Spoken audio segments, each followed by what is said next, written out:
What is up, YouTube, Facebook, Twitter, Twitch, Apple, Spotify, and everyone tuned in on the Texas Sports Unfiltered app? Welcome in to another edition of Bucky and BK live on Texas Sports Unfiltered and on the free TSU app. Today is Tuesday, March 25th, 2025, and the Buck and I are with you for the next 2 hours. On today's show, Mark Pena from Occupy Left Field will join us in about 15 minutes to recap Texas baseball's epic weekend series against LSU. Plus, it's pro day for Texas football. We will preview that and talk about which Longhorns need to have strong showings to improve their draft stocks. The Texas Longhorns have made it official. Shawn Miller will be the next head coach for men's basketball. We will talk more about that as well. We'll give some love to the Texas women's basketball team that punched their ticket to the Sweet 16 with a nice win over Illinois. We've got an update on the Xavier Worthy situation. We've got the most random Tiger Woods tweet of all time. We've got a Kim Mulkey video for the people. We've got an airport video for the people. Whoa. And, of course, a tip for kids in the car line to get your day started. We are locked and we are loaded and we are ready to rock and roll on a Tuesday edition of Bucky and BK. Good morning, my friends. And it is going to be in addition to all of this, it's going to be a hot one today. 90 degrees today in our area. So make sure you hydrate yourself. If you're going to be out doing stuff, as I did yesterday, which I thought I was hydrated enough, but man, oh man, was it hot yesterday. And that was only 80. That was just like 82 degrees, but it felt like 90 out because you know what? No winds were around yesterday. But, man, was it hot. It's going to be I'm actually playing golf today in shorts. Shorts. I very seldom wear shorts. I'm wearing shorts today. I think it's going to be a scorcher today, so I need to get ready. And plus, we got a little bit of moisture in the ground. Well, I don't want to make that a big deal because that moisture in the ground is gone already. I mean, that yesterday was warm enough to get rid of that. But we will have more rain later on this weekend. I think we're going to – towards Thursday and Friday, I think we're going to get – the kind of water that we've been looking for. No, it's not going to rain for 2 weeks straight. It's just going to be, we can get 2 to 3 inches of rain over Thursday and Friday. That'll help us out an awful lot as we head into what we call summertime because we're going to forget about spring again this year. It's going to go straight to the summertime. Good morning to the soldiers at Fort Cavazos, Texas, soldiers in the state of Texas, and all those that fight for us each and every day. Thank you so very much for what you do for all of us. We do appreciate it. We appreciate it each and every day. And to you and your families, thank you once again, and do be safe out there.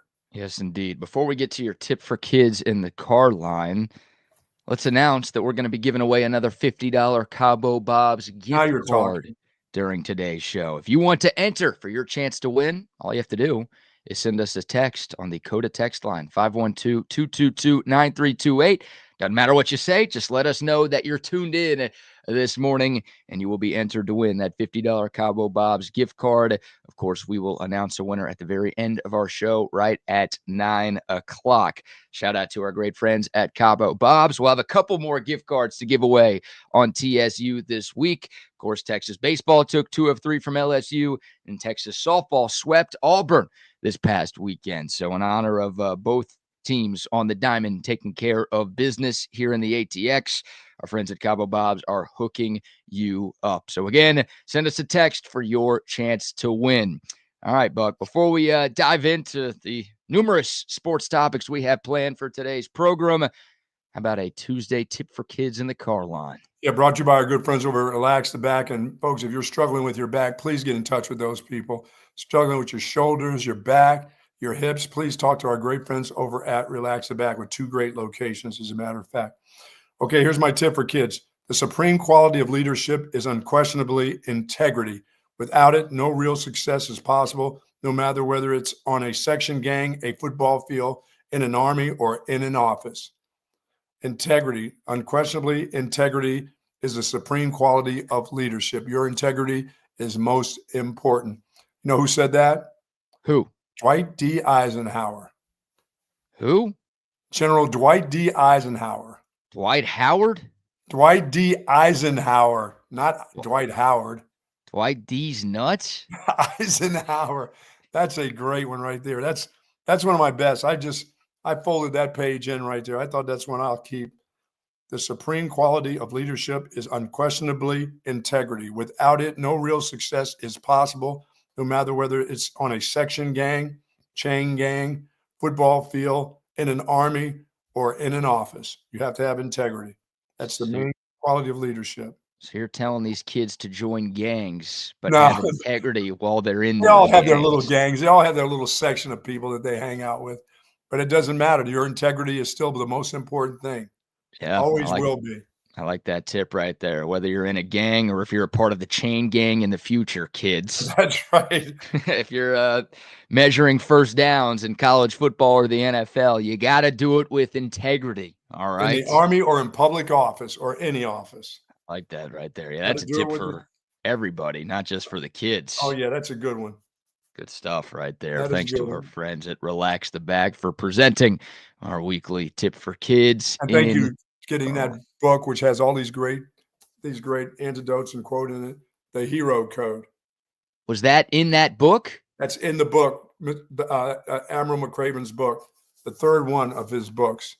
Yeah. And I'm still struggling. Yes. How much have you read? About a quarter of it. Okay, it's more than I thought. About a quarter. I'm doing it's good. It'll be the third book in his series of the 3 books. I don't know if there's a fourth. I don't think there's a fourth.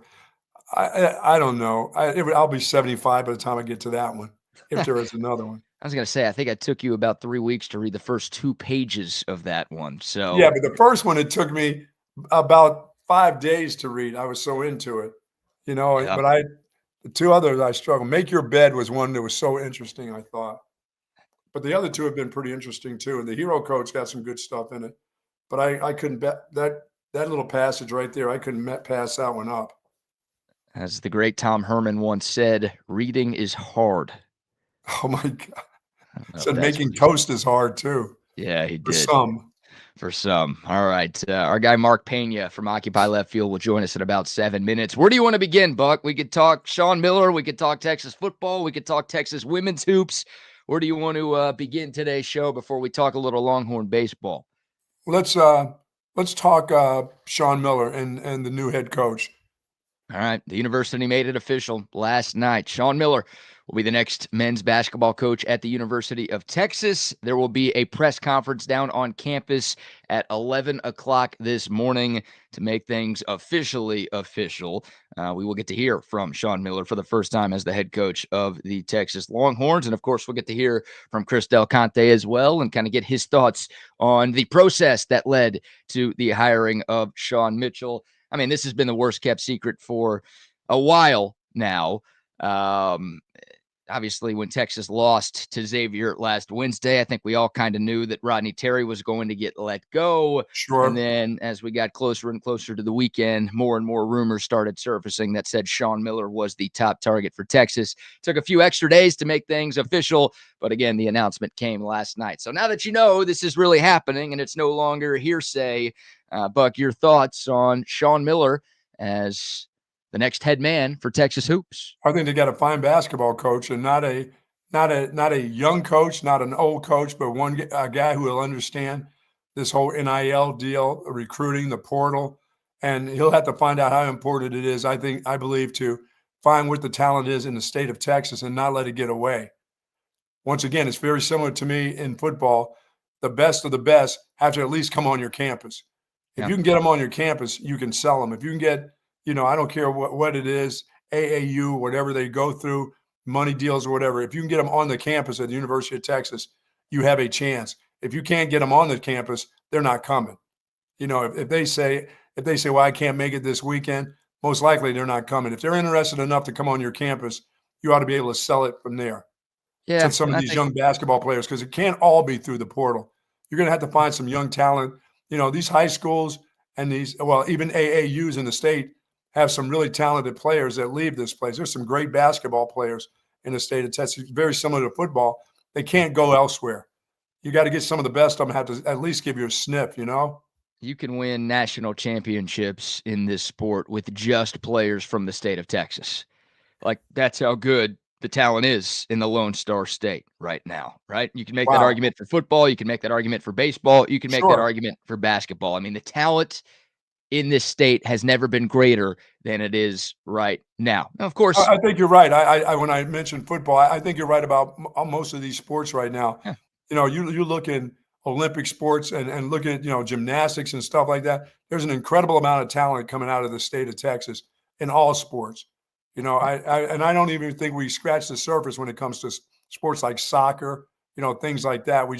They tend to go other places because, there's not a lot of universities that play men's soccer in this state. I've always been, I'm a Title IX guy, but I've always said University of Texas would have the most incredible soccer program if they ever had men's soccer here. It would be, but there's not a lot. I mean, there's SMU is the other big one in this state that actually plays men's soccer. And I think this place would be incredible if they had that.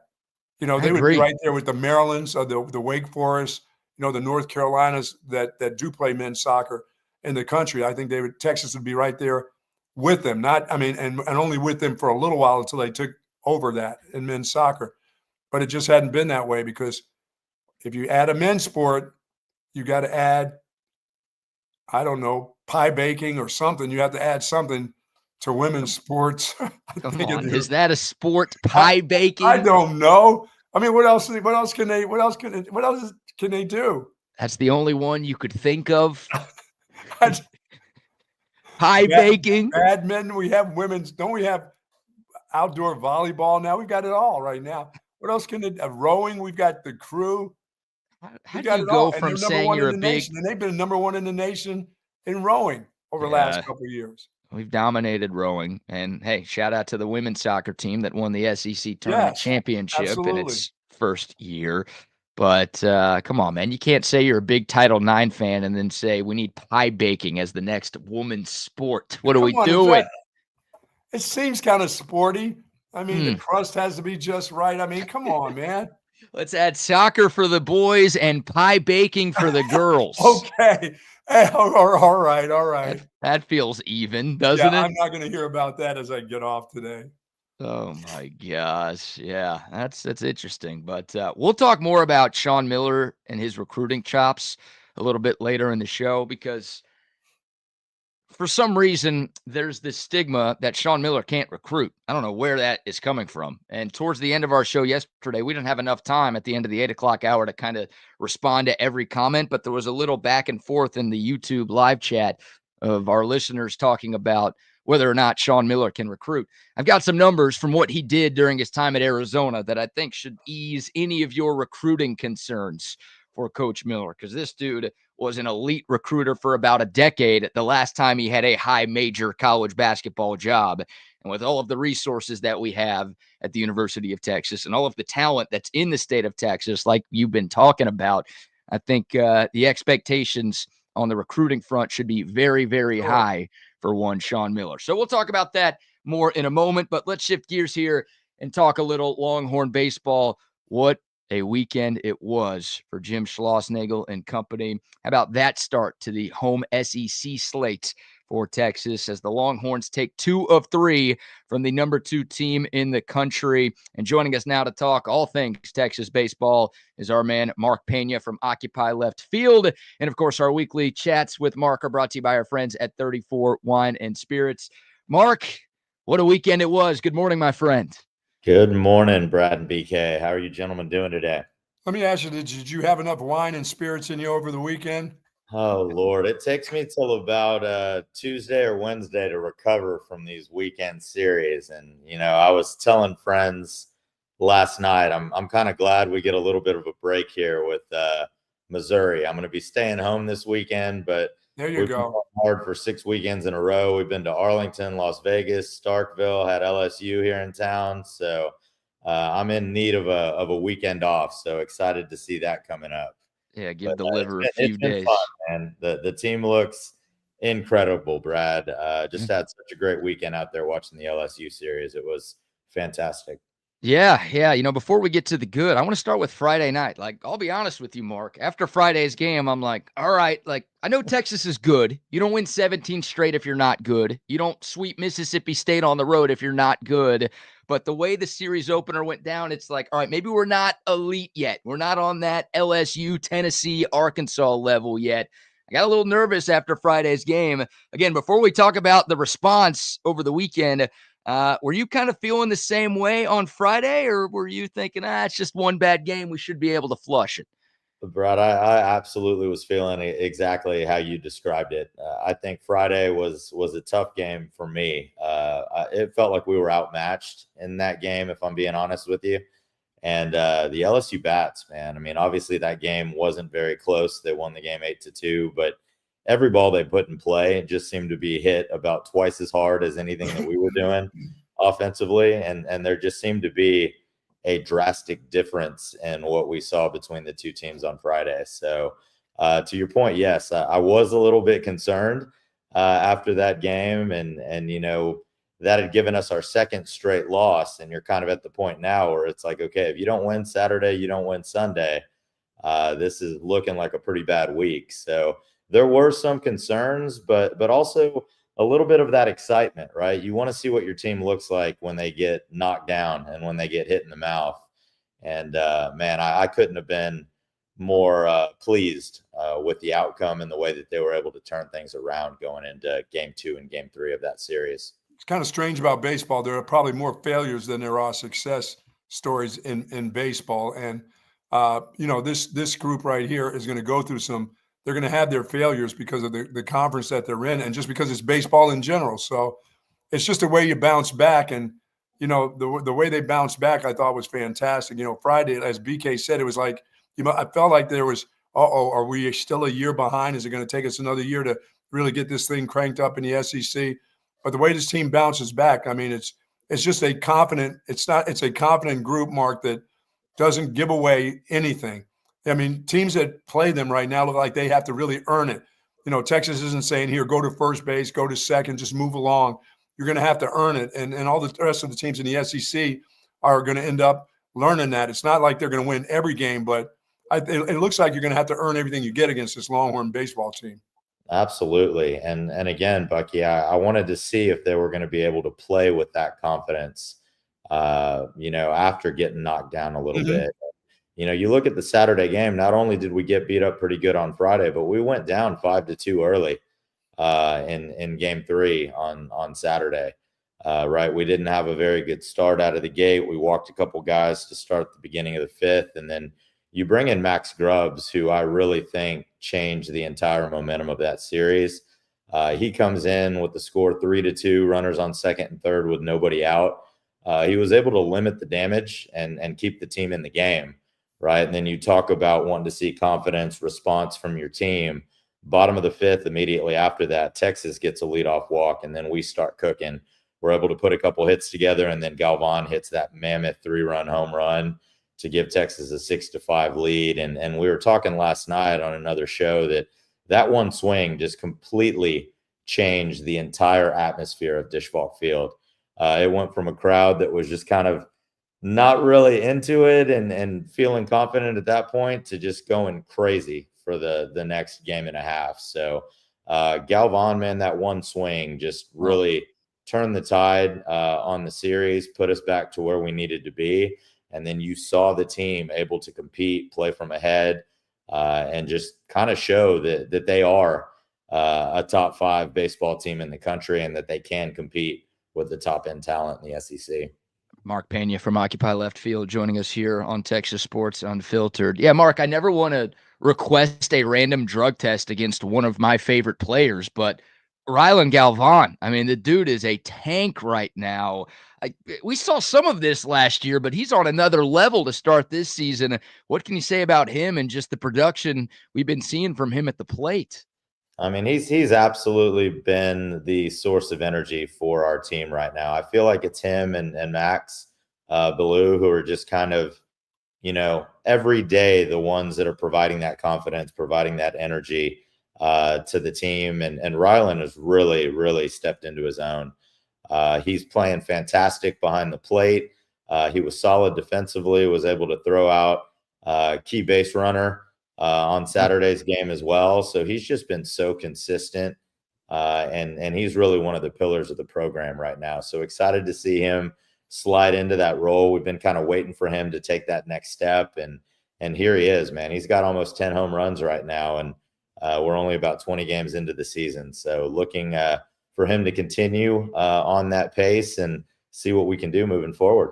You know, Mark, we thought that LSU would bring a group of folks here to what did Texas show the LSU group hospitality wise and baseball wise and what it was like to play at Dish Falk? What was that like for the LSU? Did you get a chance to talk to people from LSU? We did. They had a fantastic group that came in, and LSU, you know, they're one of those historical programs where their fans are good people, right? They want to come, they want to party. They're not the groups that are going to be talking trash or causing trouble. So we hosted a lot of their players' families out in left field. We had a crawfish boil. We cooked some gumbo, did some jambalaya. So, I mean, it really felt like a super regional weekend in Austin. And, you know, the three of us have talked about this, you know, weeks past, but it's just crazy. I mean, it's changed the whole temperament of Texas baseball to me. It feels like a super regional in March. I can't recall another series that's been that electric from an atmosphere perspective that early in the season.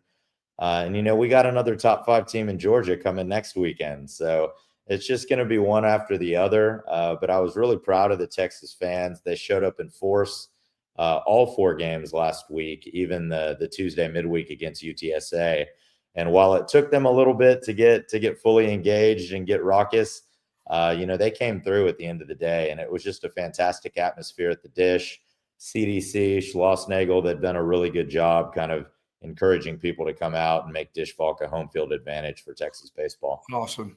Mark, we'd be remiss if we didn't ask you about Dylan Volantis. I mean, you talked about what Max Scruggs did, changing the series midway through the game on Saturday, but Volantis, the 4-out save on Saturday night, and I think it was a 10-out save on Sunday. I mean, we're talking about a freshman here. This kid looks like he's about 27, 28, 4 or 5 years into his big league career. This is a freshman coming in, making the type of impact he's making. I mean, you know this way better than we do. If you have that stopper that you can rely on late in games out of the pen, it makes a huge difference. I'll knock on wood as I say this, but it sure feels like Texas has that guy right now with number 99.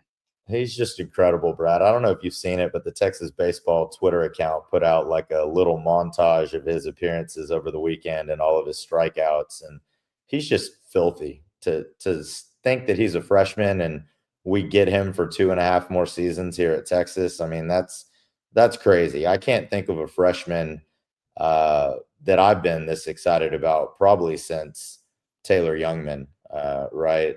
Wow. Long time ago. So he's just been incredible. He goes out on the mound and he just doesn't look flustered, right? He looks in control.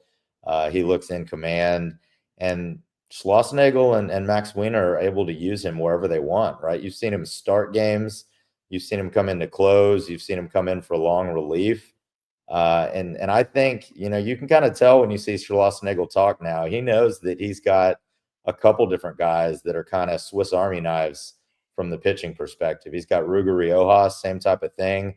He's started games, he's closed games, he's done long relief.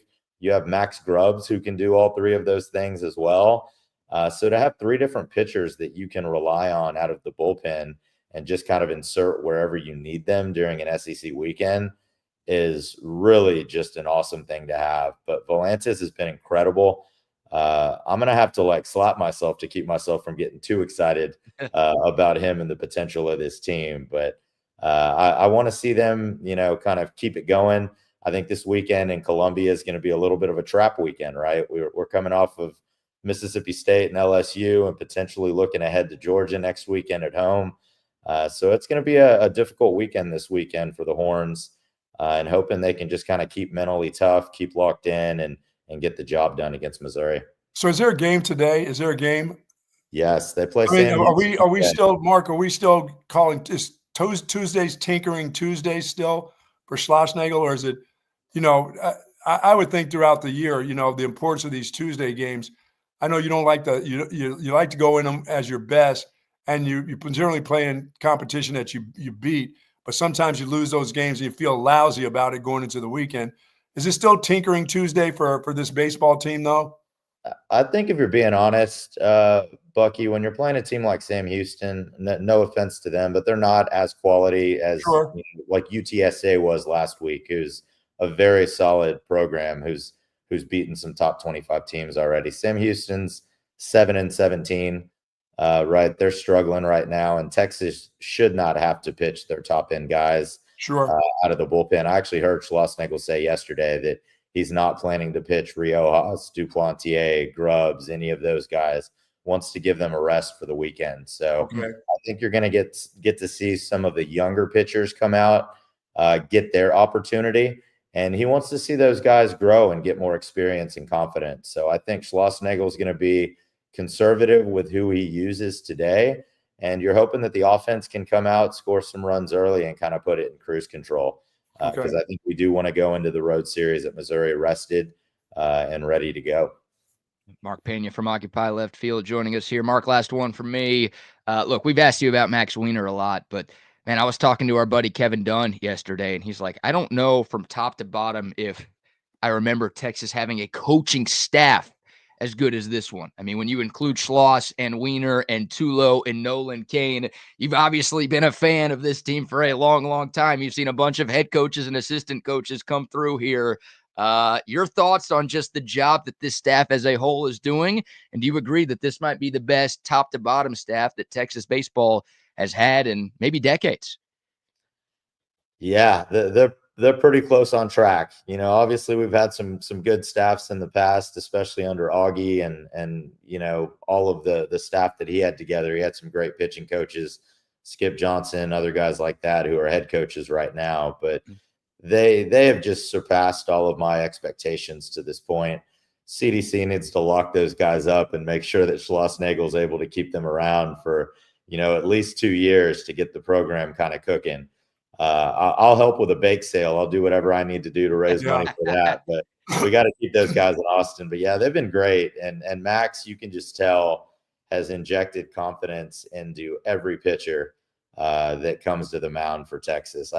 I thought it was hilarious. You see Ruger Riojas after Sunday's game wearing that hat. I don't know if you guys saw it, but it just says "Dominate the damn zone." And Schlossnagle was saying yesterday that Max Weiner made all those hats for the pitchers in the offseason, and he's just kind of instilled that confidence and instilled that approach with the team that you got to come out, you got to command the zone, you got to be in command of everything that you're doing. And man, it's night and day from what we've seen the last couple of seasons. And Longhorn Nation is excited and hoping to see this progress as we get further into the season. No doubt about that. Well said, my friend. All right. Appreciate you joining us as always. Enjoy the game tonight. Enjoy the few days off for your liver this weekend, and we'll chop it up again next week. Thanks for having me, guys. I hope you all have a great week and hook them. Yep. Okay. Yes, there sir. You go. There he goes. Follow him on Twitter at OccupyLF, the great Mark Pena, kind enough to join us there. And, of course, our weekly conversations with Mark are brought to you by our great friends at 34 Wine and Spirits. Buck. Love it. 4601 Southwest Parkway. Get there for all your alcohol needs. They've got all kinds of liquids there, so it's not just alcohol needs. They've got water. They've got all kinds of energy drinks. They have it right there at 34 Wine and Spirits, 4601 Southwest Parkway. They are a wholesale distributor. Having a big party, they will get the booze to you for sure. Yes, indeed, they will. They'll get you your Altstadt to you, BK. That's what they'll get to you. If I look a little tired, if I sound a little weary, it's because I was out with the Altstadt crew yesterday. How was that? How was the birthday gig? A lot of fun. We went to Kelly's Irish Pub down there on Old Torf and South First. Nice. And that's a great spot, by the way. I'll give them a shout out as well. But they've got the Altstadt beer, and I was drinking the award-winning Altstadt Kolsch, and I was drinking too much award-winning Altstadt Kolsch. It's good stuff right there. But, yeah, next time you're at 34 Wine and Spirits, make sure you get a six-pack of the Altstadt beer. But if you're hitting the town for Texas baseball, for Texas basketball, for March Madness, for opening day in Major League Baseball on Thursday, you got to have a great beer to accompany your sports watching all month and all year long. There is no better beer than Altstadt beer. No impurities, no regrets.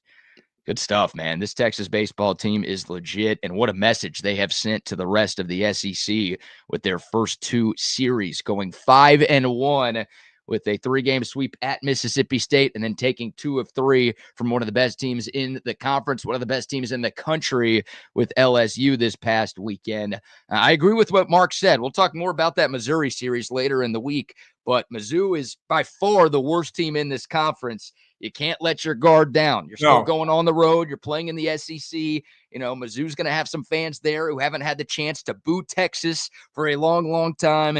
It's going to be a tough place to play. The Longhorns have to bring it this weekend. But, yeah, man, hopefully they continue to take care of business because this team feels like it could be starting something special. Yeah, you're still learning about your team and learning about individuals. And, you know, a road trip like this, when you're supposed to beat a team and take care of business, you'll find an awful lot about individuals, how they handle this kind of, you know, prosperity that they've had so far. You don't want to see that just go, you know, that's taking a dump without toilet paper right there. That's not fun if you don't get the thing done the right. If you don't do it the right way, you'll have a problem later on. So I'm pretty sure that's why I said Tuesdays, that tinkering Tuesdays. I guess that's what you do.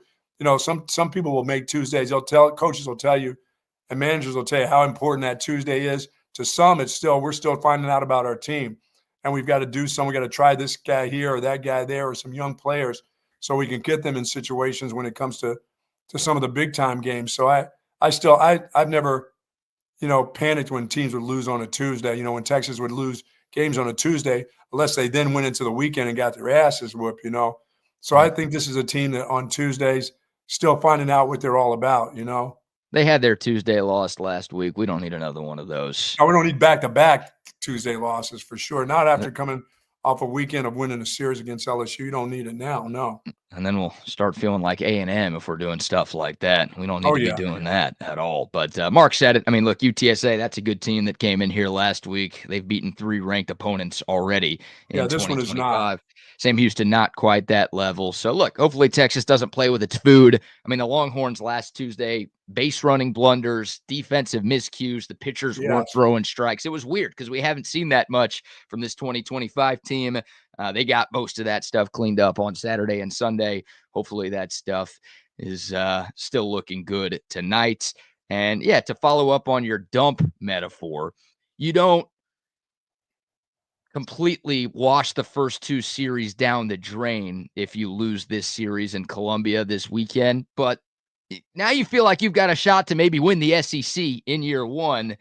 You can play yourself out of an SEC championship by losing a series to the preseason 16th place team. Oh, yeah, you can put yourself on a downer. You start putting doubt. That doubt will creep into your players' minds. Maybe not the coaches, but the individual players. They understand where this team is in Missouri. They don't want to be losing to them. So they've got to continue to do all the things that you've been doing right and don't make any mistakes and don't give them opportunities. Don't start walking guys and booting balls. Just keep playing the way you're playing. Should be enough. Well said. Good stuff right there from our buddy Mark of Occupy Left Field.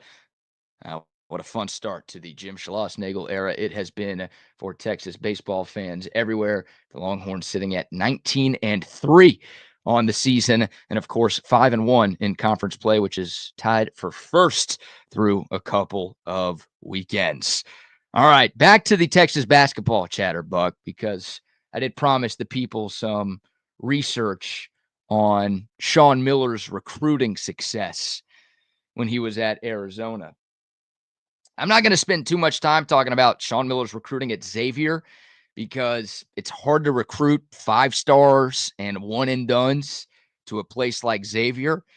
To me, the Arizona job feels like a much more apt comparison to Texas, doesn't it? It does. So here are some of the recruiting class rankings that Shawn Miller put together during his time at the U of A. In 2011, the 4th-ranked class in the country. 2012, the 3rd-ranked class in the country. 2014, 3rd-ranked.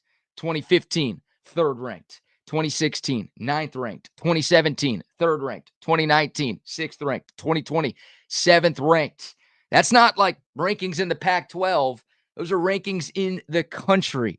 Shawn Miller, during his heyday at Arizona, brought in 4 top 3 classes and 8 top 10 classes. He was out recruiting Duke some years. He was out recruiting Kansas in some years. He was out recruiting North Carolina in some years. Like this guy, again, the last time he had a high major college basketball job was one of the most elite recruiters in the sport. So this notion of, I don't know if Shawn Miller knows how to recruit. I don't know if he's going to be good at that. I don't know where that's coming from, because the one time this dude has had an opportunity to recruit the top end players, he did it at a very high level. Yeah, and he can get shady with some of the shadiest of shade guys. So if you think somebody's going to be a little bit shadier than him to get a kid, I don't think so. Surprise, surprise. I think you're going to find out this guy can hang out with any of them. Yeah, well, I mean, nowadays everybody's paying players. Back Well, then, that's what I'm saying, everybody but was yeah, you can. But he everybody can, was paying players back then. I always get such a kick. I had to deal with this as a Kansas fan. People are like, Bill Self was paying players. That's the only reason he was good. It's like, do you idiots really think it was only those Adidas schools that were paying players? Like, you think everyone in Dunn who went to a Nike or an Under Armour school was like, you know what? The money from Bill Self or Shawn Miller or Will Wade, that was kind of cool, but like, I'd rather go play for free at some Nike school. I don't want any money out there at all. So anybody who's like, Shawn Miller was only good because he was paying players, like, I got some oceanfront property I could sell you in Kansas today. Ridiculous. let me, where's that statement about integrity? Let me do that one more time, just in case. Just in case. Supreme quality of leadership is unquestionably integrity. Let's not forget the tip for kids this morning. That still has to come into play no matter what other people do. So you don't want Shawn Miller as your coach because he got caught cheating 8 years ago I didn't for say something that. that's legal. I'm just saying that integrity is still very important. It's a college basketball coach. Integrity doesn't exist with them. It hasn't forever. Yeah, they've been doing questionable. They all do some questionable things. I mean, people always think about football being the guys. It's not the football. It's the basketball dudes that have been shady for, like you say, forever. It hadn't just started. It didn't start just before NIL. It started before the football stuff started. Yeah, the JanSport backpack payments have been going on in college basketball since before I was born. I mean, believe me, those guys down at Tobacco Road aren't as clean. The Wake Forest guys, the North Carolina guys, you think Rick Pitino is clean to the core when he was at Louisville or any place else in his life? Are you kidding me? Right. Oh my gosh. Yeah, we found out some things about Rick Pitino over the last few years. And you know what? It doesn't mean it makes it right. No. I mean, he cheated, and look, he went Roger Clemens on that thing. Like, I didn't do it. I didn't cheat. You got the wrong guy. It wasn't me. Even though, like, he had assistant coaches caught on a wiretap offering to pay players money. It's like, no, coach, you did cheat. Maybe you could come out and say that, yeah, I was paying players and I got caught. But he, he tried to play victim while he was at Arizona and said he never did it. So if you want to get on him for that, okay, be my guest. Again, I'm not sitting here. Said it yesterday. Nobody's perfect. People are going to make mistakes. It's what has he done since then? He's been a pretty good coach. Even before that, he's been a pretty good coach no matter where he's been. So, I'm surprised. I would still say this. I'm surprised Texas hired that particular person. But you know what? There's something about him that the athletic director believes that's on the up and up now. And I'll give him he's going to get a second chance or a third chance. And he's been pretty good where he's been. And he can recruit. And by the way, you got to get a little shady when it comes. I mean, as I said, basketball coaches have been a little shady for a long time. It's always been, the football, No, it's the basketball guys have always been like that. So they know how to get down and dirty. You got to get your hands a little dirty. So let's go. Well, nowadays, it's all a lot cleaner than it used to be. That's right. Absolutely. Right? And so he's at the best. If it's going to be clean, he's at the best place for it. You got all the means to get it done. Mm-hmm. Yeah. Nowadays, you can't not pay the kids to come to your campus. Yeah, or they ain't coming. I mean, you don't even get a visit if you're not promising some sort of bag for the kid to come to your school nowadays. So, yeah, you're right. Some of the great players that are the high school players that go off and do some things, and all of a sudden their AAU coaches get a hold of them. He's got to be good at what he does for this university, and he's got all the means. And you got to get them on this campus. You got to get them shown around here so that you can work your magic. But if they don't get on the campus, you don't get them. It's just the way that works, Yeah. And, talked about the recruiting class rankings that Shawn Miller had during his time at Arizona, some of the players that he was able to land. Stanley Johnson in 2014, he was the number 3 player in the country that year. Alonzo Trier in 2015, he was the 6th ranked player in the country that year. Lauri Markkanen, who's been an all-star in the NBA. That was an international pickup for Shawn Miller back in 2016. DeAndre Ayton, of course, the guy who's the reason why all this FBI investigating happened. He obviously ended up going to Arizona. I mean, Benedict Mathurin, like it's elite recruits, great college players, and NBA All-Stars that Yes. Shawn Miller was able to lure to campus. Again, the last time he had a high-profile college basketball job. And you couple that with what you're talking about, the resources and the money that the University of Texas has. Look, I don't think Texas basketball is going to start spending like Duke, but I think there's going to be more of an NIL investment into the program. And I think Shawn Miller is going to have more money than he's ever had as a college basketball coach. So, yeah, I fully expect Texas recruiting to be really, really good in a very short amount of time. For sure. And they're international, too. I mean, all over the world. That's the hope, right? Go out there. And yeah. I know our guy Zay has been asking for more African players over the last few years. That's fine with me. If you want to go to Eastern Europe and grab another Laurie Markkinen, that's fine with me. You don't have to limit yourself. You want to win the state, like you said, but do what Steve Sarkisian does, right? Keep most of the best players in your state, but then pick and choose the Justice Terrys of the world from out of state and find a way to get them on your campus. Like that's what you want to do. And I think Texas is going to start bringing in top 10 recruiting classes consistently in college basketball. And that's Shawn Miller's first order of business, right? I mean, Texas is more than likely losing 7 of its top 8 minutes getters from this year. The 8th guy is Kendall Weaver. That might be priority number 1, is make sure that guy doesn't go portaling. But then it's they're looking all over the country for a glue guy like that. Everybody is. Oh my God. Yeah. And some good news. Xavier has already had a couple of players hit the portal, including Dalen Swain, who was the 3rd leading scorer for the Musketeers last year. 6'7", 6'8", great defender on the wing, good scorer, efficient player. Like if you get him to Texas, that's a plug and play starter right there. Yeah, that's perfect. This is what happens when you poach a coach. Sometimes you're able to lure some of his players as well. We'll see if a few Xavier guys end up following Shawn Miller to Austin. But yeah, that's the first order of business. I think everybody fully expects Shawn Miller to talk about his plan for building a roster during his press conference later this morning. He's got to hit the talent acquisition part of this job very, very quickly. And I think Texas fans are going to be pleasantly surprised with what this roster looks like at the start of next season. I don't think it's going to take 2 or 3 years to field a roster that you think has a chance to make some noise in college hoops. Yeah, I think you and the Seven Dwarfs will grow until that dirty dozen here shortly. There we go. All right, we're almost doubling in size, Buck. There you go. I'm having a tough time realizing or trying to figure out why so many people are so down on this hire. I'm not talking about you, obviously, but it just feels like there's a lot of, we could have done better. This isn't good enough.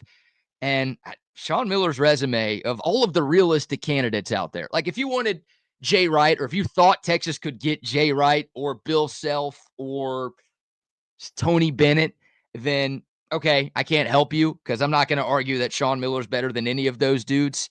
The only thing I'll say is be a little more realistic next time. You weren't going to get those guys and all. Dude, I would have not been happy with a guy like Tony Bennett. That dude is just kind of boring. That Virginia program got to be just kind of vanilla at the end there. You know what I mean? Yeah. It didn't do very much even in that weak ass ACC. It just started to get stale, and that's why I think he decided to retire. I just can't bring it anymore. That guy would have come to Texas. I would have thought, damn, are you going to be disappointed? I'd rather have this guy any day. Yeah, and that's that's the cool part about Shawn Miller is he's more of an offense first kind of coach. Yes. And you think about, my God, the last 4 coaches Texas has had: Rick Barnes, defensive guy; Shaka Smart, defensive guy; Chris Beard, defensive guy; Rodney Terry. I don't really know what he was, to be perfectly honest with you, but Shawn Miller is like, hey, we'll have a little tempo. We'll be a more efficient offense. Give me that dude that was doing that stuff at Alabama, getting 100 points a game, trying to say, okay, catch us if you can. That's what I want to see. Yeah, I mean, look, Nate Oates would have been a great hire. I don't know if he was a realistic candidate for Texas. I don't know if the Longhorns wanted to wait until Alabama lost. I think they found out early in the game about him that's his program, and they probably let Texas know, no, he's not available. He's not going anywhere. Here's some search that I did, Buck, because there are 3 maybe more realistic names that a lot of Longhorn fans wanted. You had Grant McCasland at Texas Tech. You had Tommy Lloyd, who replaced Shawn Miller at Arizona.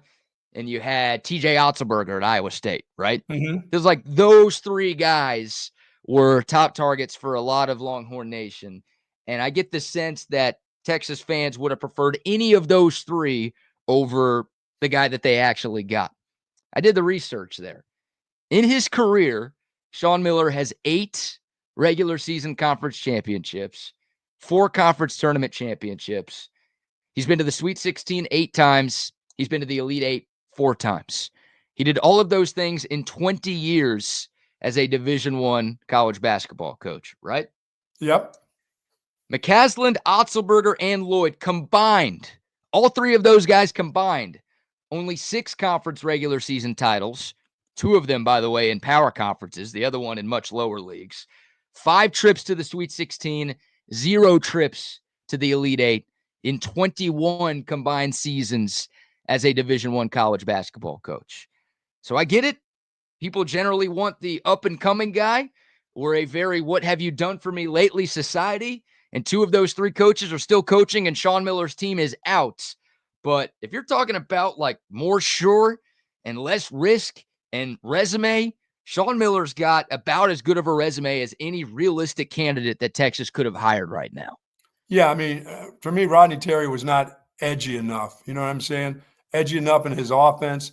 I just don't think he was an edgy enough guy when it comes to getting out on the recruiting trail. Yeah, I mean, you fell into Trey Johnson. His dad played for you, but shit, if you don't get that guy, who the hell are you going to get? If the dad played for you and you can't get the kid, what the hell do they think of you? You know what I'm saying? Right. Yeah. I'd love to have been able to recruit some of the players, you know, kids that I coached their dad. If I was still doing it in the business, that'd be great. I hope I couldn't screw that up. If I had the dad, I hope if Howard Griffith's son was a running back, that I would have had problems getting that guy wherever I'd been coaching, you know? Right. Look, Rodney Terry. If Ricky Williams had a kid, I mean, if I couldn't get Ricky Williams' son to play for me, how screwed up would I have been? Well, I'll still give him credit for keeping Trey Johnson away from Duke and Kansas. And sure. I mean, yeah, I'll give him credit with what that is, but there's others out there that, you know, that I just don't think he was that kind of guy. Nice guy. He's a nice guy. I just think the job proved to be a little bit too big for him, right? Sure. And that happens. Sometimes a place like Texas can be too big for some very good coaches. It was the case for Tom Herman in football. It was the case for Charlie Strong. It's the case for David Pierce in baseball. Like, doesn't mean those guys aren't good coaches. A lot of those dudes are good people, yeah.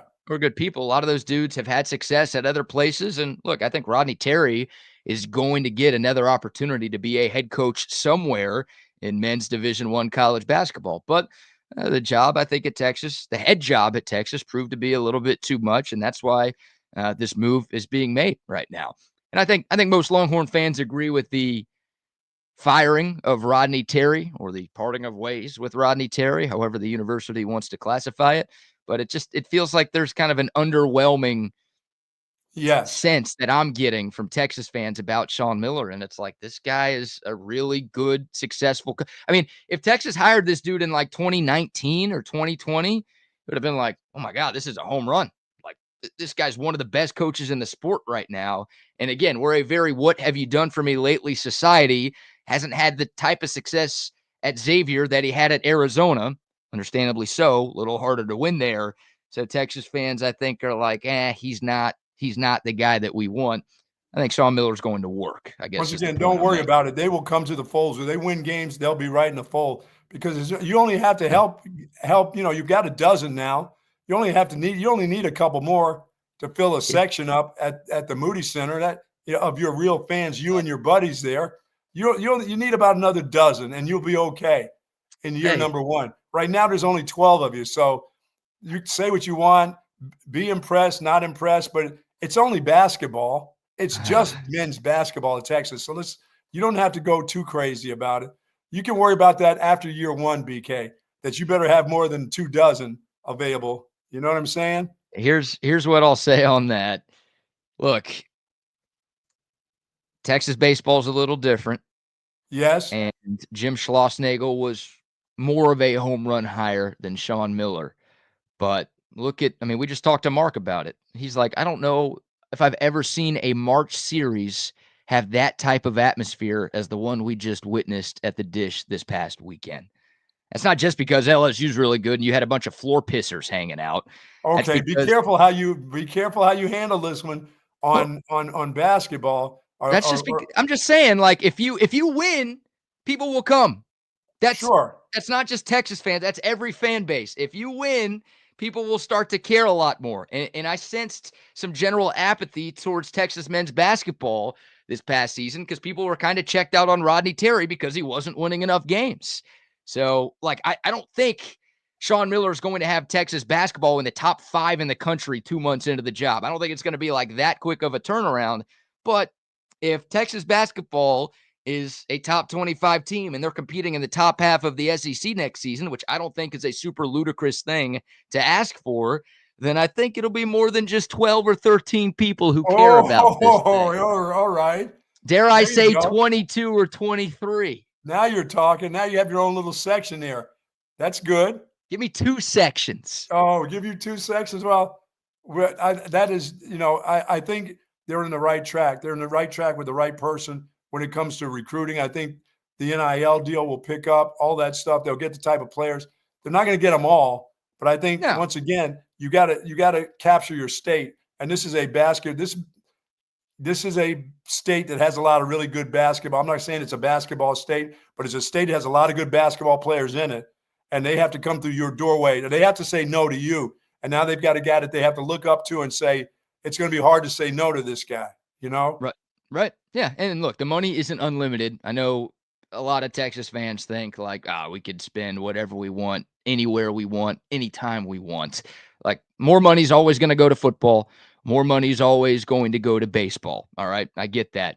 But there's going to be more NIL buy-in in year 1 for Shawn Miller. You need a couple players in basketball. You don't need 12 players. And I think if Texas can build a good roster and they start to compete next season, then I think there's going to be more money coming into Texas basketball. Like, I think Shawn Miller is going to have enough. I don't think his hands are going to be tied or anything. I think he's going to have enough to go out and win early. And if he's able to win early, I think the money's going to keep flowing more and more into Texas basketball because the school and the fan base and the university and the city is going to realize that, this is a profit-generating sport right here. If we do this right, we could turn this into a ton of money. So maybe we should invest a little bit more into this thing. And that's where you hopefully get that snowball effect to where Texas basketball builds a consistent winner like it had during the prime of the Rick Barnes era a couple of decades ago. God, it's been a while, hadn't it? Well, they have the facility and they have the means to do it. And they're picking a guy who knows how to recruit. He understands about major college basketball. So I know people may not seem overwhelmed, but you don't get to get those guys that you want to. You don't get to get Bell South. You don't get to get a guy from Alabama who's building his own program. You don't get to take legends from other places because you're Texas. It's not. They're building their own. They're building their legacies at these places. They're not going to just get up and go. They know how they can recruit. They know what the fan base is looking for. They know what alums will give them when it comes to NIL. I mean, this is new. You can say it's Texas, but when it comes to basketball, this will be something new again. And as you said, you got to build on that. You got to show the people. In order to get them to come, you have to show them some success. Yeah, I'm having a tough time again figuring out why people are so down on a guy who's 487 and hey, he wanted this dude before. Right. Well, with reason. He's 487 and 196 as a college basketball coach. Again, it was like less than a decade ago. People thought this guy was like a top 5 or 6 coach in the sport. Like, he's really good. He's won a lot of games in the regular season. He's won a lot of games in the tournament. He hasn't been to a Final Four. That's the big blemish on Shawn Miller's resume, but he's 22 and 13 in the tournament. This isn't Shaka Smart where he's a total pumpkin in the dance. Like, this guy has won a bunch of tournament games in his career and a bunch of regular season games and regular season championships too. It's like, I just Google this guy. If you don't think Shawn Miller's a good coach, just do a simple Google search and look at what he's done. Like, I can't figure out. I'm almost astounded to see how many people are so down on this hire. Like, this isn't going to work. Like, I'll eat my words if I'm wrong. I'm going to bat for Shawn Miller, obviously, but I'm stunned that these people think this dude is a bum. And like, Texas. No, I mean, a change had to be made, and you got a pretty good choice out of all the things that have happened, and some of your first choices aren't there. This is a pretty good choice right here. This might have been the first choice. Yeah, you're that's absolutely right. As I said, he wanted this guy before. This may be the guy that he's been looking for the entire time. Right. And this isn't probably is.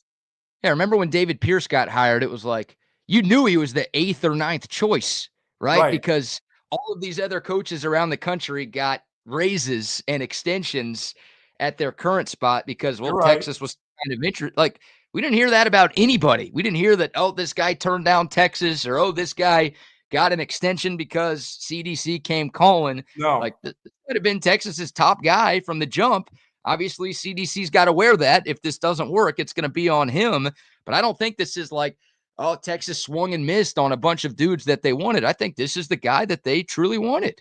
Yeah, and that's pretty good to get that guy in the first. If you want him, you get him on the first swing. That's a good thing. So, yeah, we'll talk. It will more work about out. this. I may join in. I may be your 25th. Come on, we need you, Buck. I will. It's just you'll know when basketball when it really matters again. You'll know. It won't take long. You'll know. You'll know when people get it. And Richard brings up Dusty May and the job that he's done at Michigan in year one. Yes. I mean, Michigan lost 20-plus games last year. They didn't sniff the tournament. They were in a horrible spot. And then year one with Dusty May, who's a very good coach, but again, another guy who doesn't have the resume that Shawn Miller has. But year one, Michigan wins the Big Ten tournament title, and they are in the Sweet 16. Yes. So at a football school, at a big state university, like in the blink of an eye, in the snap of a finger, Dusty May got Michigan basketball back on track. He's got 2 7-footers that can ball. He does. Yeah. And he went out and got those guys. Like it can be done. It can be done. And I hope I'm getting praised for this take and not dunked on at this time next year. I'll be dunking on BK. Hey, I mean, you know me, I don't look at all these little things where people are bitching at each other about it. I mean, I know our text line had a bunch of it yesterday as we found out. Man, I was surprised that once again, they didn't know enough about Shawn Miller and his ability to recruit, his ability to coach. When he's at Arizona, they were pretty damn good now. They're very damn good. I mean, 5 regular season Pac-12 titles is insane. Insanely good. And again, 8 Sweet 16 appearances, 4 Elite 8 appearances. Like, Texas hasn't had that type of success ever in men's college hoops. So, I mean, for Arizona basketball, he didn't quite take them over and everybody over the hump is playing in the Final Four. Right. Well, yeah, look, Arizona's, I mean, that's a program that's won national championships in this sport before. Like, they're looking for the next Lute Olson, right? I mean, right. That's exactly right. They have a basketball history. But Arizona hasn't won a title since 1997. I don't want to like be like, Arizona should temper their expectations, but it's like winning championships is hard to do. And again, it's been a long time. There were coaches before and after Shawn Miller at the U of A who also did not make it to the Final Four, right? And did not win a national title. So I don't know. We'll see. The press conference coming up at 11 o'clock this morning. Of course, we'll have plenty of sound for you throughout the day on the afternoon shows on TSU, and then Bucky and I will have some sound for you tomorrow morning. Before we get to some Texas football, Buck, it is pro day for Longhorn football and also the start of spring ball. So we'll talk about that here in a moment. But before we shift gears, how about some sponsor shout outs? I was out there in the yard yesterday getting it done, like a full 80-some degree temperatures, taking mulch bags off the truck. Thank you very much there, Home Depot. Glad you had your people out there working. Not really. Glad you had the 70-year-old man throwing a dozen bags on the truck and then off the truck. But our friends over at Leaf Landscape and Supply Services are absolutely the very best. On Pond Springs Road up north and, of course, Monterey Oaks down south for all of your gardening needs. If you're ready to get those roses in, you get the shrubs in, be careful of some of the plants that you're thinking of putting in. Talk to the folks there about some of the Texas native plants. You may want to go in that direction as it's getting ready to start to get warm around this place. But let me tell you, Leaf Landscape and Supply Services, I've been going there for over 25 years. I love the folks there. I love the folks down south. I don't get up to the store up north that often, but if you live up that way, ask them about what you can do around your home. You even have to be careful with the little pests that breed around this area too, and what can survive in this Texas heat, because this heat's about to come. But I've got roses in. Went to Leaf Landscape and Supply Company.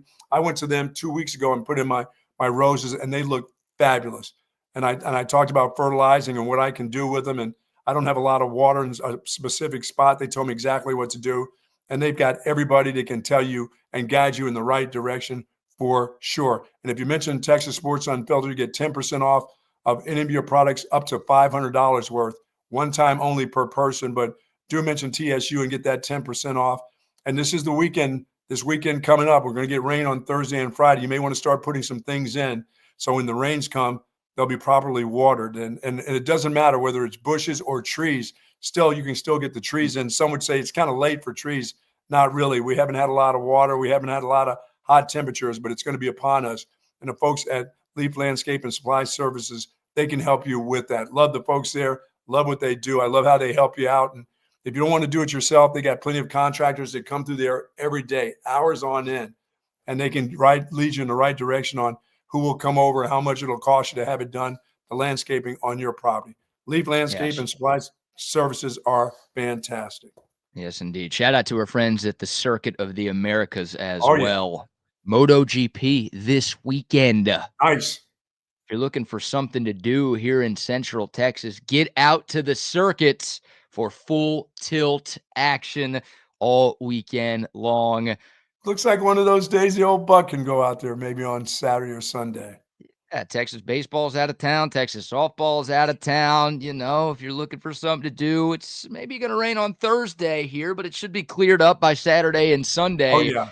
Get out to the circuit and be a part of all of the action all weekend long. Just go to thecircuit.com for tickets. I'm kind of bummed. I'm going to be out of town, so I won't be able to go. But MotoGP is a hell of a time. And if you've never experienced the Circuit of the Americas during a race weekend, this is the perfect opportunity to go.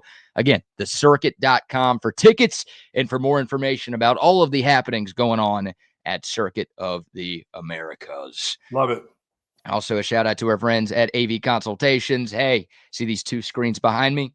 They were hooked up by Tom McKay and his great crew at Audio Visual Consultations. If you want this type of setup, multiple screens on one wall, I know I have 4 TVs on a wall in the living room. AV Consultations can make it happen. If you want to be like the Buck and get that giant 85-inch screen, they got you covered. If you want that home theater room with the 150-inch projection screen, AV Consultations has you, because they've had Central Texas since 1988. They've hooked up thousands of Central Texans with the home TV setups of their dreams. TVs, surround sound, whole home lighting, you name it, they can do it. They'll show you how to use everything. They'll make it look good. They'll make it work good so you can live good. That's not good English. I don't care. avconsultations.com or 512-255-8678, the number to call to get hooked up today. I'll tell you what, I'm going to get hooked up. I'm going to get hooked up on some grape Olipop because I'm playing golf today in 90-degree weather. And so I need a drink that's going to be refreshing and good for me. I don't need a bunch of sugar in me in 90-degree temperatures where hole number 12, I fall asleep in the golf cart. No, I'm not walking. Don't even give me I don't walk. That's called exercise. I'm not out to play golf for exercise. I don't need any exercise. I need to win some money. And I need to be sharp. So I need to have that Olipop in me with no sugar let down. You know what I'm saying? I need some ingredients that's good for me today. If you want to win some money on the golf course, drink Olipop, huh? Yes. Yeah, I see the commercials they have. They're winners right now. They are winners. They're crushing it with good reason. 19 different flavors to choose from. Great tasting soda that's actually good for you. And shout out to my buddy Ed who works at Olipop. He's a great golfer, so maybe that's his secret. Wow. That guy's like borderline scratch golfer, so maybe that's what he's been doing that I haven't been doing enough of. So when those guys are shooting those beers, I can be shooting them Olipops, huh?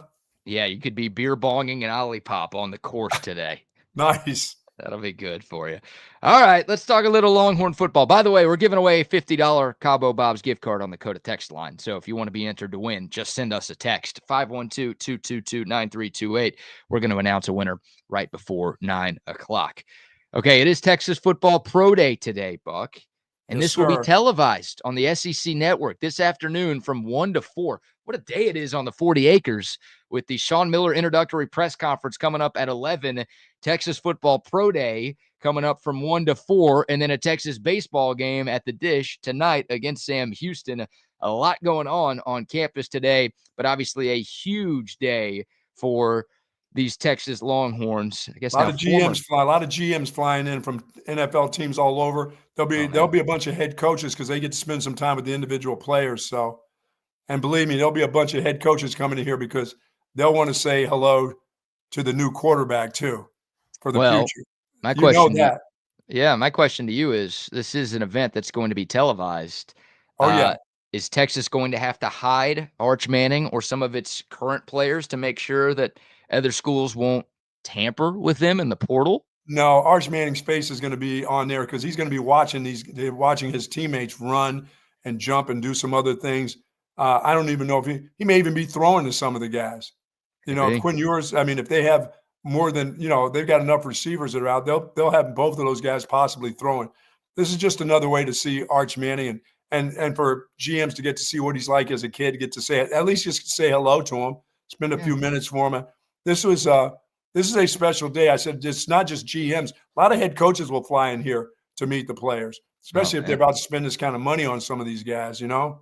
And Texas over the last 2 years has had a lot of good success with players and development. So the head coaches want to get a chance to, hey, they want to come to Austin anyway.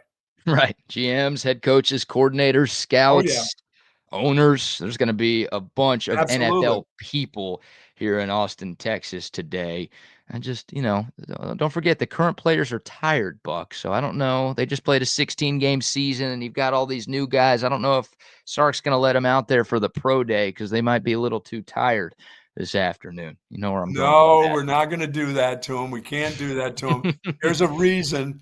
We got it. It's one of the 16 reasons that he chose, but we're going to figure out he knows what's best for his team. So I don't know. I know a little hour of scrimmage could screw up your entire season, but we'll see. Apparently. There's a reason. I don't know what it is. 21 players will participate in this event today, by the way. Texas, of course, had a program record 14 players at the NFL Combine in Indianapolis last month. Very important for these guys. Yeah, some of these guys, this one isn't important. A lot of guys have done a lot of things at bowl games and the long season, and they've gone to the Combine. But this is the one where if you put a lot of eggs in the basket here, the guys that are coming to see you are going to expect a lot because you should feel very comfortable in your lifting at home, your running. Your track should be the fast track. Your throw should be good at your facility. So your catches, your routes, everything, they're expect a lot if you decide to participate in this. Some guys will do minimal things, but some guys feel like it's my last shot to really show these coaches and GMs what I can do. And a lot of guys will take advantage. Sure. Yeah, some guys like Kelvin Banks and Jahdae Barron, who are basically locks to be first-round picks, they're going to be there today. They're going to be talking to NFL teams, but they might not do a whole hell of a lot on the field. But, it's a big opportunity for, some of the guys who were at the Combine, but also you think of guys like Mo Blackwell and Velton Gardner and Juan Davis and Bill Norton, like those Texas players who didn't get the invite to Indy. This is kind of their only chance to showcase their on-field abilities to NFL personnel. So it's a huge day. Obviously, everyone's focused on the top end of the draft, but I mean, Texas, look, I think they're going to set a record. They had 11 players drafted last spring, which is a modern era program record for the Longhorns. I think they're going to shatter that record this season. Yeah.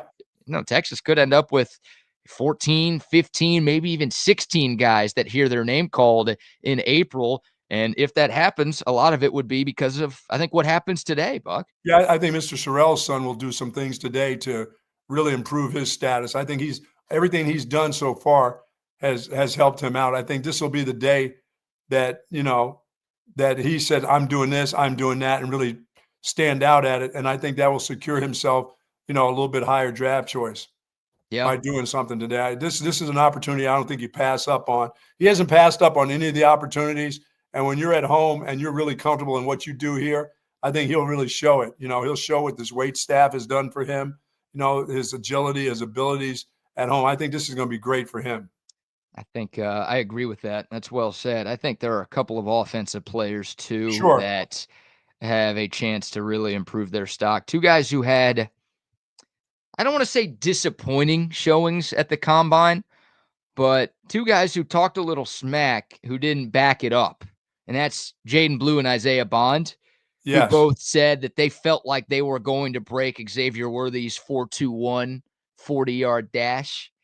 Like those guys, I think you had Jaden Blue run a 4.39 and Isaiah Bond run a 4.38. Maybe I'm getting those flip-flopped. But those guys in the bubble on the Texas track, can they, I don't think they're going to do 4.21, but can they be in the low 4.3s today? Yeah, I would think so. I think that could help. Both of those guys are so reliant on their speed, right? Like Jaden Blue hasn't shown me the ability to be a complete running back. A lot of that has to do with the fumble problems, but because of what that guy can do as a pass catcher and because of that speed, he's got a chance to be a late day 2 draft pick. Well, if he can run a high 4.2 or a low 4.3 today, that's going to help his cause a lot. And then Isaiah Bond, like we know how important his speed is. He also has to show that he's fully healthy from that ankle problem. I would agree. Yes. So like if both of those guys run today, I think they will, because I think they should. They've got a chance to help themselves out. Yeah, I mean, and plus, as you said, spring ball begins. There's a lot of these GMs will get a sneak peek at some of the guys that are getting ready to come out next year or the year after that. This is a little cheat session for those guys too. They get to bump into guys and tell them that, hey, I know your name and I know who you are and all that stuff, that I'll be watching you. So this is a great day for underclassmen too when these guys come around, to see what it's like and see how important this day means to a lot of kids. But I think a lot of guys will take advantage of this day. I think the guy maybe we should have started with is Quinn Ewers, right? I mean, what an opportunity for him. Quinn threw at the combine. I thought he was one of the most impressive quarterbacks who threw in Indy. Maybe the most impressive quarterback who threw in Indy. But can he back that up with another strong throwing session today? And what about those deep balls, Buck? Like, they have to look good, don't they? You're inside the bubble on your home campus. There's nobody rushing you. There's no defenders out there. Like, that's maybe the biggest knock against Quinn Ewers is his ability to throw the deep ball. He's got to show that against air, he could throw the deep ball, doesn't he? Well, yeah, I mean, and Bond needs to go get some of those deep balls and show that ankle's good and that he can get down the field and make those kind of plays like we've seen him catch the ball and take off where nobody can catch him. Got to know that he's healthy. They won't take I don't even think they'll take a chance on Bond if he's not almost 100% BK. I think he's going to lose a lot of money because they're going to look at him and say, "Oh, that ankle's still bummed up. Damn, that ankle's been hurting since damn September. When is the thing going to ever heal? Do you ever heal up the right way? Can you play hurt? Can you keep your speed?" It's an important day for Quinn Ewers. It's also for Bond. It's important, because I said, is he just one of those race horses that has to be 100% in order to play well? Right. And Quinn Ewers has had, going back to him for a second, he has met with the Jets and the Raiders so far this week. I think both quarterbacks. I think he's also met with the Saints as well. And I think people from all three of those teams are going to be in Austin today to watch Quinn Ewers play and obviously talk to him a little bit more. So yeah, and your tight end can move up. Your tight end can move up the ladder here today a little bit too. Yeah. I think everybody can, right? I mean, Matthew Golden can too. Like Matthew Golden obviously turned a lot of heads with his 40 time at the combine, but he could maybe make himself the number 1 wide receiver in this draft. Yeah, I see him. I see him catching balls today. I don't see him needing to run another 40 time. No, I don't want to mess with that 40 time. I mean, Matthew Golden, look, he's another one of those guys that doesn't have to do anything today.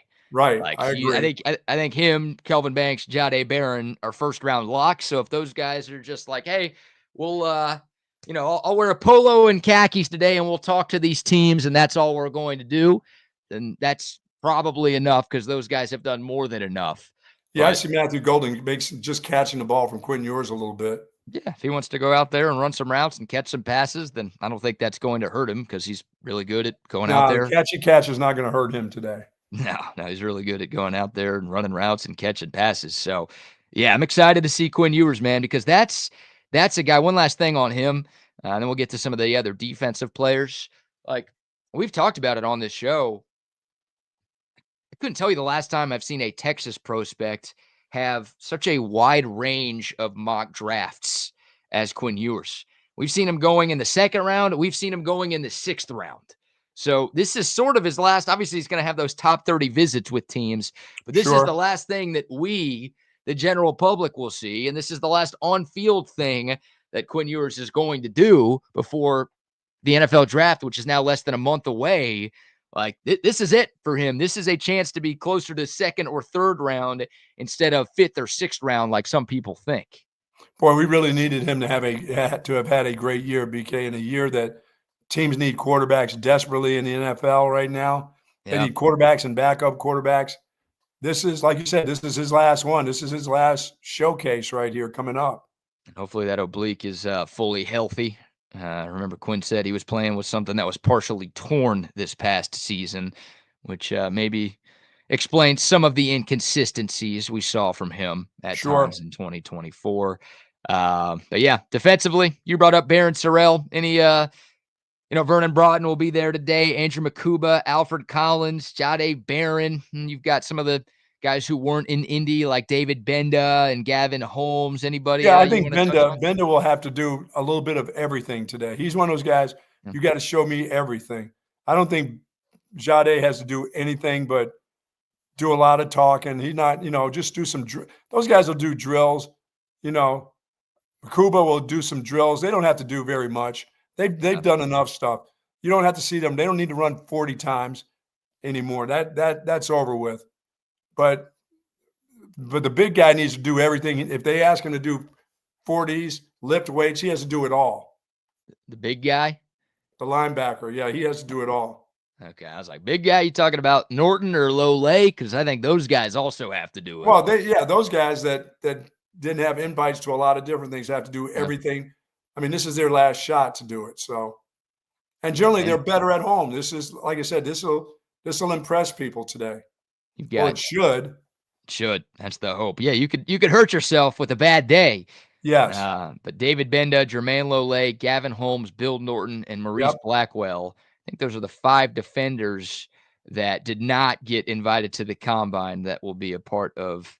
Some of the Gavin Holmes of the world end up on NFL teams, BK, and we see them, 2 and 3 years later getting on some really good teams and playing good in the secondary, and we never heard of them before. You know what I mean? They just grow up as they get into the NFL. They get a little bit better. They get better, even better coached in the NFL, and they blossom in the NFL. That's what's really weird about secondary guys. You see guys like, I never heard much about him in college. Why is he so good now in the NFL? How did that happen? Well, they got NFL coaching when it comes to secondary coaching, and they just mature a little bit different. Because I mean, when Gavin Holmes came to Texas, I thought that guy's an instant starter. He's going to be playing. He came from a defense that had a bunch of great wide receivers that he had to cover all the time. So he should fit well. But it's taken him a while. But he got some playing time, and he wasn't bad. It wasn't that he stunk. No, he wasn't bad at all. No, Texas was just very good in the secondary. Yeah, and maybe this comparison is a little bit of a stretch, but I think of a guy like Ryan Watts who transferred into Texas. Yes. And Ryan Watts started. He played a lot more than Gavin Holmes did. Yes, he did. I don't think anybody expected Ryan Watts to get drafted with what he did during his time at Texas. And he seemed to be always hurt. Yeah, but he ended up getting drafted. He was either a 5th or a 6th round pick by the Pittsburgh Steelers a couple of years ago. So Gavin Holmes is like tall for a corner. I think he's 6'2", 6'3". He's pretty fast. He's pretty athletic. So he's a guy that like maybe one NFL team could fall in love with enough today to where it's like, all right, it's a day 3 pick. The reward is potentially high. If it doesn't work out, whatever. It's a 6th or 7th round pick. It's not a big deal. Like I said, we see a lot of those guys in the NFL that now we're saying, how comes that guy's starting? He wasn't anything in college. How did he get that way? Just got better. Yeah, just got better. So that could be, it was coached up by some good coaches here. Obviously, Texas had a very good secondary this past season, so it wasn't easy to get on the field. But when Gavin Holmes did get some playing time, I didn't think he was that bad. And I think, for a while it felt like NFL teams were scared of Texas players because they were worried about lack of development.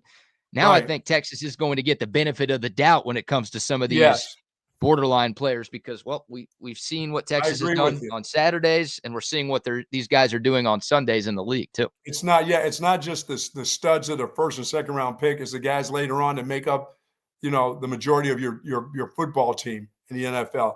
These guys are coachable. They can be coached. We can coach them even a little bit better and they're great athletes. So let's take a chance on a UT guy. Yeah, absolutely. Come on, Jerry. Take a chance, Jerry. I wonder if Jerry's a little scarred from Texas Longhorns because DeMarvion Overshown keeps getting hurt. And that guy's been awesome. He's having great years when he's playing, and then he gets hurt. He's been awesome. I don't blame that on Texas. That's on Jerry. That's somehow on Jerry. That's not on the university. Well, Overshown, he did get hurt a lot early in his Texas career and then stayed healthy, which is why he turned into a great college player and a third-round pick.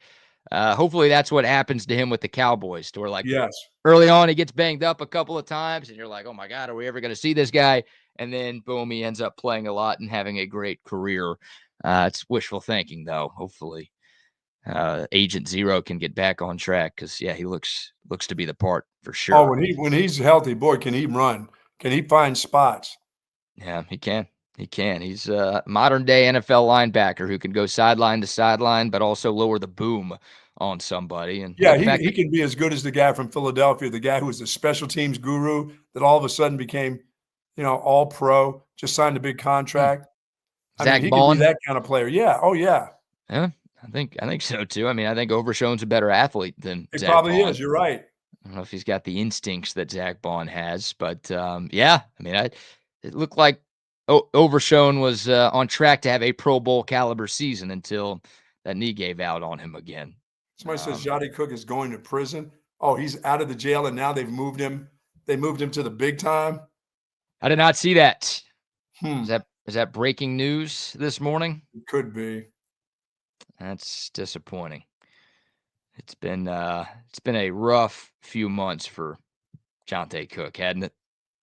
Yeah, well, it's hopefully he can overcome that for his life because this is about his life now. It's not about his athletics. It's about how he's going to live the rest of his life. If he's going to live behind bars, or is he going to be a productive citizen? Or he doesn't even have to be productive, just be a good citizen. Think about CB says there's no new Jonte Cook news, which I think no news is good news for him at this point. But think about where that guy was 12 months ago. I mean, every Texas player who left last year was raving about Jonte at the combine. Hey, who's next up? Oh, it's Jonte Cook. It's Jonte Cook. Yeah. Keep an eye on Jonte Cook. And then obviously he gets kicked off the team mid-season and gets in trouble. It transfers to Washington, gets in trouble again, and it's just been all downhill from there for Jonte. So I agree with you. Hopefully he gets his life turned around. That's more important. Maybe football will be a part of his future at some point down the line, but more importantly, he's got to get the other stuff taken care of. All right, we'll take your thoughts. Dakota text line 512-222-9328. The YouTube, Facebook, Twitter, and Twitch live chats are open as well. We got a Kim Mulkey video for you, bud. Yes, and don't hold out too long on my airplane story.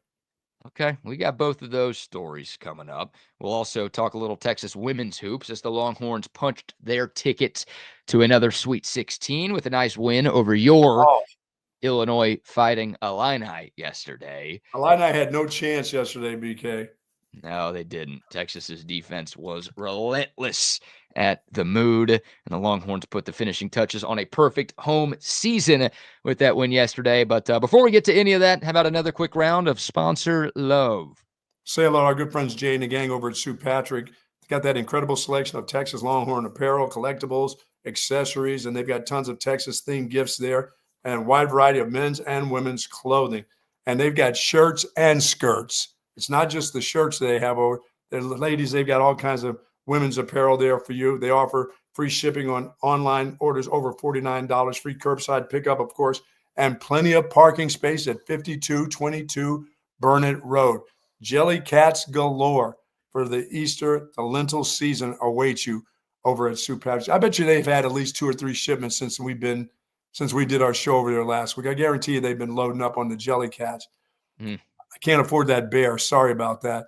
Maybe after I play golf today, maybe I'll come and get that bear for a G. Not a big deal when I take care of these guys today. So, but they've got all kinds of different apparel over there. And they've got the hats. Of course, they've got the caps. This one right here, BK, is one of my favorites right here. Mm-hmm.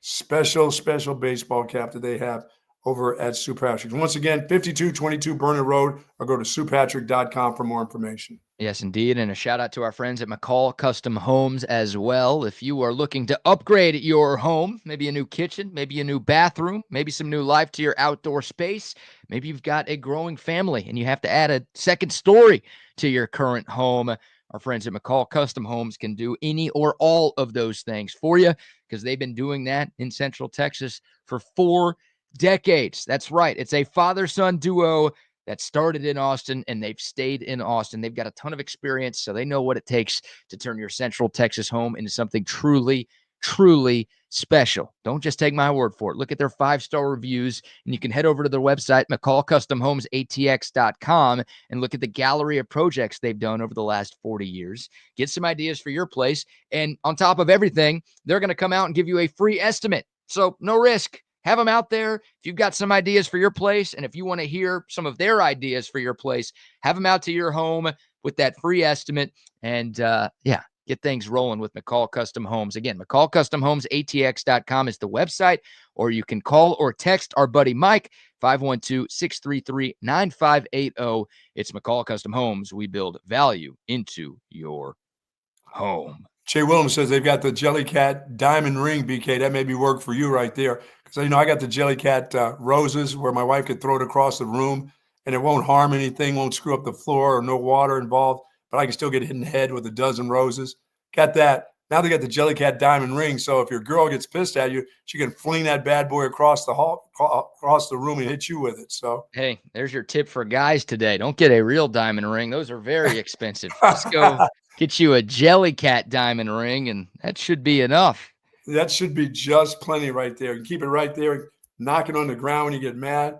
And by the way, I had a talk about I don't know, I'm the baby boomer generation. I guess I am. I think it started before my generation. It was the one before me. And I don't know if that's what generation was it before me? Is that the greatest generation? Huh? Are you a part of the greatest generation? I think that was the greatest generation before me. No, I'm not a part of that. I'm the boomers. I'm part of the boomers. Yeah, so the self-appointed greatest generation of all time. Yeah, nice bit there, olds. But those olds are the ones who started the take your shoes off at the door. That's the ones who started this. I was talking to you about, I go to my, son-in-law's house, and I go there, and the first thing you do at the door is you take your shoes off. I'm like, what am I, Japanese or something? What is this? I'm going to the geisha girl house or something. Why do I have to? I didn't step in shit. Why am I taking my shoes off? I've never done. I grew up in the steel mills of Pennsylvania wearing boots and everything else, but I never had to take my shoes off at the door. Now, my in-laws' house, when I first went to their house in Massachusetts, that was a thing too. But that was the generation before me. I'm not one of now my wife is she eyeballs me if I walk around in the house with my sneakers on. I mean, I get to look like, what are those? I'm like, they're shoes on my feet, on my floor. And if something happens, we can clean the floor. What is this? Take your shoes off at the door. When did that start to be a bit? I thought that was for kids. I thought that stopped at 8. I feel like that's been a bit for a long time, no? Yeah, but do you do that now? Do you do that when you go to somebody's house? Is that the first thing you do? I do it all the time. But that's because you grew up. You must have had to do that as a kid. I don't think I did. I don't think my parents required us to take our shoes off right when we got back into the house. Where the hell did that come from? I got it with kids, but I'm an adult. If I come to your house, what are you going to bathe my feet, or you're gonna wipe your feet on the floor mat right before you walk in? Well, yeah. And then I generally don't step in crap from my house to the garage to your place. I don't put my feet in shit and gum and stuff like that, or I know what's happening, and I will wipe my feet off. But the bit about taking your shoes off, I'm like, is that just because they don't want to clean the floor? I mean, you have to clean the floor every once in a while. I got that.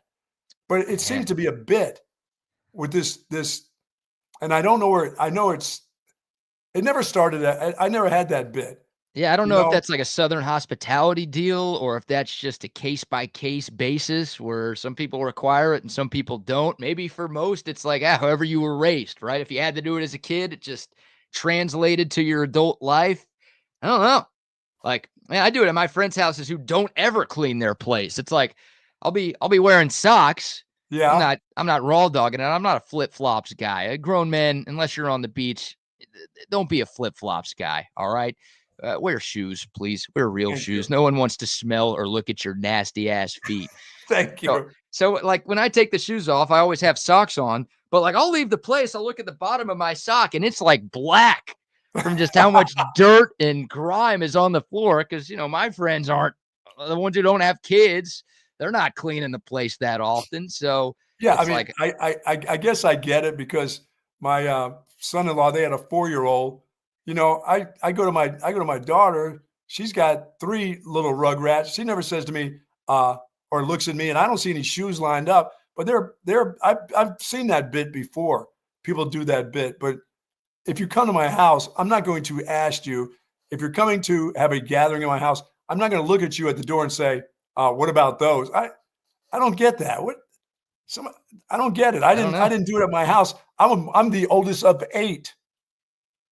Yeah. You know? It depends. Have you ever been yelled at to take your shoes off in anybody's house? No, but I've been instructed to if I walk through Hmm. for a couple minutes to what about those? You mean my feet? Or In you're your talking about you're talking about my shoes. in your own house. They belong to my feet. That's where they stay. I don't generally walk around in socks, you In your know? in your own house, you get yelled at for that? I don't get yelled at, but I get Okay. directed that you got your shoes on. And I'm So like, your wife always takes off her shoes when she gets there. yeah, she doesn't walk around in her shoes in the house. Okay. Interesting. And for me, it's just a weird bit because I've never had to it's my house. I don't walk around with shit on the bottom of my shoe. I don't believe I go out, and I know I got these big dogs, but I kind of check to see if I've stepped in shit. Or believe me, if I stepped in this dog shit out here, I would know because it would Right. come over the top of my shoe. I think You know what I mean? I So, think yeah, in but your some people, house, go ahead. people have that as a bit. It's like they look at you like, "What are you doing?" I don't know. You need to put a sign at your door. Now, if you put a sign at the door, I got it now. Right. I think what the phrase house rules applies here. Oh, I It's just see. it's a house by house basis, right? Some people don't care. You can walk around with your shoes. Now, don't ever put the shoes on the couch or on the bed or anything like that. Oh, no, I they always have assume. some spot because they're all lined up. Generally, if you go to a shoe house that does Yeah. that, I understand when it's raining and there's boots and you want me to take, I got that then. But generally, if you go to a home that does that, there's a right around the corner or right there by the door, there's like 8 pairs of shoes from the ones that you never picked up the last time you're there. You just changed shoes and just left them there. You So put on, if you walk in and see that, will you take your shoes off? Oh. I get, no. So I have to know the bit at the house. And if I see shoes there, I'm still thinking, I'm a grown man. There's nothing on the bottom of my shoes. I'm not going to get on your rug and start wiping my feet. Yeah, what if you just got back from a trip to Louisiana and you were in a public bathroom and Oh, you got piss all over the bottom of your shoes? Now you're gonna track that into someone's home? you're giving these people credence to this deal of shoes off. Don't give Because it. I'm a shoes off guy. Like I don't think I'm gonna require it in my home, but like I am a shoes off guy in other people's homes. It's a sign of And respect. they don't even say a word to you. But when you hit the door, you start Shoes come off, man. at your friend's place, at your grubby Yeah. Finn's pad. You do that, Yeah, shoes come off like every and your time. mom didn't make you do that. You didn't do that as a kid. I didn't do it as a kid. I don't know where it came from. I guess I saw other people do it and I'm like, seems respectful. So I'm going to do it. Because unlike you, I'm not a piece of shit. Yeah, guess what? The respect is I'm not stepping in dog shit and walking in your house. I respect that part of me. What about Okay. mud or grass or anything? You never know what you step on or in. Dude, that's a weird, it's just a weird bit that a lot of Man. people do it. They What just year were do you? it. What year were you born? I was born in 55. Oh, okay. Yeah, the greatest generation, according to a very quick Google search, refers to Americans born between 1901 and 1927. There you go. So you just missed the cut on that. I'm the boomer, right? So I think you're a baby boomer. Baby boomer sooner. Whoa, easy on that. Yeah. That's you don't want to be associated with them. So it's the Double group reason. after 55 that's pushing the don't come in here with your shoes on. Okay, I'm doing a generation names and years search.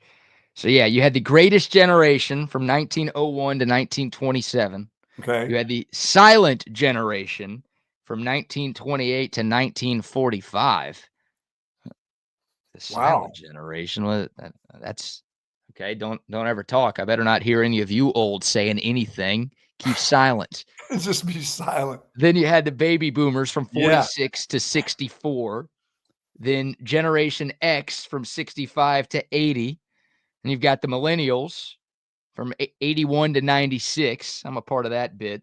And then Generation Z from 97 to 2012. And then Gen Alpha from like 2012 to 2025. Oh, it's a group before yours started this shoe thing that's kept it going. Because their Gen kids X. are always stepping in crap and putting their knees in dog crap. It's 65 to 80 is the generation. Yeah, that's the before group. me. That's the group that, oh, don't come into my home with your, take your jeans off because your knees have got dog crap on. Take your pants off when you come into my home. That's an orgy right there, Buck. Oh, you that's gotta get out of that house, or well, you at least have to know what you're getting into when you walk in. I'm going to ask the question, why is it that you have to do it? I mean, do you think it's not proper to ask, why is it that why do I have to do that? What is it about taking my shoes? I'm going to go ask my wife today. Yeah, I'm sure she'll say it's because you've got dirt on your feet. My wife grew up on a farm, and her mom and dad probably didn't make them do. I bet she did. I bet if she was wearing like work boots or shoes out in the farm, they're probably like, you cannot take that stuff in the house. I bet that's where it comes from for her. I'm going to find out today. I'll let you know tomorrow. Why is it? Back. Show some respect, Bill Parcells. Yeah. What am I going to do? Am I going to get my feet washed when I go in there? If I take my shoes off, will you then wash my feet? Hey, here, well, come wash your socks up here, guy. I got you. I'll just say this: if you come to my humble abode, you won't have to do that. If you feel like you have to do it, then do it. But I'm going to expect you not to roll in here with mud and dog shit or cat shit on the bottom of your shoe. Hey, now that I know your wife's stance on this, then I will always be taking my shoes off when I walk in. Yep. No, the king has spoken. Yeah, you're right. I told you, your wife's stance. She has spoken. She's the king and queen on the chessboard in your home. Don't forget that. No. I'm going to figure that is all going to be. I'm going to ask these questions. These questions are questions that need to be asked. Yeah. I don't need to be going to see grandkids and taking my shoes off. I'm not getting that. You have wood floor. You got wood floors. I mean, it's not carpet all over the place. You got wood floors. Why do I got to take my shoes off? Maybe I've got foot fungus. Even when you don't need to have my foot fungus crawling around your floor. Yeah, some people's feet. Again, if it's bare feet, like leave the flip-flops on. Actually, you know what? Get your ass out of my house. Unless we're Why are you coming to my house in flip-flops? Unless we're having a pool day or something in the backyard. Like don't just be hanging out inside my living room with your flip-flops if you're a dude, all right? There you go. I'm gonna ask you to leave if you're doing that. Well, you're the generation of flops. You guys have I know. Yeah, just like I'll look again. I'll wear them to the beach or to the pool. Like there's a time and place for them. But you don't go out to dinner with flip flops on. No, do you? Don't wear jeans and flip flops. Don't show up to the airport. Don't be wearing flip flops on a flight and then taking your flip flops off on the plane so everyone smells your dogs. What are we doing here? Have some courtesy. Yeah, we're living in a society. Oh my God! All right, I'm done with that. I got to figure this one out. Yeah, other people are chiming in. They're weighing in on the shoe versus no shoe debate. People are getting mad at me for my flip-flop take. Someone says, I look at the floors and that will be my deciding factor on if I take my shoes off. Oh, that's cool. So you walk in and it's like, if the floors look clean, then all right, I'll take them off. If the floors look like they haven't been cleaned in months, then screw you. I'm leaving them on. Yeah, I ain't putting in this extra effort. My roommate in college went to prep school, so I had to take my shoes off and line them under my bed. That was my first deal. I mean, they would be lined up, right underneath my bed, different, whether it's sneakers or whatever, because he lined them up and he learned, he went to prep school. And I didn't think it was a bad bit. We lived in a little 4-cornered room. We had those little cell beds, and it was fine. I didn't throw my shoes all over that dorm room. I was okay with that. But when I go to a big ass house and, you got a vacuum cleaner or you have a sweeper, why am I walking around in my socks? So you and I are on different sides of that. Like, if it's not your place, you were sharing this place with somebody, right? So like he or she would have no right to be like, you got to take your shoes off here. That's not your place. Correct. Like, if it's someone else's place, like they own the spot, or even if they're just living alone and it's their place, you might not have to own it. You can rent it. But if you're by yourself, like it is only your name on the mortgage or on the lease, then you've got the right to say what happens there. But if you're in a shared community, like you were being a very good roommate there, because you could have been like, dude, screw you. It's not your house. The landlord doesn't say I have to take my shoes off. I ain't taking my damn shoes off. There you go. I'm going to go ask the question. She's probably going to be at the bottom of the steps waiting for me. Yeah, she's going to have a baseball bat in her hands for you.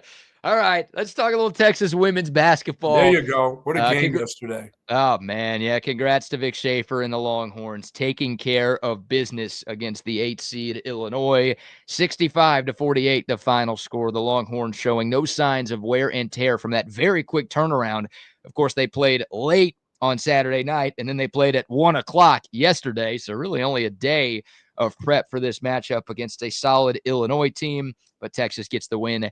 65-48, the final score, and the big story, the Longhorn defense forced 20 turnovers. Texas scored 23 points off of those 20 forced turnovers, and they held the Illini to just 38% shooting and 33% from deep.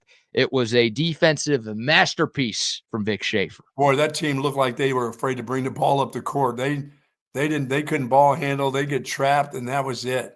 And not only did they get the ball taken from them, they got taken from them, and they scored off of it. Texas they're so relentless, dude. Like, they press for 40 minutes. Oh, yeah. And they trap, and they just get right into your kitchen. No, that's not a women's basketball. Oh, are you sure? No. I thought you were going to say they get right into your oven. Very nice. Well done. No, I'm not sure anymore, but that's just what they do. And Rory Harmon, Vic Schaefer spent a lot of time in the post-game presser yesterday talking about just how much of a badass Rory Harmon is, how, she's the floor general for the offense. She facilitates, she scores. She's now second all time in school history for assists, by the way. So she's great on that end of the floor, but she will pick up anybody, any other point guard for 94 feet and just hang with them for the entire game. And she just doesn't get tired. That's just Kevin Gates out there. It's amazing the job that she does on both ends of the floor. She's kind of the straw that stirs the drink. Obviously, Madison Booker's your All-American. She's the best player. I'll talk about Rory Harmon when her career is over with at Texas. I'll wait till after the season and after all of this to say what I really think about her, because I don't want to jinx her. I don't want to do anything to jinx anything. But boy, I got a lot to say about her. She's a stud, man, and has been a stud around these parts for a long time, and she's been through a lot, and happy for her, happy for, Shea Holly, who's been here for 5 years now. They go back to the Sweet 16, and look, Texas, the next step for them is to get to the Final Four. They're now 2 wins away from doing that, but Vic Schaefer has been to 3 Elite Eights at Texas. A lot of the current players on this Longhorn team have made it to the Elite Eight in the past. They're all trying to get over that hump and make it. But, man, that defense yesterday, if they defend like that in Birmingham next weekend, then they'll have a shot to make it to Tampa. Here's a little bit from Vic Schaefer after the game talking about his team's performance against Illinois and, of course, moving on to another Sweet 16. The team was really focused today. I was really proud of their prep to have to play a really good Illinois team on one-day prep. After, we knew we didn't just have our best night the other night. But, again, a lot of that had to do with being off 2 weeks. But we don't ever try to sugarcoat things or make excuses around here. We're pretty accountable, but just really proud of our team. I thought they came out the first half and really established themselves and did what we wanted to do. We only had 3 turnovers. And so, again, proud of our team. on to the next one. I'm excited to take this group to Birmingham. This is one of my better teams, y'all, and that's why I want it so bad for them. We've got enough, and so I'm excited to have a chance to go play again. Yeah, I mean, you can do a lot of things when you don't think you played that well the game before. You can always be relentless on defense, and they're like that every night on defense. Yeah, they just are. I mean, sometimes they may not be at their best on defense, but they are relentless. They will keep after you, like you said, from the beginning to the very end. And it doesn't matter who comes in the game. They play the same type of defense. It's crazy. My guess is the players got a little bit of a berating from the coaching staff on Sunday. Look, Texas won against William and Mary by 44 in the opening round, but they gave up 61 points in that game, which is like to a team like that was a little unexpected. And Vic Schaefer in that post-game press conference talked about not being thrilled with the way his team defended. So my guess is Sunday's practice was all like defend. And yeah, to hold a much better Illinois team to just 48. And again, we talked about the 20 turnovers that Texas forced. Like that message was heard in practice. No doubt. And yeah, offensively, Maddie Booker, 20 points. Shout out to Jock Winantanda. 19 off the bench, a career high for her. She averages just 5 points per game, and she pours on 19 yesterday in the NCAA tournament. Huge moment for her. Her teammates were super pumped after the game because of what she was able to do. So yeah, Texas didn't even make a three-pointer. They still won by 17, took care of business relatively easily, and they will take on Tennessee, an SEC opponent, in the Sweet 16 this Saturday in Birmingham. The Longhorns beat the Lady Vols in Austin in the regular year.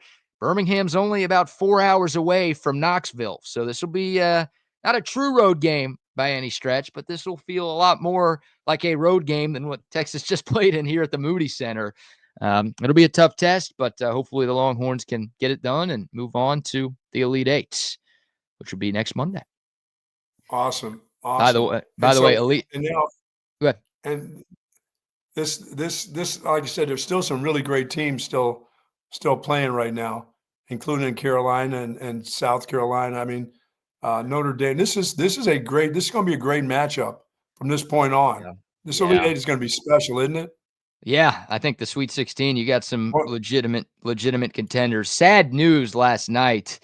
If you were up late watching the last game of the round of 32, you saw USC beat the crap out of Mississippi State, but you also saw All-American Juju Watkins tear her ACL in that game. Just brutal. She had to get carried off the floor, damn near in tears, and she's one of the best players in women's college basketball and one of the brightest young stars in the sport. And look, USC still won the game fairly easily, but she was, their best chance to win a national championship, and now she might have to miss some of next season as well. Just tough for the sport, obviously tough for USC and tough for Juju Watkins. That one hurt late last night if you watched it. So, bummer to see for USC. And speaking of great young stars and women's hoops, the number one recruit in women's college basketball in this class of 2025 will announce her commitment today. That is Aaliyah Chavez. She's from Lubbock. She led her team to a state championship a couple of weeks ago, and she will announce on SportsCenter. She's that good. Not a lot of women's basketball players who are like big time enough to get to announce on ESPN where they're going to play their college ball. But I think it's at 1:00 this afternoon. She will be on SportsCenter. She is choosing between 4 schools. It's Texas, it's Texas Tech, it's Oklahoma, and it's South Carolina. And I think most people believe it's a 3-horse race between Texas, Texas Tech, and Oklahoma. So it feels like South Carolina, a distant fourth, maybe a little bit too far for Aaliyah Chavez. But no one really has a great beat on where she's going to commit. It goes without saying. I mean, she's the number one player in the country, and she's one of the best women's basketball recruits in a couple of years. This would obviously be a big-time get for Vic Schaefer. No reason to stay in Lubbock. Get out. Yeah. Get out. It's like the movie, right? They should have just filmed that in Lubbock, huh? Get out. Maybe she wants to stay at home. We saw Texas Tech pay $1 million to a college softball player this past year, so maybe they are ponying up some serious cash to try to keep Chavez around. Man, some folks, I looked at a couple of different sites before this. Some people believe that Oklahoma is actually the favorite, which it's interesting, right? I mean, OU's good. They're in the Sweet 16. They beat Iowa yesterday. They're a 3 seed in the tourney, so they've been a solid program for the last couple of years. Maybe the style of play that Oklahoma runs is better served for Leah Chavez. I'm not going to sit here and act like I know the true answer to that theory, but again, nobody really knows what she's going to do. But one of those three schools, Texas, Oklahoma, or Texas Tech, is going to be very happy with an announcement that takes place later today. Yeah, these are the last moments when that mind is already made up. It's just about the announcement now. Yeah, I think so. I think she knows, her family knows, but they've done a good job. Again, not indicating to seemingly anybody where they're going to go. Maybe Vic Schaefer knows, maybe all the coaches know, but none of us seemingly know.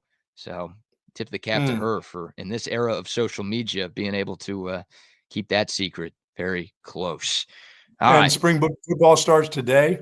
Spring football starts today. We'll have some reports. You gotta make it count. All these days count. This can't be a waste of time. Yeah, it can't be. You only have 15 practices here in the spring. Hey, that's all you get. Can't be wasting them on spring games and screwing up first day of practice. Right, and a chance for these early enrollees to show what they've got. Obviously, a chance for some of these guys to win position battles and solidify themselves as starters going into fall camp. Yes. Football matters a whole hell of a lot, Buck. What was this day like for you as a coach, the first day of spring ball?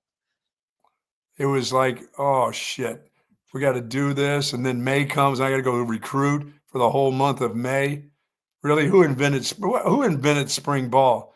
That was me. Who the hell invented this? Sounds like you loved it. Why? No, I did not love spring ball. I did not love it because a month later, you were on the road for a month in May. You were gone. Spring ball was like, because you go from winter workouts right into this, they get a nice week off. Guess what? The coaches don't get a nice week off of spring break. They got kids that are in school, and those kids, you got to hang around them as much as you can, but you still got to meet to get ready for spring ball itself. There's meetings on meetings on meetings. More meetings now than there was in the fall. The fall was just a routine of when you went in, you had a game that week. This was like meetings for the sake of a meeting.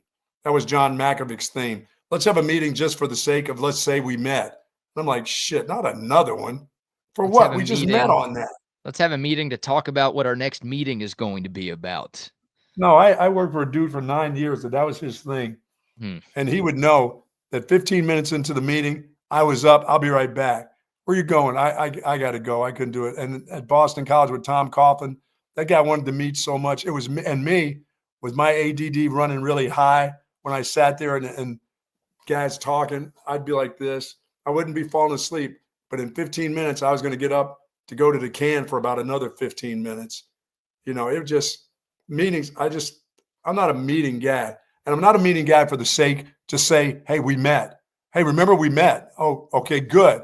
Yeah. We're going to meet another hour. We're going to meet again and talk over the same shit. Let's go. Oh, man. Well, hopefully this current iteration of the Texas coaching staff is a little more fond of spring football than they have to, because they have a lot of new guys. They've got a lot of new appointments on their staff and as a part of their program. They got to go through this. This is what you have to do when you change up people. Not only players, but when you change and getting new coaches, the lingo's different. The way you present yourself in meetings, you got to know where your positioning is on the staff. That starts to be a part of it. You can't be you come in there, you can't be the talker out of all the talkers when they have a special way that they've been doing stuff. You start letting people letting you know, here's where you are on the totem pole. So that's a great point, right? Everyone's talking about the 22 early enrollee players that are showing up at Texas.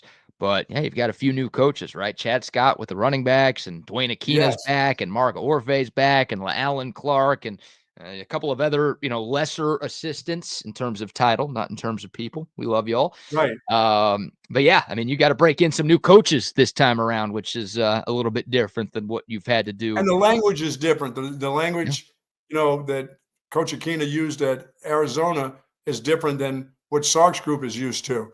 Sure. They'll take some ideas, but they're not going to take all your ideas. Believe me.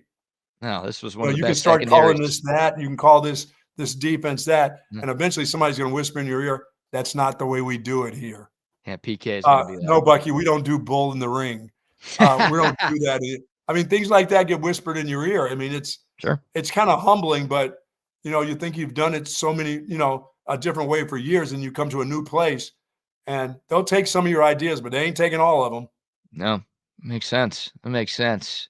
So Texas spring ball starting today, new players, new coaches, a new era of Longhorn football. Obviously, the Arch Manning era is underway. And, of course, Texas Football Pro Day will be on TV. We won't get to see any of the spring practice, but we will get to see 21 Longhorns on the SEC Network this afternoon from 1 to 4 working out for Pro Day. So and no spring game. That's still in effect. Yeah, that's still in effect. That won't change, unfortunately. No matter how many times you and I take a 9-iron to that dead horse, it is not going to come back to life. All right, couple of quick sponsor shout outs here. How about our friends at Woods Comfort Systems, Buck? Love those folks, baby. That air conditioner is going to cut on today. I guarantee you your air conditioner is going to come on, and you're going to hope that thing's working properly. And if you haven't got that fixed, you still have an opportunity to call, because there's going to be hotter days than this. But call the folks at Woods Comfort Systems. They can get it done for you. They've been doing it for close to 70 years in Central Texas. Nobody does it better. They also do heating, and they do plumbing. If you're Adam Wagner or that household, they can get your plumbing done. Whether you're stuffing socks or toilet paper in the toilet, too much of it, or newspaper, they will be there just for you. Love the folks at Woods Comfort Systems. As I said, their technicians get there on time. They let you know just about when they're coming. They'll give you a window, but they'll also tell you if they're going to be early for that window. And very seldom are they late. They haven't been late for mine yet. I love them. For 5 years, I've been using them at my new home and love what they do, and you will too. Yeah, woodscomfortsystems.com is their website, and the phone number is 512-842-5066. Shout out to Covert Bee Cave as well. If you are looking for a new car, truck, or SUV, our friends at Covert Bee Cave have you covered, because they've got the best selection of vehicles, both new and pre-owned, that you can find anywhere in Central Texas. They've got the best people, fantastic service. You're not going to get crowded by some salesperson. No, they're going to be there for you. They're going to answer any questions that you need, but they're not going to pressure you into anything you don't want to do. They want to help you find the car that's best for you and best for your family. Great people who work there. And what do they say about those Covert prices, Buck? Nobody beats a Covert deal. Not now, not ever. Not ever. CovertBeeCave.com is the website if you want to take a glance at their great inventory. But more importantly, go out and see Dan and Mike and Stacy and Jerome and Cameron and Ron and the whole squad at Covert Bee Cave right there off of Highway 71. And a quick shout out to Top Gun Rentals. I want to say hello to Brandon Mars. Brandon, of course, every year for the Mullet Open, like Tom McKay always does. Tom McKay always gives me a big 98-inch screen TV for the major prize at the Mullet Open. Brandon Mars always gives me something special. And I got the chainsaw again. I went by yesterday, picked up the chainsaw. You never know when you need a chainsaw until a freeze shows up and you got a bunch of dead wood hanging around. Or if you want to use it on your dead wood, you can also use that chainsaw on it. Some of you won't need a chainsaw. You just need a little toothbrush with some sharp teeth on it. But I'll tell you what, I want to thank Brandon Mars today. And as I said, I was talking about, planning and all that stuff. They've got tillers. They have everything. If you want to do it yourself, you want to rent a tiller or a lawnmower or riding mower, and you want to start doing stuff yourself, well, you can start it by going over to Brandon Mars, because they have rental tools, and they have tools that they can sell to you at Top Gun. Love the folks there.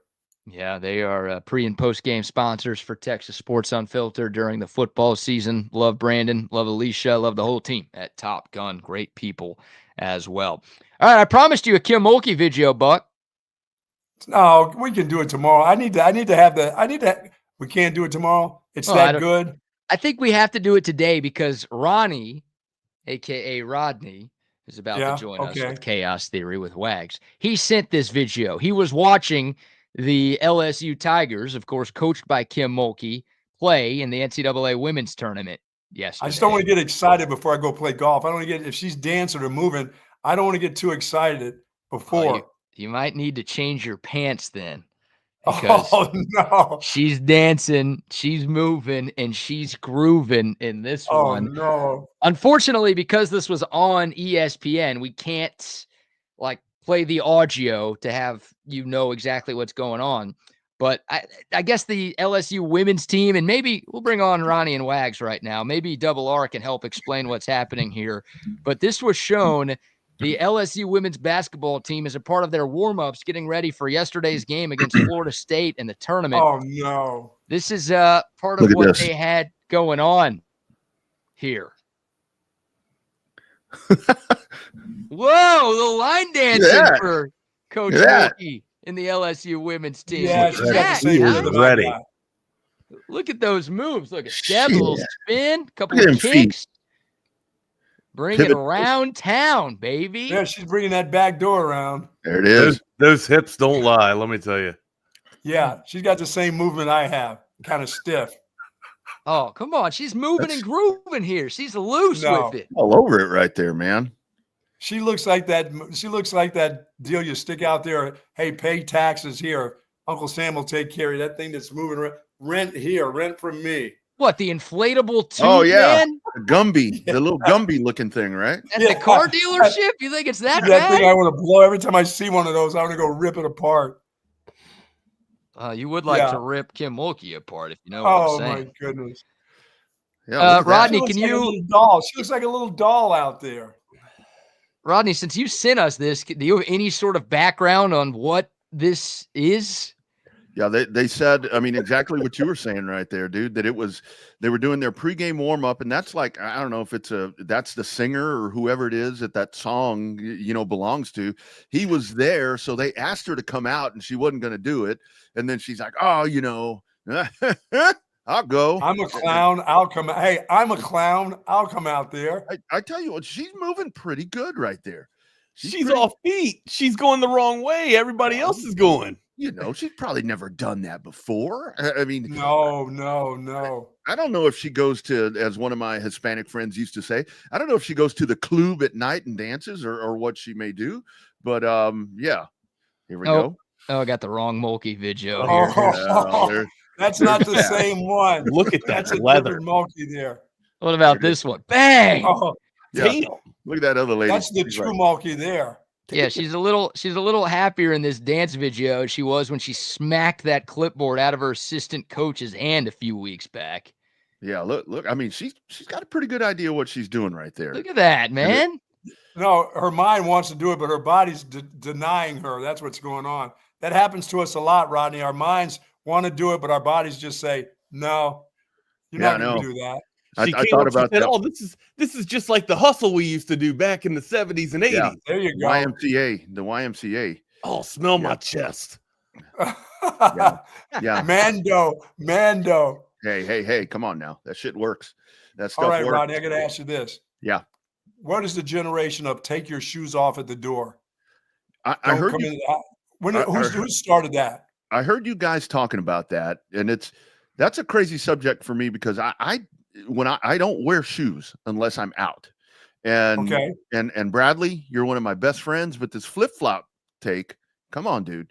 I'm a flip-flop. I mean, I will wear flip-flops with socks.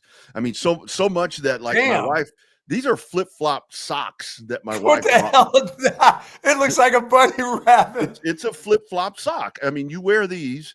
I'll post a picture on the X for people to see, but you put your toe in there and you can wear these with your flip-flops. And hey, my biggest issue with the flops is that your feet are out. So if you've got your feet covered when you're wearing them, I don't have nearly as big of an issue, Double R. I like what you're selling me on there. Well, and I think socks. Part of the problem is for me, like I've told Wags a bunch of different times on our show, because I wear slides. I mean, my wife says I dress like a 9th grader. I mean, if I stood up right now, I've got basketball shorts on, no shoes, and a freaking t-shirt, and it seriously is. You know, my wife, we'd go to like a sporting event, and she's like, you fit in. You're like not one of the playing kids today. Yeah. She's like, you fit in like one of the kids, except you have a gray beard and a beer belly, but God, yeah, like one of those last kids off the bench who just wears warm-ups and socks and slides for the entire game. That's great. great. You have to take your shoes off at your house. Do the family take shoes off? No, are you allowed to walk in the house with shoes on because it's your house? Yeah, we walked around with shoes on, but it's so here. The funny story is, like with real estate, when I was doing real estate, I mean, that was one of those things where you took your shoes off to go into people's property and walk around it, and that's protocol for that. Okay, so that I understand, but when you go to visit someone, it's a little weird. So here's the other question: so when you go to visit somebody, do you go in there and drop a deuce in their bathroom? I never do. You don't. It has to be a true emergency, or I'll hold out and I'll say, I'll be right back. I'm going to Starbucks. Well, yeah, I try only to poop on the porcelain in my house. Like it's or the almost gas like station or a porta potty. Well, don't invite me over. Don't invite me over. I can't do a porta potty. What? No. Do you know what goes on in those porta potties? I know what goes on. It's not going to go on in my pants. No, for sure. But I mean, I think I have a legit phobia about shitting somewhere else besides my house. Really? Unless I'm going to be in a residence for like a week or something. If I'm going on vacation and I have my own private porcelain shitter, we're good, right? But if I have to share like common areas with others, yeah, that's interesting. I'm totally different about that. I will not take a chance on in my pants. I will poop in your trunk of your car before I do it in my pants, or lean up against the car on the side of the road, or go behind if the gas station, I go in there and it's filled, I'll run behind the gas station and lean up against the wall. I won't do it in my pants. I'm not going to do that. I'm not going to. I also think it's an embarrassment. Like, I don't want to put you through what I'm about to do. You know what I mean? Like what I'm about to do to these pipes. I don't want to bust your pipe. I don't want to be responsible for the house flush, multiple flushes. If it hits your drawers, you're going to be okay with that. You'll find a way to slide out of there. Somehow I found an uncanny way to keep it all down and keep it all in somehow. We just compact it and it just gets harder and harder and harder. All right. There's just sometimes it just can't work that way. Like a brick, man. When you want to talk about walk of shames, there's not a bigger walk of shame than if you go and you're going to go ahead and do a poopy in the porta john, and there's people around, and it echoes in there, right? so you go in there and it's like, it sounds like a war zone, and then you come walking out, and you're like, I don't know those people. I don't even care about those people. It doesn't matter to me. Is there a leaf blower in there? What's going on? Yeah. I was at an event one time, and there was somebody taking a shit in a porta potty, and as soon as he dropped it, I think it was an Alicia Keys lyric. He just goes, "This girl is on fire." So like if I go do that, because like at races and stuff, I mean, you have to do it there. I mean, you have to do it there if you're going to do it. And it's like, so I'll go do it, and there's lines of people. And so I come walking out after doing that. I'll hold the door for the next guy. I'm like, it's all yours, buddy. Have at it. Somebody said, I'll leave through the bathroom, I'll leave through the window and never return. That's great. Flowers or so you got to do so. You got to get that smell out. What if you have a Jeff Daniels moment where your legs go horizontal and the thing breaks? Just keep flushing. Keep flushing. How did we get to this from whether or not you take your shoes off? I don't know. I went to get the randomizers. I went to get the randomizer set up, and all of a sudden, you guys are talking about dropping deuces in people's front yards or something. It's Ronnie. And if you do happen to have to go and you have to poop in somebody's house, final thought right here. Be sure and look around the bowl, and be sure and look under the seat, and just clean that. That way you don't leave your mark, literally, and some skid marks. I mean, clean that. Keep flushing until the skid marks are gone. I don't care. I'll flush it down and have some paper and reach down there and clean it off myself if I have to. That's right. I'm not letting you know I went into your bathroom, because I very seldom will do that. That's why you have Woods comfort systems on your speed dial right there, in case. Yeah, it's like I was at a buddy's house, and I just stopped up their plumbing. Here we go, another 5 minutes. Oh no, I make an excuse. The minute I make an excuse that I got to run to Starbucks real quick and I'm at somebody else's house, that means I'm going to the can. I'm not going in your bathroom. I just won't do it. I can't. I try my best. I'll plug myself up. I'll take some before I go, but I'm not going to. I'll go pee in your thing, but I'm not sitting on your potty. Don't invite me over because I will. The winner of the You'll go. Where's your bedroom? Where's your bedroom bathroom? Yeah. I had a kid one time. I was showing a house, and it was a family, and they brought their kid along, and he's like, "I got to go potty," and he went in there and he had the runs in somebody's house. So who had to clean that? Oh my God! Realtor. Wow. All right, I'm gone, boys. All right. Later. The winner of the $50 Cabo Bob's gift card from the Coda text line 5609. Congratulations to you, the Texter, shit bandit, winning the $50 Cabo Bob's gift card. And yeah, I'll let you two shit bandits have a show today. I'll be tuned in. See y'all tomorrow. Later, brother. There he goes. Around the corner, the shit truck flew. Lurch was there and screams was heard. Lurch got hit by a big fat turd. It's a little poem we used to recite back in the day for one of our friends, Mike England. Hey, shitter's fool. We used to call him Lurch. He looked like Lurch from the Addams Family, so we used to call him Lurch. He always used to show up to the bus stop late or just slow. And around the corner, the shit truck flew. You know, I don't know why we came up with the shit truck. Mike Boyce, shout out to Mike Boyce there. Taking you back to the old school memories of my childhood. What's up, everybody? Welcome to another edition of Chaos Theory. We are already shitty on this wonderful Tuesday. Make sure you guys give us a follow on our social. I'm on our socials. I'm at Not the Fake Wags on Twitter, Brand X. I'm at the Wagner Wire on Instaface. Instaface for my partner in crime. Double R here is _ Rodney R on Instaface, and then also on Brand X / Twitter, it's the Rodney R. Smash the subscribe button. Let's get shitty if you haven't done so already. And follow us on that Coda text line, 512-222-9328. Make sure you hit us up on that as well. What's going on, partner? How are you? I'm good, man. I'm good. A beautiful Tuesday morning as we fire this thing off. How did we go from socks and sandals to shit? I think we were talking house etiquette because that was what they were talking about this morning. Take your shoes off. Take your shoes off. All right, take your shoe. And then you said, "Do you poop in somebody's house?" Do you poop in somebody's house? Yeah, you escalated the conversation. Yeah. I kind of went that direction, and that's kind of the nice thing now is that we have. And I tell people if we ever have people over, and it's usually one time a year, the Super Bowl is usually the only time, and I'll tell usually the guys, it's like if for whatever reason you have to go to the bathroom. Yeah, I'm like the girls' bathroom, what used to be the girls' bathroom, the secondary bath, which is now the primary bath because the shower's under construction. It's like, go do it in there. I said, just have at it, and we'll get it cleaned up, eventually. Don't worry about anything. But do you guys are there like unwritten house rules? So there's a bathroom that I go to, right? Yeah. We have there's 3 of us and we have 3 bathrooms. Like, I guess it was kind of like unwritten that she got his and her bathroom. Of course. Yeah. Which it's hers and hers, I mean, she literally, my sink has her hair stuff in it. Yes. Her sink has her, I don't even know what is in her sink, honestly. Yeah. It's like there's a lot of dental stuff in her sink, and then there's a lot of hair stuff in my sink. So what usually happens is Reed has his own bath, which is the guest bedroom or the guest bathroom. So he just ultimately consumes that.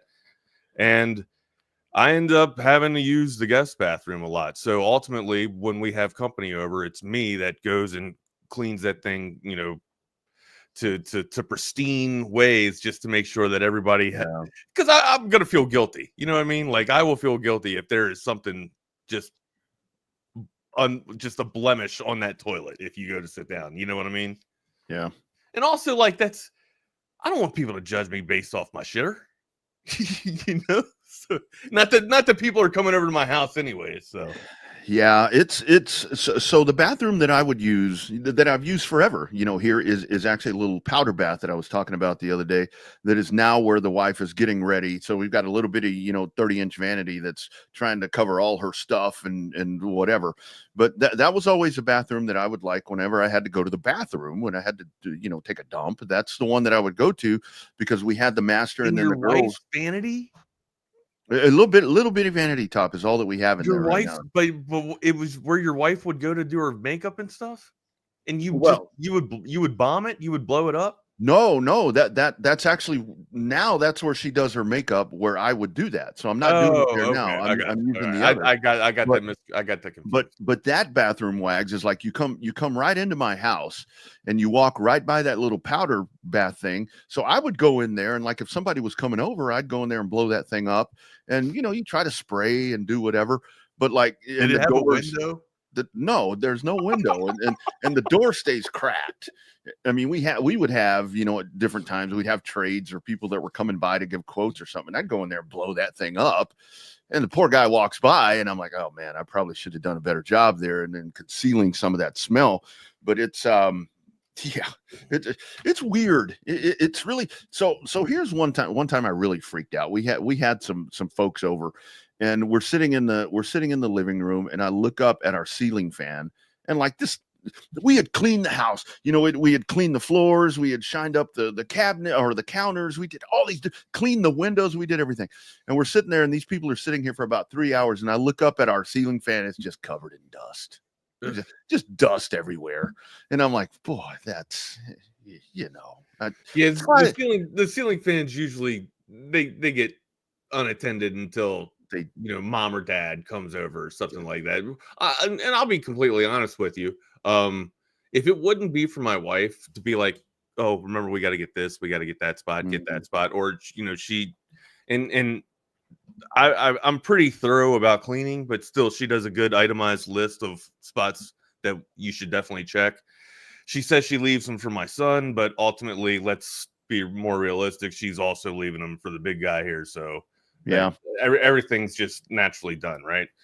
If it wasn't for cleaning those other little knickknacks or spots like that, if it wasn't for her and her itemized list, I wouldn't be remembering about the ceiling fans or anything too. It just goes unattended, right? Like, I don't know. It's just something that's not on it. Maybe that's a dude thing. Maybe it's just something that's not on our mind, right?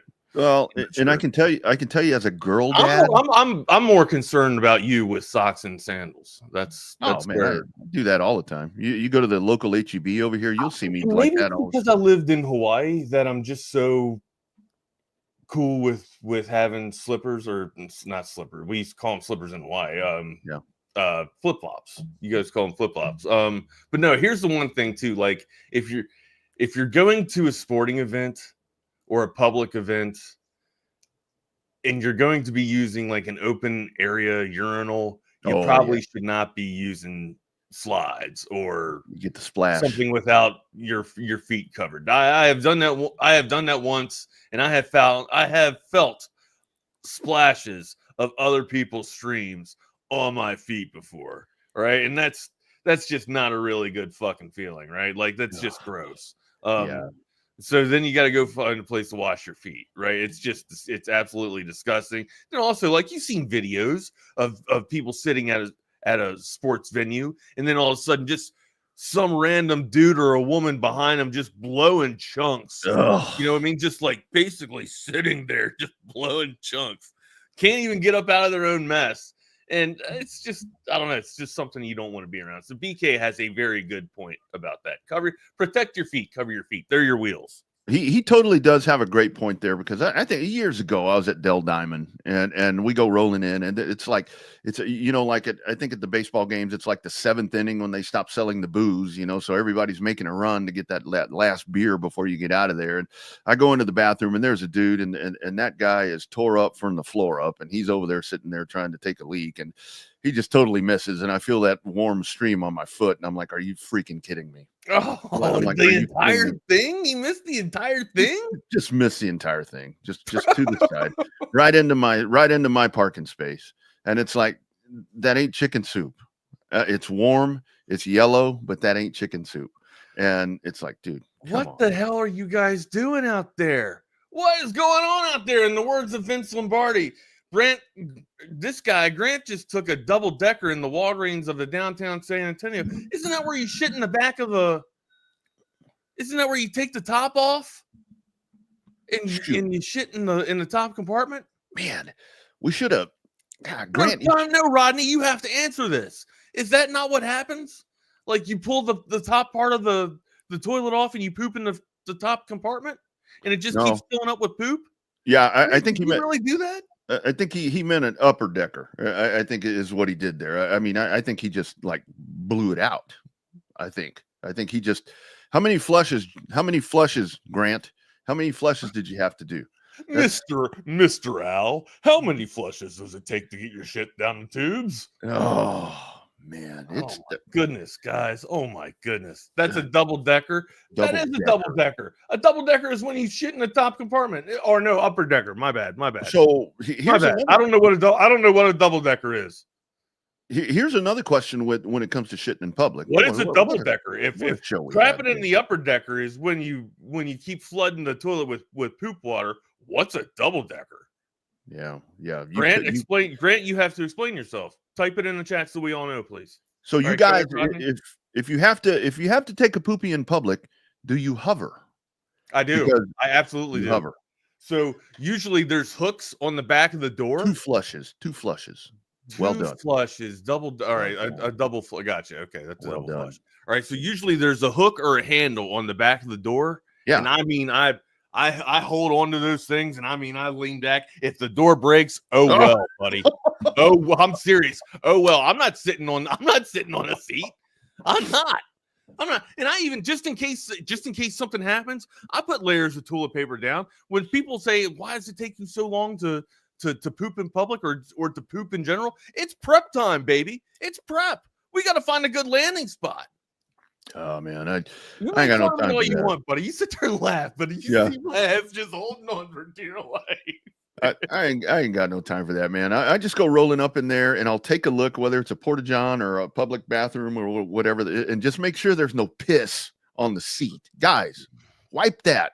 Or lift the lid. Or lift it. Or yeah, lift you the go. lid. There's no worse feeling than going down, you sit down and you got somebody else's urine all around your butthole. Come on, man. That's wipe that. Wipe that. And at home, please lift the seat. And I'll put the seat down for the women. I mean, be courteous right there. Toilet paper on this. Do they still make those little plastic rings that you can put around there? I don't even look. Rodney, I don't know, man. I don't know. Road trip. Let's just go randomly take dumps and we'll video it and put it on the YouTube channel. Maybe possibility there. Possibly maybe that'll get that'll generate some good content. It's all about content creation in these days, right? What can we do with content creation? Huh? Yeah. Can we get shitty? Can we get shitty enough? We are off the rails. Where do you want to go, partner? We got some top 5 ideas we got to get to. We got some girls basketball we got to talk about. Juju Watkins down, torn ACL, but USC still goes on and soars with the victory there. But yeah, we were just kind of talking about this, right? Like the women's tournament for me this year is hard. It's just hard for me to give a full attendance to, or just my full attendance to it or attention to it. Yeah. Maybe it's because it's just lacking the stars, right? Maybe we were spoiled the past 2 years with with marquee names that were an Angel, right, that have gone on to bring in money for WNBA for revolutionizing the WNBA, right? And now you're losing arguably the biggest star of college basketball of the tournament with Juju Watkins. Mm-hmm. It's tough, and I mean you have thrillers. Like I don't know if like I love Maryland basketball, or I just like the Maryland Terrapin sports. So double overtime thriller for Maryland. I mean I guess that's appealing to some, but I mean beyond or besides Juju Watkins, like who is the who's going to carry the torch? Who's going to carry the mantle for college basketball now? She was the face. She was ultimately the Caitlin Clark for this season, or for the past 2 seasons, arguably. Yeah, that was. I mean, I hate to say this. My thought last night initially was when I saw that Juju was going to be down and out. I saw a little bit earlier this morning. My thought was, okay, that bodes well for Texas. And because I did think that USC was going to be the odds-on favorite right there because of her powerful presence. And LSU has some good talent. Texas has some good talent. Notre Dame has some really good talent. But where I think that this really does suck for women's basketball is that you did, Wags. But this is a superstar. You've lost your shining star. Yeah, right. And it's unfortunate. If USC rallies around, they can use this as a battle cry to maybe go win a national championship. I think that kind of helps that story a little bit.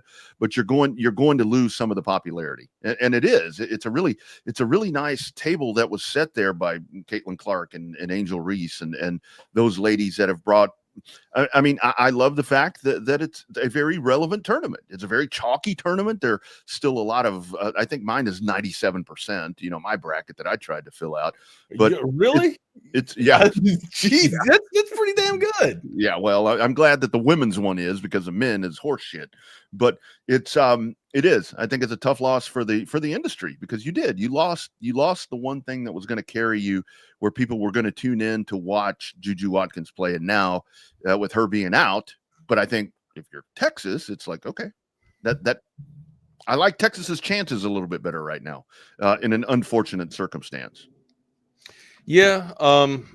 Yeah, exactly. Unfortunate circumstance for USC, but you'd like to think that the machine with the Lady Longhorns here can actually, kind of take advantage of this. What sucks that it has to happen at the expense of the ultimate shining star of women's basketball, college women's basketball. But yeah, to carry or piggyback off of your thought process with the Longhorns taking advantage of this, absolutely. Like this, you'd like to think, but does an asterisk?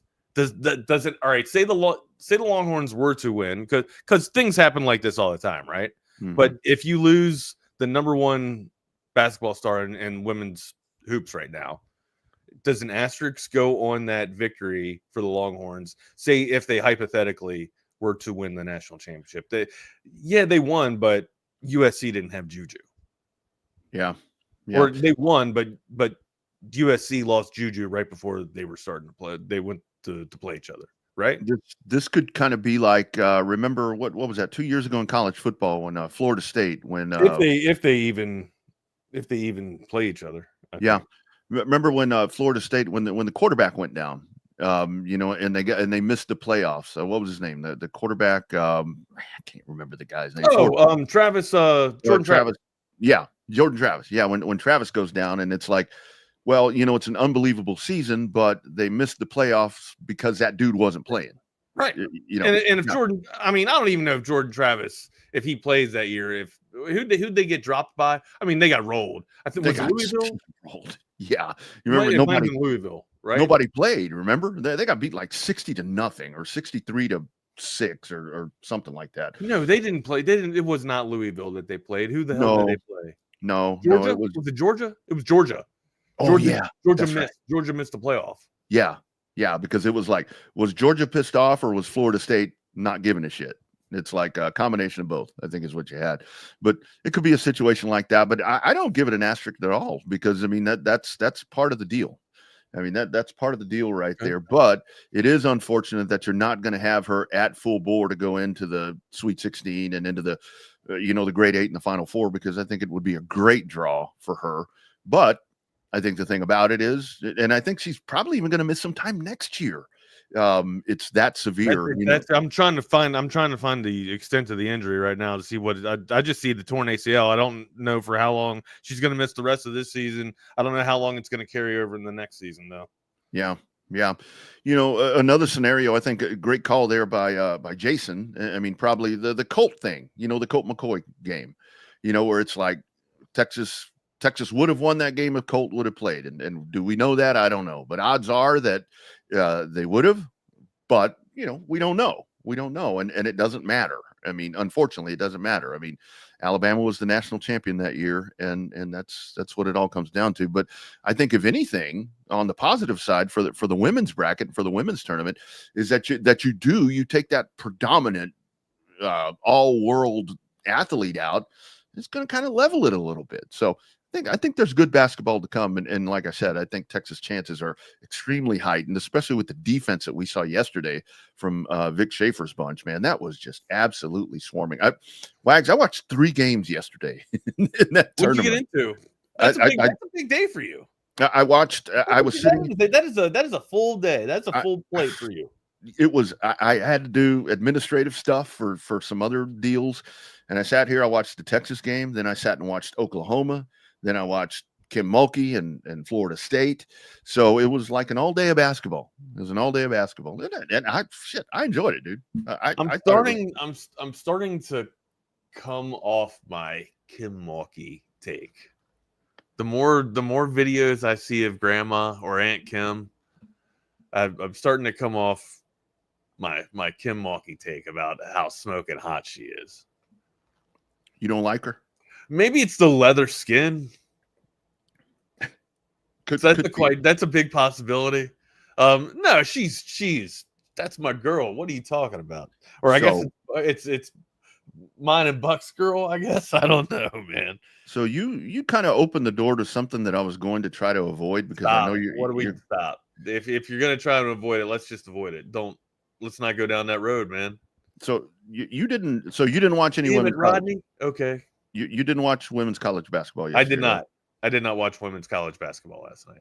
Have you seen the OU coach ever? Jenny Baranczyk? No. She made such an impact, I know her name. Okay, for the wrong reasons or the right reasons? Very attractive lady. I mean, great coach. I mean, former player, as well as Florida State coach Brooke Wyckoff. Very attractive. Is this a bit? What did no, I mean, these were just my day of watching women's college basketball. These are just observations that I ran across yesterday after the great Vic Schaefer and Texas dominate Illinois. Yeah. Okay. Well, Jake, I don't know if you're talking to me or Rodney. Yeah, it's a bit with me and Kim Mulkey for sure. Like, you guys should know that by now if you haven't figured that out. But we like to play on it for sure. I don't know what Ronnie's talking about or who he's referring to. I need to check that out for sure. Usually, I feel like Ronnie in my eyes are kind of the same, right? But Ronnie and Rodney, they can, it's kind of like Dr. Jekyll and Mr. Hyde there. Yeah. So I don't know. We got some Texas baseball tonight that we need to preview and break down if you want to get into that, partner. Yeah, full Ronnie mode yesterday. Good call, Ike. You're gonna get the full Ronnie right now. Yeah. Ike knows what I'm talking about. That's Coach Wyckoff. Well done, Ike. Yeah, Texas baseball tonight. Okay, so we're supposed to do our top 5 ideas, that's right. But I'm pretty sure you guys are throwing out top 5 ideas right now. Are we going with college? Are we going with college coaches, female college coaches here? Is this what's happening? Are you making a bid out of this? Or are you already spinning the wheel for us? I pretty much think I've nailed the top 2 at this point. I mean, and again, my knowledge is very limited. As a matter of fact, right now, I only know of 2. So I don't know if we want to go down that road. Texas does have a very attractive assistant as well. So we could do that. We could do top 5. That would definitely that would require us to do some research, right? To do some extensive research on women's sports. So we are. I guess this is a candidate. Well, you know what? We can make it a candidate. We don't have to decide on it right now. We can throw it into the wheel. We will throw it into the wheel. We will throw women college coaches in the wheel. Nice. Top 5. How do we phrase it though? Like the top 5 winningest coaches, because it can't be winningest coaches, right? Yeah. We could say top 5. Because if it's winningest coaches, Aunt Kim's going in that fucking wheel. It's like top 5 women's coaches. Gino, Vic, and Kim Mulkey are not on the list. Yeah, that would. I remember back in the day. Grand Canyon head coach is an athlete. Okay, our CB is on point with this. All right, we got you. Okay. Delgado's talking about one that I saw that I think she just moved to a different program this year. Yes, absolutely. She would be on that list. And Grant, yes. In my opinion, the Texas one to me is number 1. Look, you guys know the drill. Like the video first and foremost of this the show. But look, you guys have all these great ideas, and you hit them up on the chat channel here in the YouTube channel. Hit us up on the socials, right? Like, that's where the ideas get actually logged in. I lose the log of this thing. And so does Ronnie. Like, Double R loses the log of this thing too as soon as we get out of here. So the next show comes on and sees what you guys are talking about, and they're like, what are they naming off? Porn stars? You know, what the hell are these guys talking about? You know, I doubt they're paying attention to our show. But look, your all's list gets generated for the next show, not us. You know what I mean? So put your all's list in the socials at Not to Fake Wags, or at the Ronnie R, or at the _ Ronnie. Actually, do it at the Ronnie R, because that'll go to Twitter instead of InstaFace. If you got pictures or candidates for athletes, that's where you hit the _ Ronnie R for InstaFace. Okay?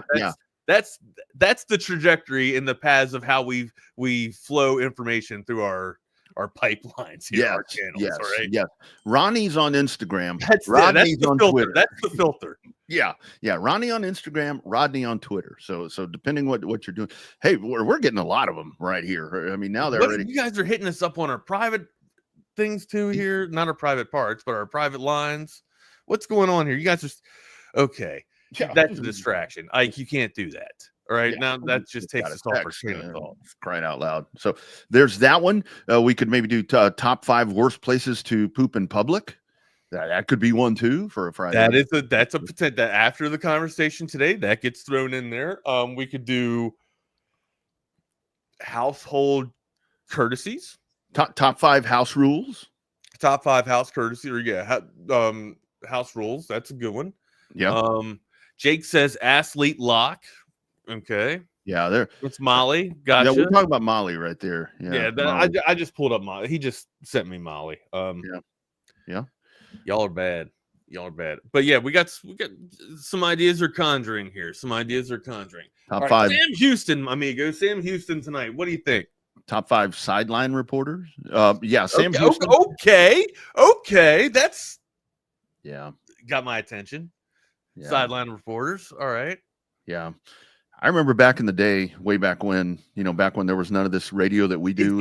Is Erin still the queen? Is she still the queen? I think it's hard. Miss Andrews still the queen? Yeah, it's hard. Molly McGrath is extremely cute, I think, when it comes to the looks part, and great. And the thing about it is where they're all really good at what they do, and I say that truthfully. I mean, these are really, really good reporters, pros that happen to be attractive. Yeah, Carissa Thompson's been a favorite of mine for the longest time. I mean, the name association is over the head. Like, it's very embarrassing. I should know these journalists and these reporters, but over the head. Sorry. Yeah, CT's the one. I got a lot of other things on my mind, guys. She hosts that Fox show before Terry Bradshaw and all them bumbling idiots come on. She's the tall blonde that is on with Michael Vick and all them. And that's another thing too. I don't watch a lot of TV. I think the only time this thing goes on is when I have the shows on from YouTube, and I'm listening to the other stuff behind, like on the low, like on the back burner while I'm doing other work. Yeah, Grant, Laura Rutledge. I mean, that's one that's Zay. I mean, Zay, we would do post game, and I'd always find a way to drop Laura Rutledge into the conversation, and he'd laugh, and he's like, "Well, what does that have to do with the game?" I'm like, well, "She was there." So yeah, Laura Rutledge. Yeah, so that's another possibility right there that we could do. But then at some point, we're going to have to do top 5 most handsome dude sideline reporters. I don't know of any. Matt Brown. Why? Well, to be equal opportunity. I know we've got some female. Oh, I forgot to tell you. So I saw when I went to the doctor the other day. Remember the lady that I told you that was drawing blood that said y'all don't talk about women's sports enough that one time? I saw her again. Have we done better about ourselves? She said you and Adam. She call you Adam. She don't call you Wags. She said you and Adam are getting better about touching on women's Jill here. Yeah, right. I hope she ain't listen. If she's listening today, she's going to come draw blood out of me for sure, and probably cut my nuts off with this conversation that we're having today. But Yeah. Marty Smith does have very good hair. So is that what we say about dudes? He's got good hair. He's got great. He's got really good hair, right? Is that our compliment? Is that how we say a guy looks good? Is we compliment that? Because I mean, that is the first thing I look at a dude. Like when I see a guy walk in the room, I'm looking at the hairline. Like, man, what are you putting in your hair now, man? Maybe it's just because my hairline's fading a little bit or receding. Yeah, but usually, or it's not really receding. Like I'm just getting thinner hair. You know, like the hair is just a little bit thinner. That's all. It's not like going away anywhere. It was starting to go away, but we've kind of taken care of that. I got a trim. We've maintained it. I got a trim yesterday. Because I was looking pretty bad. What the name? All right, all these names we're gonna throw. We're throwing in the hat. All right, we're throwing in the hat. All these names that you guys have, we're throwing in the hat. We got you. Oh, CB right there. Oh, and the thing is, I know her personally, so it's even better. It's LHN. Texas, Hook'em right there. That's a Longhorn legend right there. The great Jane Slater. Any women that you know, I'm reluctant to introduce myself and say, "Hey, I'm a friend of Rodney Rodriguez." Oh, are you? Okay, this might be one of those responses.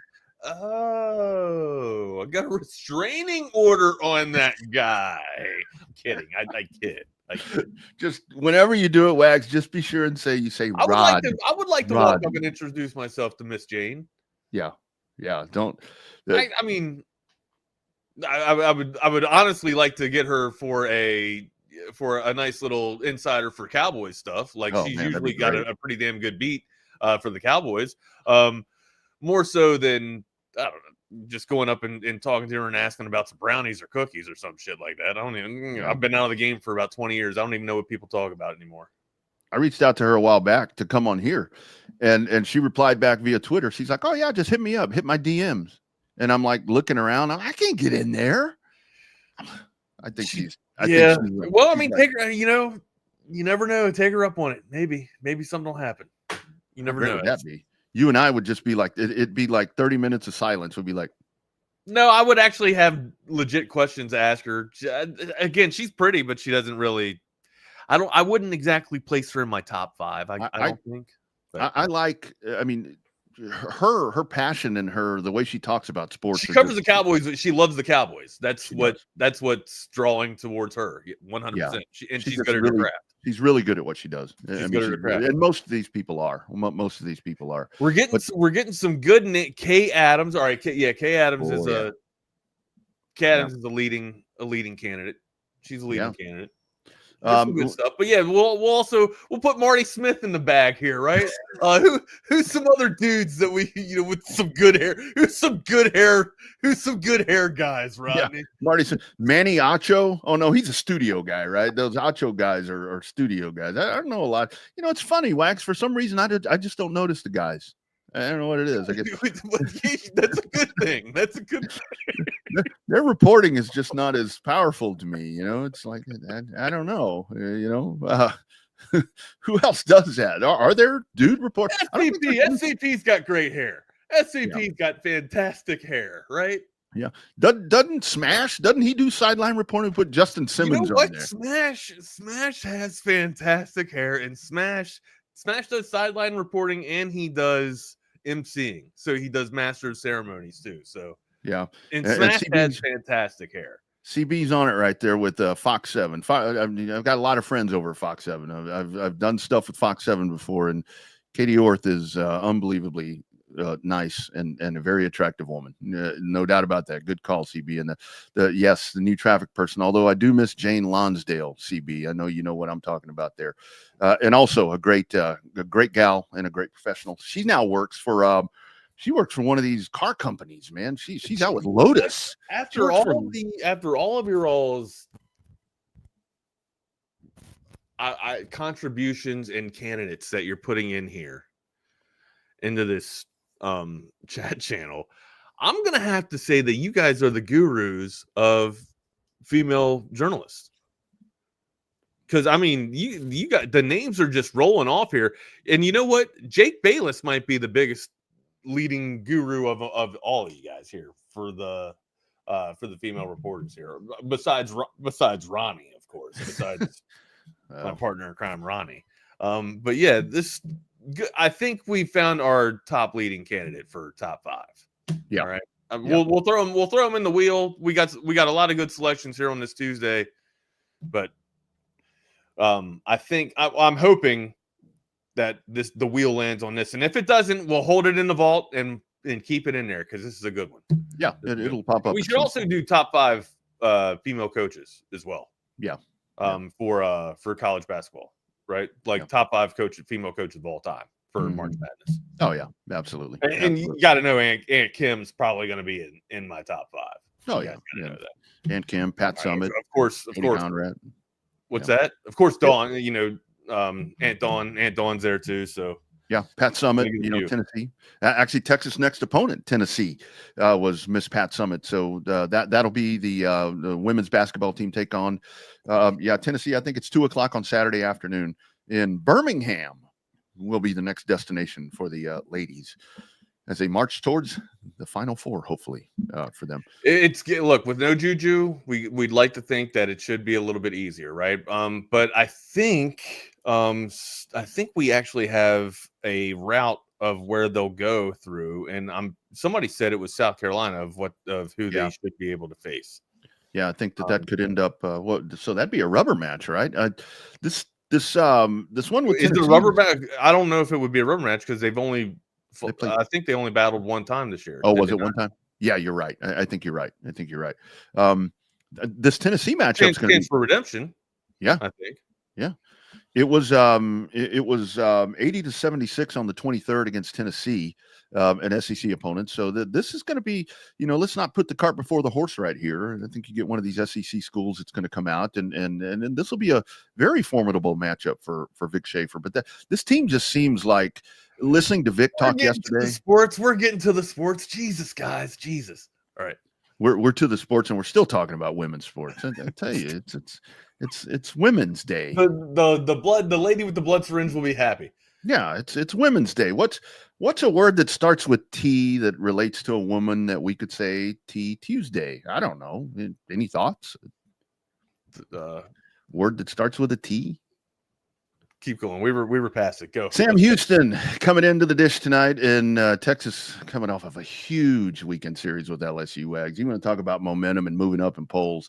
We say this, right? But is there momentum in baseball? I know that's like where that seriously is the ultimate question. Is it the next day's rotation or is it the next day's starter? But is there legit momentum in baseball?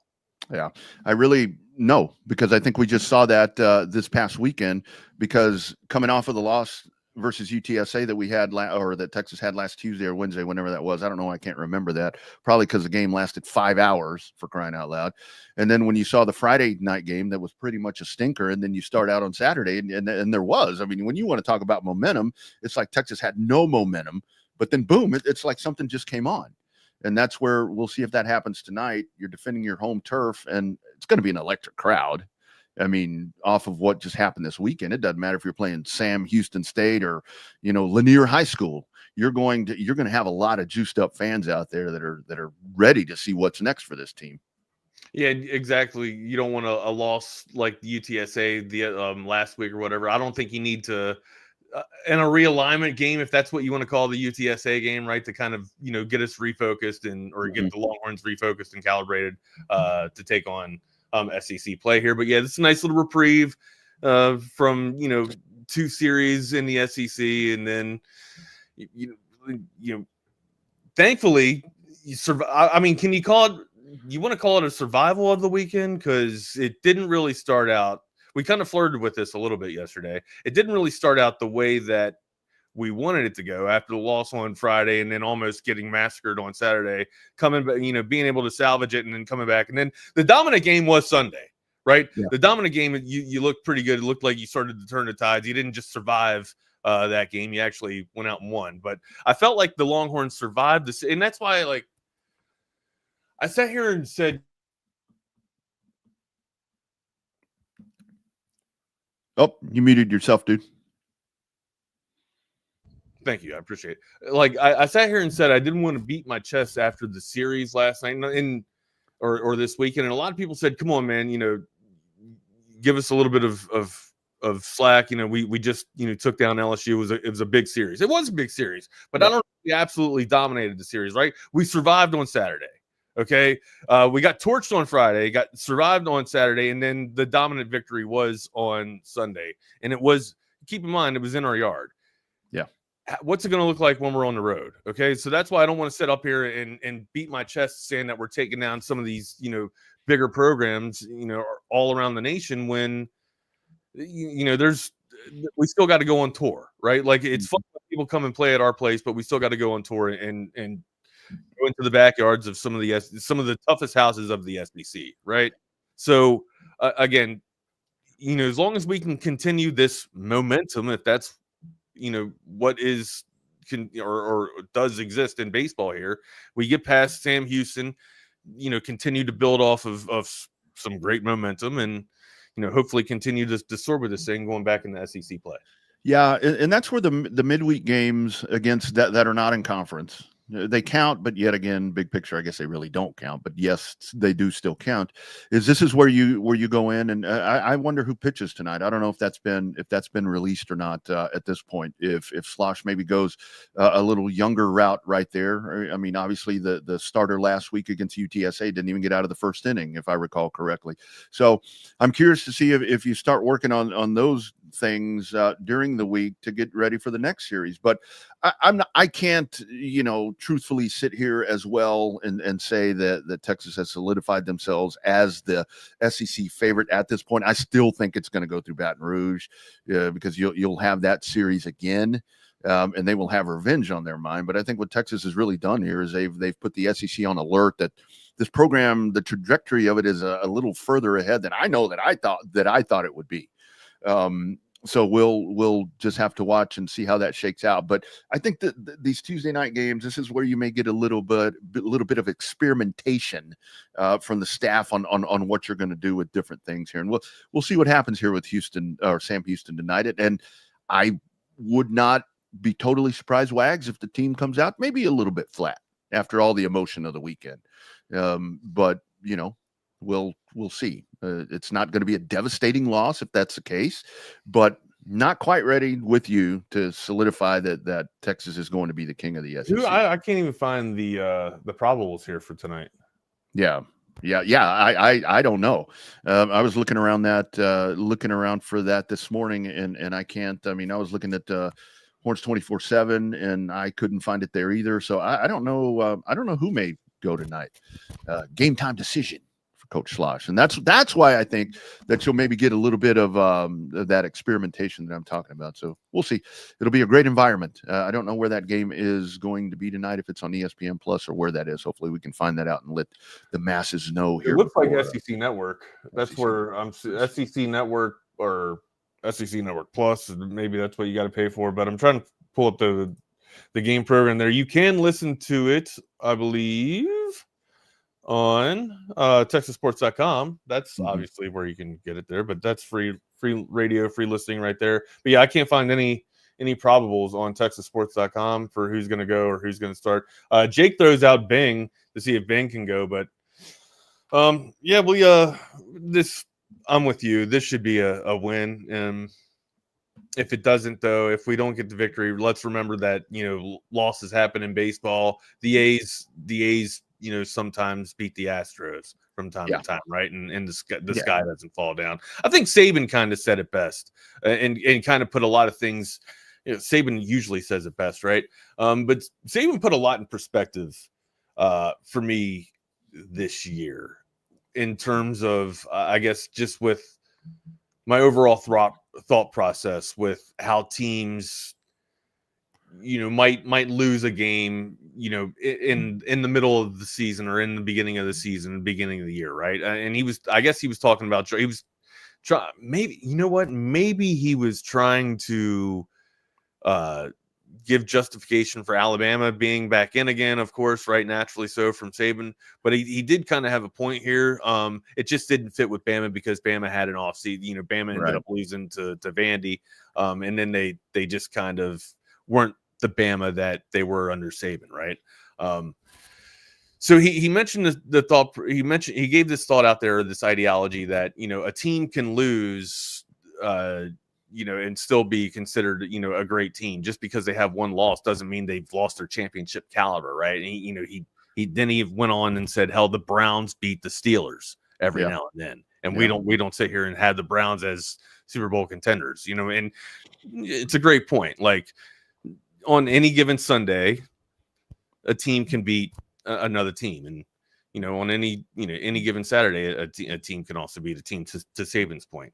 That's kind of where I was going with that. So, and that's, the thing about it, where even with college basketball, at that extent as well, where you can go in and, I mean, like Oklahoma right now, I think a lot of people had put them out to pasture, and I mean, boom, here they are. The thing is with college baseball, you can lose. I mean, Texas can go on and win the national. Sure, that's the epitome of it. Like baseball, just up and down. Yeah, Texas could go on and win the national championship game this year, and you'll go back and look at, boy, that UTSA loss. How did that happen? Well, it doesn't matter. It doesn't matter. And look at the bounce back. I mean, it just changes. Sometimes the arms just don't show up, or sometimes the arms are just dead, right? And or sometimes the lineup just knows, or the spin rate isn't dropping for the pitcher, or maybe the out pitch just isn't there, and the lineup just sees enough of what they need to see, and then it's just torched. There goes it's like the arm never showed up, man. Yeah. And if you go back and watch that UTSA game, I mean, what Texas did in allowing UTSA to get back into that game, because remember, Texas had it in hand. They did what they hadn't done all year: fielding errors, overthrows. Right, beat themselves. Right. Yeah. And that's where baseball, I mean, it really is. I mean, when people say baseball is a temperamental bitch, it is. It's a game of failure. Yeah, I think a lot of us go back to that, right? And that's why we love it so much, and we're passionate about the sport, is because it's a game of failure. You can't show up to you can't show up to your job, right? And have a 300 performance and people applaud you for it. Yeah. Right? Yeah. Like you just get, like, that doesn't happen. You hit 1/3 of your attempt, or you complete 1/3 of your goals at your work. Your boss can be like, what are you doing? Are you wasting time? Are you efficient with your time? But you do it on the ball field. Hey, man, you're an all-star. Yeah. Way to go, buddy. Yeah. Way to That's go. it. That's it. And yes, Jake, that's the other point. I mean, when we say a loss to UTSA is not a bad. They're not a bad team program. at all. Correct. I'm not trying to. Me too. Put a slap in the face to UTSA. Yeah, no, absolutely. I mean, I think that's a great program. I think there are a lot of great programs at UTSA. I mean, football is. I mean, a lot of good programs in Texas. There's a lot of good ball clubs in Texas. Yeah. Coach Aston there, I think, has done a tremendous job. With the women's program, getting that on track. That game tonight is SEC Network Plus, so I think that will work out. If you have the ESPN app and you are subscribed to ESPN Plus, you'll be able to watch it, because that's what I did last week. So, that'll be tonight, 6:30. Yeah, I don't have any information on probables for you. Yeah. Jason Flores was the last one that I saw that. And it wasn't a probable, it was a maybe, type of thing. So I guess we'll see what goes on with all of that. But yeah, Texas baseball tonight. Also, Wags, today, a pretty big day on the 40, as we may go a little bit later this morning. We got some interview. We got some media availability, huh? Yeah. Pro day happening over in the bubble. So I think I heard 21. Taking part in Texas Pro Day, and I think a good chance for a lot of guys outside of Quinn Ewers and Kelvin Banks and Golden to really make an impact, hopefully, and boost their draft stock. Do you think Golden has to do anything else after this, or better question, if you are Golden, based off the combine that you just had, do you even elect to do a pro day? Maybe you go around and maybe you use the opportunity to talk with organizations. I don't think you have to do anything physical. I think you've proven that you're one of the best wide receivers in this draft. Yeah. Or you're just really high on your stock right now, right? And you want to let that stock continue to, I guess, mature, right? I think the main and I don't know if this is just me personally, where I would think that the only reason to do something today would be because it's your home turf. I mean, it's your pro day. Kind of what you've got a lot of NFL executives, a lot of NFL people that are in town for this, that have come in to see a lot of Texas players. Maybe that's the reason that you do something, but you don't want to lower your stock. I've always viewed the pro day though as like a second chance, right? Like a chance to make up for a bad or a poor performance at the scouting the scouting combine. Am I wrong? Yeah. Or is my thought process off on that? I think this is more where you can get guys like Gunnar Helm that can maybe improve. Juan Davis, that wasn't at the combine, gets an opportunity here to maybe do something. I heard Bucky mention this, and I think that the one guy that I go to is Barron Sorrell. I think that Barron Sorrell, this is a day where he can come in and really kind of solidify and add to his value. Right. I think it's more for those guys. His stock is starting to, or is continuing to soar, I would say, after the Senior Bowl too. So yeah. Vernon Broughton, Hayden Connor. Is that still called the Shrine Bowl? I know I thought I asked. I can look this up. Never mind. Keep going. I think it is. It was the East-West, maybe East not West. East-West. Yeah. So I don't know. Makuba, is another guy where I'd like to get it. See him get in there and solidify his kind of lift his value more. And I think it's really great this year because you have so many people of importance that are going to be here for this because you got so many. You remember what are the your year? expectations? I guess we should probably ask this question more towards the draft, but what are your expectations of how many Longhorns could be going in the first round? I think the first round, I would probably cap Barron for sure, right? Yeah, Barron, Banks. Bolden? Yeah. Banks, Bolden, or Golden. 4, 1, 2, 3, 4. Bond, 5, maybe 5. Yeah. Bond, maybe. Yeah. So that'd be what's that 4? That's 5. Yeah. In the first, I mean, I'm thinking probably 4. More realistically, 4 in the first round, but maybe there's 5. Potential for 5. Man, talk about development. Finally. Jeez Louise. Yeah, it's a good feeling, right? It's starting, you're starting to see the tide turn. And we kind of talked about this a couple of years ago, right? Like when we start to get into the situation that Georgia and Clemson were in and Alabama were in, where they're starting to have succession plans and turnover, right? They're losing, most of their defense and offense, in the damn draft, but they're also able to supplement it and just keep stacking right behind them. And then the machine just keeps recycling and putting more NFL talent back into the draft, right? You're losing first round, draft picks from your school every year. That's what happened with Georgia. Philadelphia basically filled up with the damn Bulldogs. But yeah, that's kind of where the trend that you want to be, right? That's kind of the next step to building this not just the culture, but the program being the great big machine or the great wheel, if you want to call it that. And that's kind of where, I mean, to have a potential of 5 first rounders in the first round, if that trend can continue to not just happen every year, but build, also build and get maybe to 8 or 10. God, that would be amazing. 10 have essentially an entire side of the ball, getting drafted. You know what I mean? In the first round. I mean, that's unreal, but that would be tremendous.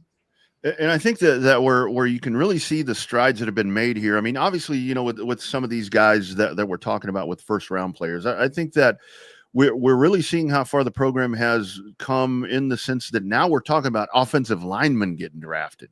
And that seemed to have gotten unheard of around here, for the longest time, where the offensive line play was just so bad. Nobody getting looks. But now that we're talking about guys that can solidify draft stock, as offensive linemen, that's where it's like, okay, so something has definitely shifted. Obviously, Cosme was the best thing we had for a while, right? And now it almost feels like we're just getting units. Yeah, we're getting actual units in at a time here. It's a good feeling. It is. Good turn of the page, but I think what's even more gratifying, because you look at the list of these guys that are going to be doing pro day to day here on campus, and it's like, dang, you're going to lose all these dudes. But at the same time, now it's like the cycles now fit a little bit better because these guys are going to be gone, but you've got the next that are there and ready to go. To where it's like in the past, it's like you're going to lose 3 or 4 different guys. They're going to be gone, and it's like, oh shit, now what? But I mean, now we know what. How do we supplement, Bond and Golden. Well, you got Wingo, right? You got a lot of other speed that can come in and take the place of Blue or God. I forget about this, and I'm Baxter. I forget about CJ Baxter. Just with how good Wisner and Gibbons or Gibson was. I don't want to sit here and say that Baxter's an afterthought, but that's a great piece to have in your backfield too, right? You got a three-headed hydra here of Baxter, Gibson and Wisner, and you could argue that Wisner is probably the leading back as starting to emerge out of all the three of them, right? Baxter he's one hell of a talent, but we got to see the specialness out, or just the magic that were in the legs of Wisner this year, man. Yeah, absolutely, and that's tough. Like there's just a difference in the running style between Baxter. Like Baxter breaks, Wisner doesn't. Yeah, that's right. Baxter's great, but he breaks. Yeah.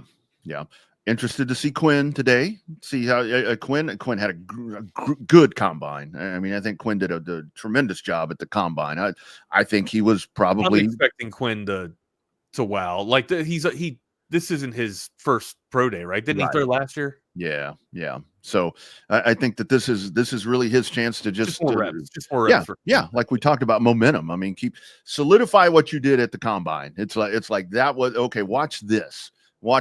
And for him to get out there, he's going to be throwing to some good dudes too. So, that will definitely help him. So yours will be fun to watch.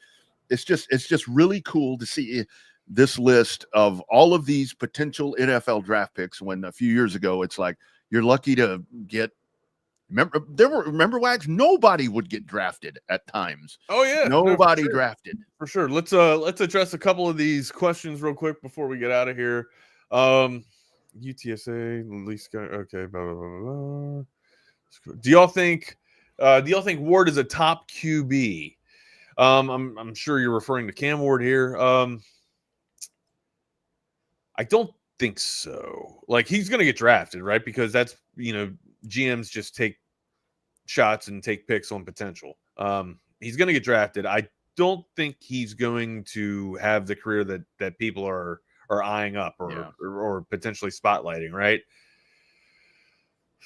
Journey, he's well trekked, well ventured. So I mean, he's persevered in different spots, but ultimately, like you're going to the spot, and I don't know if I've seen enough of Cam Ward to give you that answer, Grant. Right now, ultimately, I want to say no, just based off of my gut feeling, my instinct feeling. I'm not sure that Shedeur Sanders is going to be a top end quarterback. I think Shedeur Sanders has the most high end potential based off the skill set. But again, I'm not a quarterback guru here. I'm not wowed by much from the quarterback play out of this draft. I feel like it's a very underwhelming draft for quarterbacks. I think you can find a whole bunch of wide receivers and skill positions, and also your trench warfare. This is a draft for trench warfare and some wide receivers. But ultimately, and I was kind of underwhelmed with the quarterbacks last year too. It's been, we say it from time to time, it's not so much of a quarterback scarcity anymore. It's almost becoming a disparity. But Quinn should throw well. But based off of Cam Ward being legit, I'm not too sure. Yeah, Ward, guys, how are we, man? Ward and Sanders, I'm not convinced on either one of them, to be honest with you. I think the best quarterback out of this draft is not going to be either one of them when it's all said and done. Hello, gentlemen. What's up, guys? Hey. Good morning. How's it going? Busy, I like the Wags. What do you think of Cam Ward? And you're like, oh, well, I think he gets drafted. Yeah, I mean, he there's by default, right? But I don't think he's going to be wowing. I don't think he's going to be a starter in the NFL. You don't think he's going to be a starter? He's Cam Ward. He's going to be the first overall pick, right? But which teams is he going to go with? Wags. What are we? Is he going to start? Is he going to start from the New York Giants, Cleveland, or the Giants, who he's starting for day one? You guys are trying to make this thing happen to where he goes to the Giants, and I'm not going to let it happen. Or maybe Tennessee. My thing is, like, if I'm New York and Cam Ward and If Shedeur you're New are York, available. Jordan, I'm sorry to interrupt you, but everybody keeps saying the same shit. If you're New York, you're going to draft a quarterback, and you're going to be in the same position that you're in when you had Daniel Jones. Well, you don't need a quarterback. You need somebody protecting the quarterback. Here's what's kind of changing my thought. Where I think Cam Ward, now that famous Jameis is a part of the Giants, there's your bridge guy and guy to sit behind for Cam Ward. I know, but like y'all are. I was better with Drew Lock than Jameis Winston. But. Y'all are looking at this wrong. Jameis Winston gets them not to the playoffs at best, like between pick 8 and pick 13, 14. You can't get most of the time an elite quarterback prospect in that range. Correct. So you might as well take him now. And what I was going to say, though, not a question between Cam or Shedeur, especially if I'm New York. I think Cam is built for New York. New York City. He's played in Miami.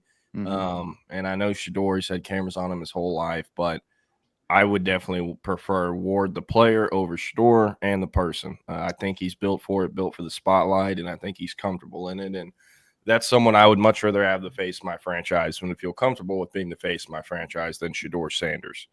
Hell of a lot less distraction. Yeah, hell of a lot less distraction. Yeah. I don't know if I'm bought in on either of these quarterbacks making it out of 2 years in the NFL. Like, by default, wherever Ward goes, he might be the starter, but I don't. Again, man, I don't. What are you talking about? Like Jamarcus Russell lasted like 3 years. First round quarterbacks have 9 lives, my friend. We'll see. You're out of your mind. Last year was bad. The one the year before was bad. When is there? If you're gonna get a quarterback, do you just have to add a 30-plus year old? I think you guys are falling victim to what everybody else does and falling in love with the candy. Like this is the same dude who thought Sam Darnold should have won the MVP. So Sam Darnold performed.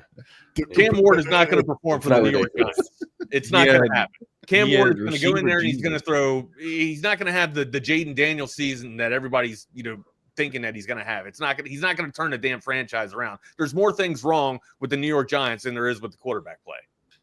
I love how everybody's a fucking expert on the New York Giants. No, I know. Trust me. The Giants need Aaron Rodgers. Aaron Rodgers, man. Come on. Aaron Rodgers. Let's get it. No, hell no. The Giants have a lot of holes, but like they couldn't win games with Daniel Jones. Cam Ward can get you some games, I think, by himself. It'll take a minute. I'm not saying it'll be rookie year, but Daniel Jones, should have never been selected that high, and also like I know he had Malik Neighbors this past year, but like. That's the only the only golden thing that we have found in the past 3 years has been Neighbors. Yeah. It hasn't been good, man. And I'm telling you right now, a quarterback, regardless of Ward or Sanders, will not be the differential in the deciding factor, the saving grace for the franchise. It's just not going to happen. You have to build around it. They don't have any protection around the quarterback spot to keep anybody upright. Why don't they take Calvin Banks at 2 overall then? There you go. It's considered a reach, right, to take Banks. It is a reach. But you know what you're going to get, do you not? Yeah. You trade 2, you get 10.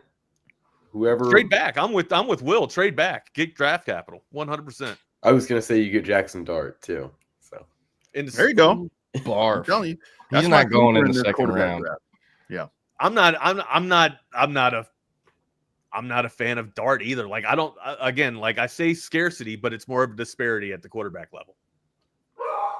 God, and that's where I'm at. I agree with the dog. I agree with the dog right there. You agree with the dog, Rodney? All right. I agree with the dog. Well, I appreciate your all's conversation. Thanks for all's. Well, I guess we're going to stay on until Jordan gets back here. So Jordan's gone. Will, what's on the slate today, man? We have got a little bit of player availability in the last hour and a half here. Wow, Jordan is all the way gone now. Yeah, I moved him out. I'll get him back when he pops back on. Talk a little Shawn Miller. Did we get Shawn Miller talk in the last hour here? Jordan, going through what we're talking today. You guys got anything from this morning to report on? Jordan was out there earlier, so see what he had to say. Yeah, I actually, I don't know why that photo pops up for me whenever I turn the camera off, but I don't know. Let's see. I think that's Harge That's hard. Yeah, that is. Oh, you guys resemble each other. I mean, somewhat. I did not put that there. I don't know why that's the photo that shows up, but I did that one time and it pulled up Eric Henry, and I'm like, oh, then, yeah, it's my twin. Yeah, so I actually did not make it to practice availabilities. I was going to leave around 5:45, 6 a.m. this morning. And that was the plan. And then Texas offered Yaheem Riley at 9:30 p.m. last night, and had to do some more work and didn't get to bed till around 1 a.m. and then woke up at like 5:30 and was like, yeah, I'm not doing this. I'll just they're having another availability on Thursday, so I'm just going to drive down and back then and get to bed early on Wednesday night. But hey, still some interesting stuff though from the practice today. I want to talk about roster numbers and also new height, new weights for a few guys. Right on. All right, boys. Y'all have a great show. We'll see y'all have a good one. Be good. Sweet. Appreciate y'all. Want to get into a few minutes of some feisty NFL talk, and but now, Jordan, it's an exciting day. Got pro day in about hour and a half here? No. 3 hours. At 1 o'clock today, 1 o'clock Central. I'll be out there. A couple of other people will be out there. But within the last hour and a half, there's been some player availability here at Texas, and getting some new heights, some new weights, just like you said. So Jordan, if you're there, just tell me what you saw and what you're most excited by.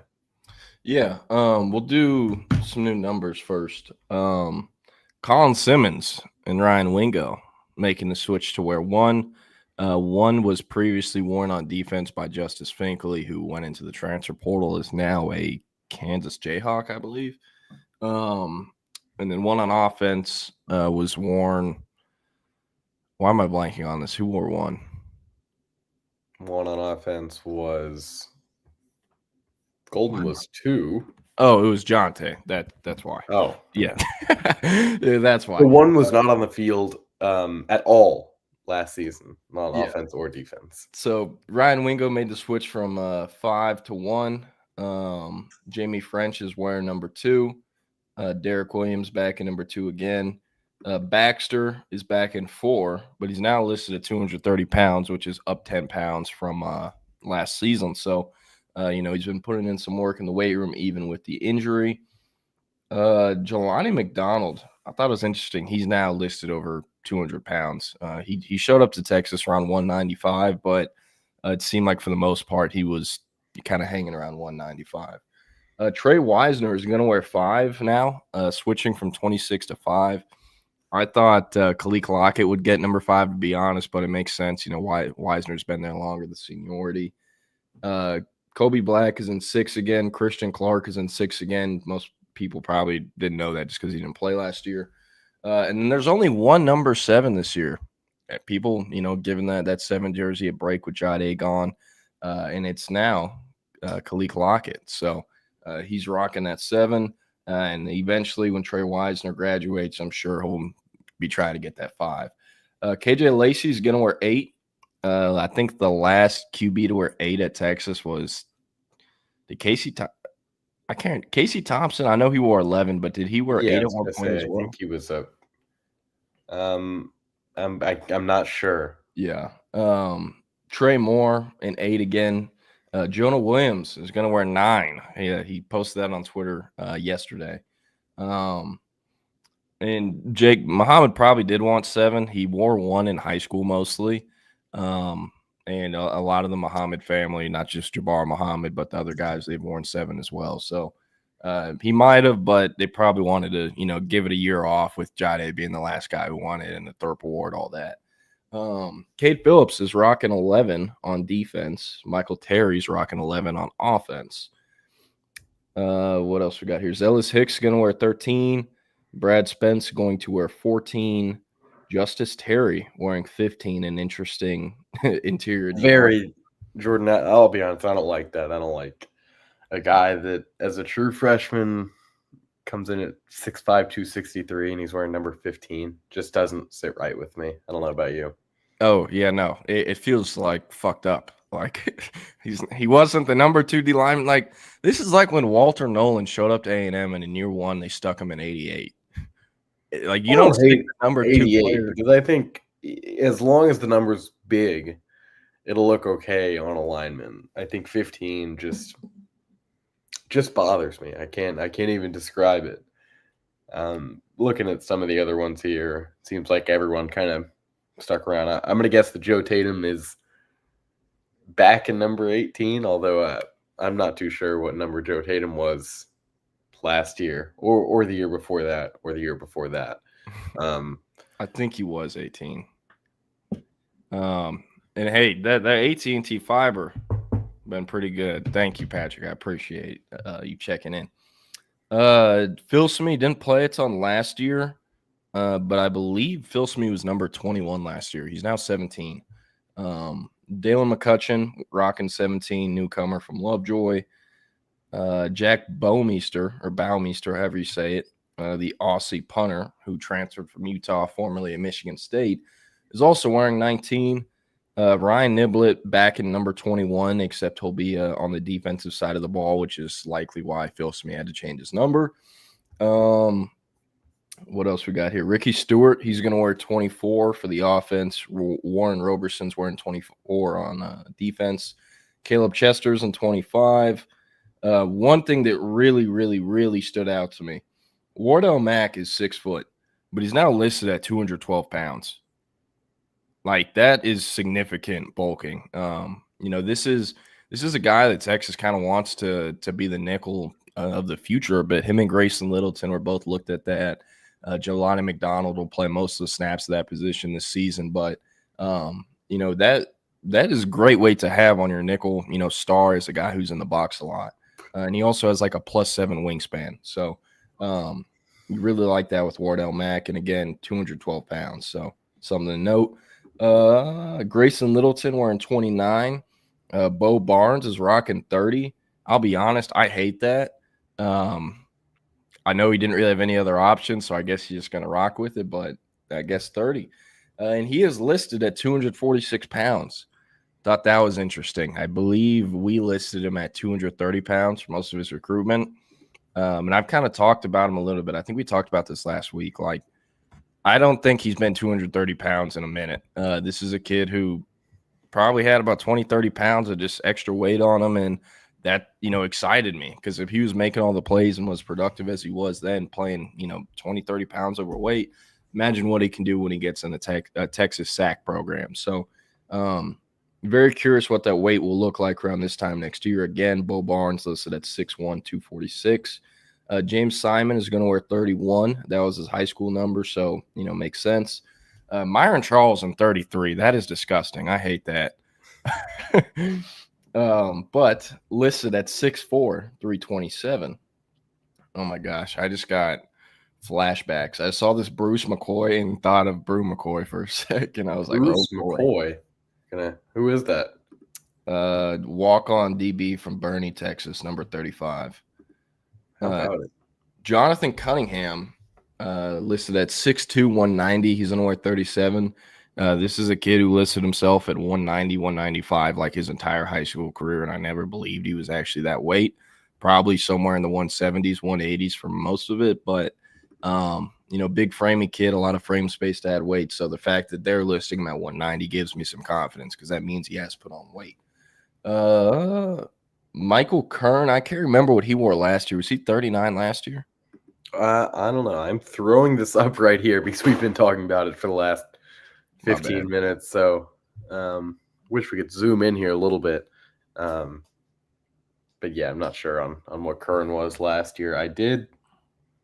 Actually, go ahead. Okay. Lance Jackson wearing number 40, listed as an edge. Hell yeah. You have no idea the fights I had with the scouting team about his edge/D-line listing.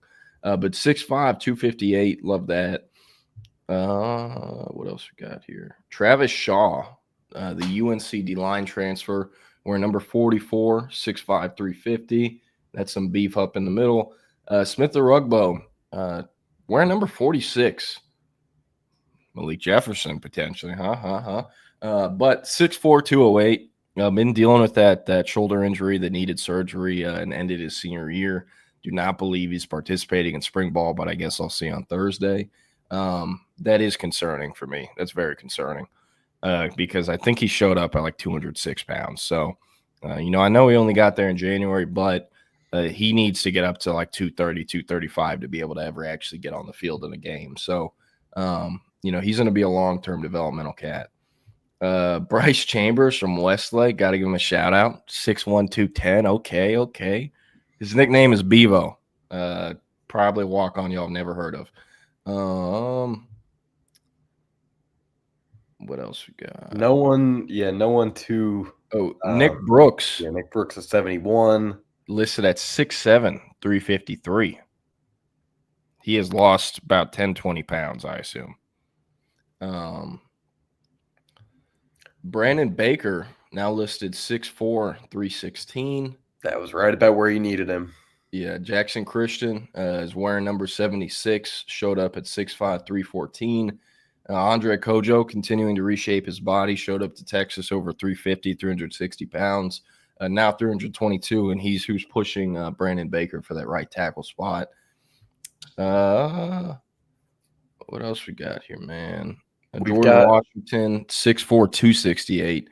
He showed up at Texas maybe 230, 240. So that's big.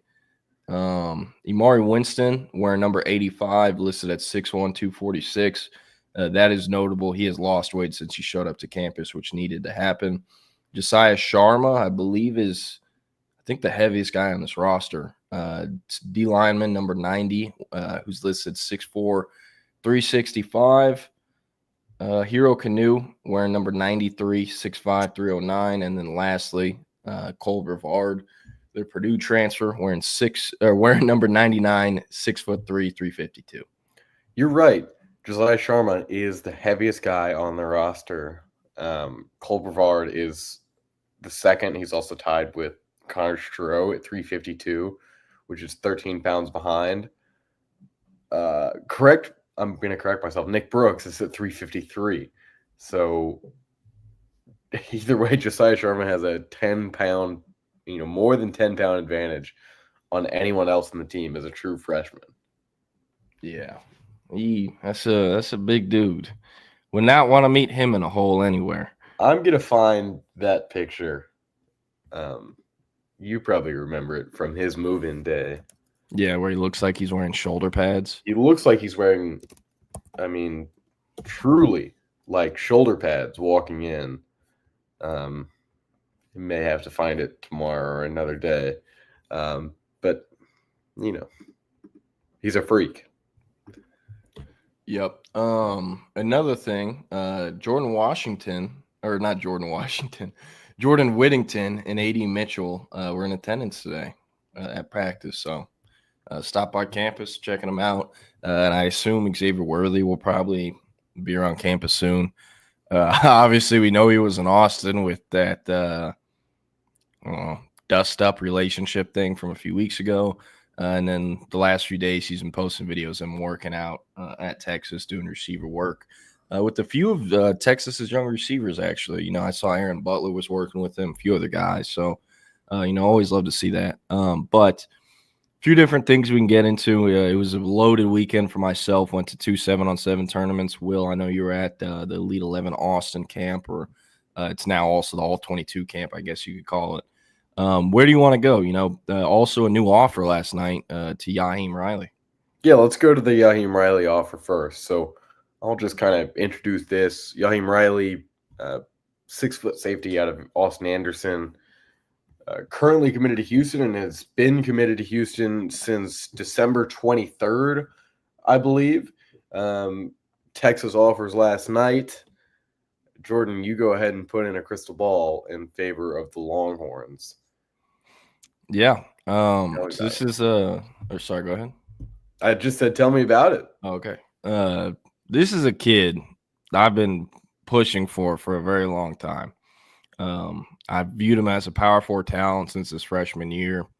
I felt pretty happy about that for a long time. And yes, felt pretty good about that for a long time. And yes, Antoine, I am.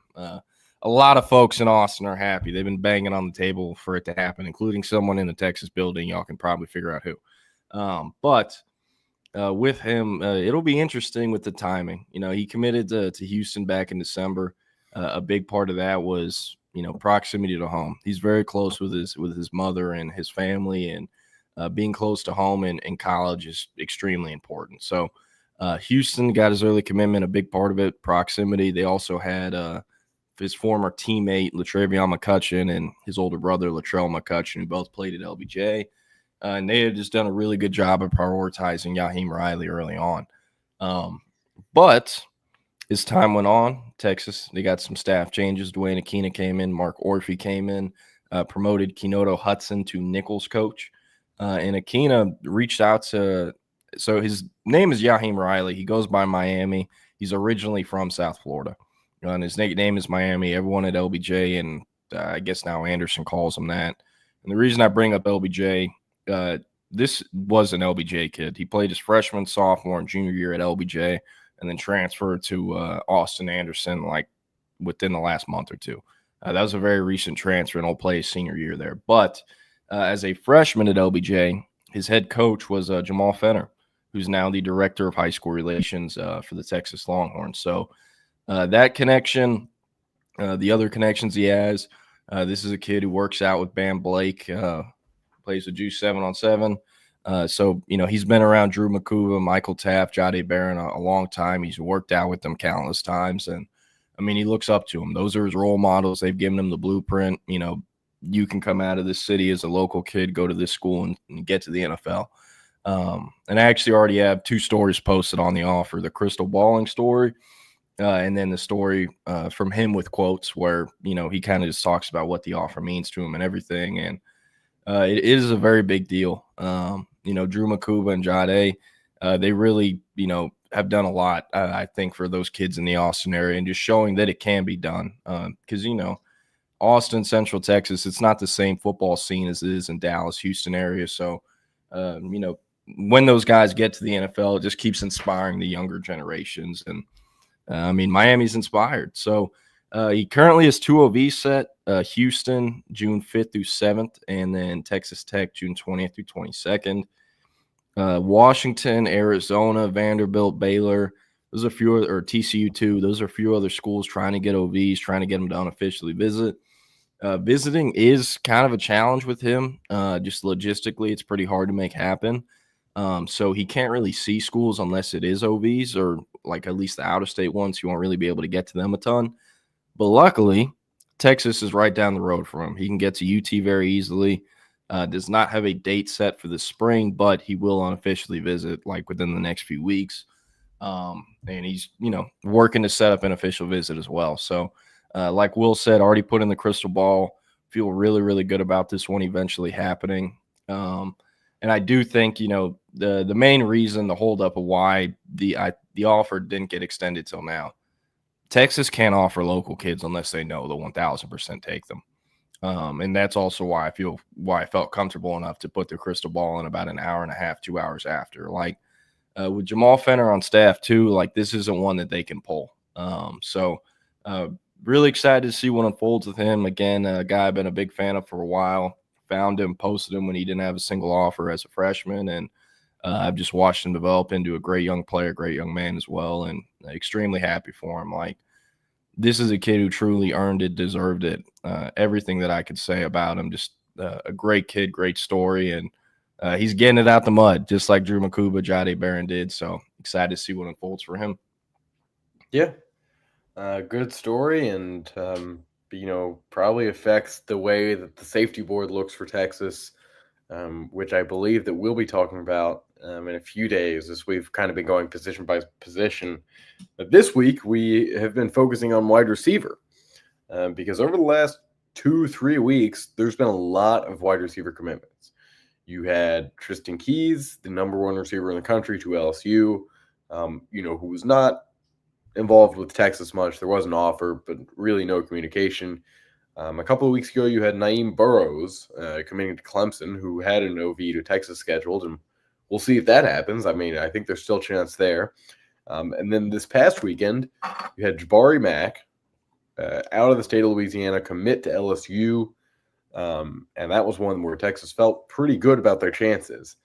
And then yesterday, Monday, Michael Brown out of Legacy, the School of Sport and Sciences, the whole thing. 3-star wide receiver commits to A&M, was a legacy there. And not much of a surprise. It doesn't end up going Texas's way, especially based off of how his communication with Chris Jackson and that whole situation had been going as of late. But Jordan, their wide receiver board is shrinking. It's undeniable. You know, there's a couple guys in there that maybe would not have been top options or takes, but they were still options. And now they, you know, unless you're wide receiver one on someone's board, and you know it's going to be hard to flip one of those guys unless you present it that way. So we talked about a good amount of options, yesterday morning on who could be, the names to watch here. There's a couple new ones, a couple that, maybe have an offer and haven't been contacted or don't have an offer at all and are kind of in the start of their communication with Texas. Jordan, I'll ask you three. Just give me three names right now off the top of your head. We'll go through it after, but just give me those three names. That I think will end up at Texas, or like that I think Texas should have top three on their board. Okay. Caden Finley. That's the one I feel best about. Caden Finley. Longhorn legacy, son of Jermichael Finley. Don't really have to say much else. It's kind of just felt like not really an if, but a when thing. And it's felt like that going back to when they offered him as like an 8th grader. So he's definitely the one I feel best about. After that is where it gets tricky. Because, they do have Chris Stewart. I think with Stewart in the class, they would take 4. I also think they'd be comfortable taking 3 if Stewart didn't finish in the class. After Finley, the main other names, Caden Dixon Wyatt, modern day, Aaron Gregory from Douglas County in Georgia, the A&M commit, Mason James from Norman North. That was a recent offer. Jabari Mack, they're not throwing in the towel there. It'll be extremely hard to flip him, but that's kind of, I think, why this spring is, obviously so important, especially this time of the year, because outside of Caden Finley, it's hard to pencil anyone into the class. Spring visits are going to be super important, those practice visits, and then the draft as well.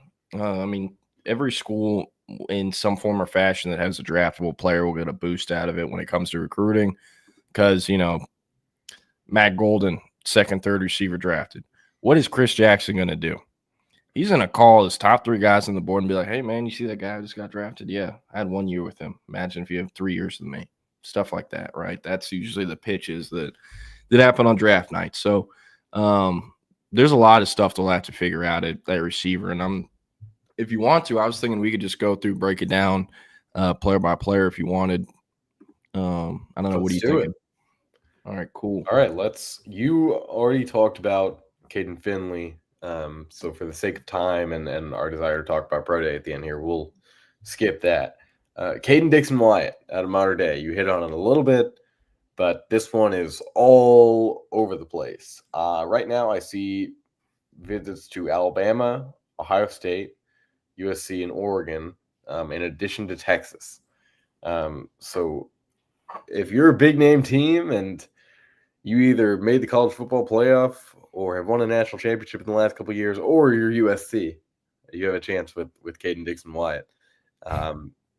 Tell me about, what Texas should like here, and kind of the chances, because it seems like this is one that hasn't really been talked about a lot in the last few months. Yeah, he's been to Texas, I think, 2 or 3 times up to this point. It is worth bringing up. Chris Jackson is a modern day alum, so Texas is a little bit sneaky there. They also obviously have Brandon Baker, Spencer Shannon on campus. A lot of people will always bring that up with modern day kids, but it is also worth bringing up modern day as like kids at almost every big time elite school. So those connections can only help so much. But with Caden Dixon Wyatt, it's kind of felt like Oregon, Texas, Bama, and USC as of late. I think Ohio State is a threat, but he already goes to school with Chris Henry Jr., where he's the second option in a high school offense. I don't really think he's going to want to do that in high school. Also, one thing, I don't know if we've really talked about this, but Ohio State, to keep Chris Henry, they have to pay him a shit ton, right? And this is a very dumbed down way of looking at it, but it's build your offense for $15 and Chris Henry costs $7, right? So Ohio State, to fill in their remaining receiver class outside of Chris Henry, I like lowballing isn't the word, but they're not going to be offering, like they're not going to be winning recruitments because they paid those guys the most outside of Chris Henry. So that being said, I'm not really expecting Ohio State for Caden Dixon-Wyatt. And with USC, they're very interesting. They hired Chad Bowden, the Notre Dame general manager, to be USC's general manager, and he has done a great job. He has completely changed their recruiting blueprint. And he has actually given USC a shot with all the SoCal, Los Angeles, California kids that USC, for whatever reason, was not recruiting. And when they did, they were not getting those guys. Alabama signed more players from the state of California in 2025 than USC did. Make sense, right? But in 2026, they already have over, I believe it is now 7 state of California kids committed. So Chad Bowden's been a big part of that. He's leading the charge with Mark Bowman. He's leading the charge with Caden Dixon-Wyatt. And with them being right down the street from Mater Dei pretty much, in L.A., they are very dangerous. And I'd say they're probably long-term, I think, the biggest threat in this recruitment. But he's pretty open. And, 9 times out of 10 with these highly ranked out-of-state kids, nothing really matters till it gets to nut-cutting time on OVs and money's talked about. I'm just going to say, kind of how it feels like with most of these recruitments. That's just what it is. After him, yeah, I'll get to Aaron Gregory because Aaron Gregory is currently committed to A&M. If you pay attention to recruiting, that Texas A&M has had a good amount of decommitments in this cycle already. A lot of guys that aren't, were never really locked into that class, and whatever it is, sometimes they get a good feeling if they should commit at some point, whether money or not is involved there. I don't think Aaron Gregory fits in that boat, but I do think he fits in the boat of, man, there are some really good teams trying to flip me right now. I might as well go talk to them. So Tennessee, Florida State, LSU, Auburn, and Georgia, in addition to Texas, are all kind of in the mix here. And that will be very interesting to see what happens there, because like I said, A&M has already lost a few commitments. They, we did mention a few minutes ago that they did add a wide receiver to their class and Mike Brown, but Aaron Gregory is on a much different level than Mike Brown, at least at this point. And at 6'3", 170, and the speed that comes there in Gregory, he's just a completely different player. He's got 50 offers for a reason. That's not easy anywhere. You see more in Texas, not in the state of Georgia. So Aaron Gregory would be a phenomenal get, probably my favorite in terms of scheme fit and what he can do, with Arch Manning. I think this is the best one. That would be a true freshman with Arch Manning. So I'm not sure he would even be, a factor. But I really love Aaron Gregory. I think A&M would be getting a great player in him, but I also think about 10 other schools realize how great of a player they'd be getting in it. And I think because he's been in the state a lot, could help the Longhorns. So that'll be one to look out for probably later this month. And as we get into these, spring visits, and some guys are taking officials, obviously there won't be any officials to Texas until June. But with that movement and players taking visits new places, you always see some new teams get involved, and I know Texas is hoping to do that. Yeah, he's sorry, I found this funny ass picture of Mike Elko. He's oh snap. I'm sorry. I'm dealing with like 20 different things. Okay, so with Aaron Gregory, one thing with A&M, he's not shown he's super locked in. That is clear. You don't book OVs elsewhere if you're super locked in with the school you're committed to, or take as many unofficial visits as he had. But check the dates here. June 4th, 2022. Duke wasn't his first offer. They weren't even his fifth offer. But they were the first school to really prioritize him and actually recruit him. And they hosted him on campus several times before he picked up his first offer. Who was the head coach then? The guy you're looking at, Mike Elko. And so they have a really unique relationship for a head coach and a receiver prospect, especially because Elko's really, his background is in defensive backs. With that, the relationship there is important. There's not a head coach in the recruitment with a better relationship than Elko. And I believe they've hosted him more than any other school as well, which is impressive considering, that is a flight to Houston and then you got to drive to College Station. With them, it'll be interesting to track. I do think, this is every recruitment. I'm kind of pointing out the obvious, but especially this one, nothing is going to matter until signing day. I very much think Aaron Gregory's recruitment is going all the way until December, where he could stay committed and then the day before the day of signing day flip somewhere. It would not shock me in the slightest. That's just kind of what this recruitment is like. It's all over the place, like Will said. And hey, Texas getting that OV. Very important, especially considering it's the weekend after the A&M OV. So you hope that A&M doesn't convince him to cancel it and then it stays on the table, because I couldn't tell you the last time he was at Texas. I'm not sure. Yeah. Well, the next one of note is Jabari Mack, but we already kind of talked about that. The Jabari Mack has committed to LSU, and we don't think Texas will be going anywhere. We had just a very small blurb from me and the Stampede about this, because it is just a couple days into this commitment, and we're not sure what his level of locked inness will be with LSU. And it's not going to be easy to flip a kid from the state of Louisiana from LSU, especially considering that he's now teaming up with the number one receiver in the country. But still, a guy that Texas has held very high, throughout this cycle and will continue to do until pen hits paper. And I think they're going to make sure that he's still on campus in June. How about Mason James? Because if Texas were to get Mason James to commit, I promise you that it would go viral and it would be a big deal for about a day or two, regardless of him being, a great player. Because you just you said it and we didn't take a breath. Mason James is from Norman, Oklahoma. Couldn't tell you the last time that Texas had a player from Norman, Oklahoma. Man, Will, I started working covering Texas June 2023. In that time, they have offered 2 kids from the entire state of Oklahoma. And one of them they hosted for an OV and never really talked to again, Danny Okoye, if y'all remember. He was a homeschool edge rusher that ended up at Oklahoma. And then the other is now Mason James. And I talked to Mason James this past weekend at OT7 Dallas. Very, very, very interesting recruitment. Oklahoma is the one pinned as a favorite. It makes sense. He goes to Norman North High School. It's in Norman, same high school Trey Young went to. And he literally lives 10, 15 minutes from the campus. So the Sooners are going to be really hard to beat. But Washington, Arizona State, and I believe it was Missouri all have official visits booked. Texas working to get one. They're going to host him on an unofficial on April 12th.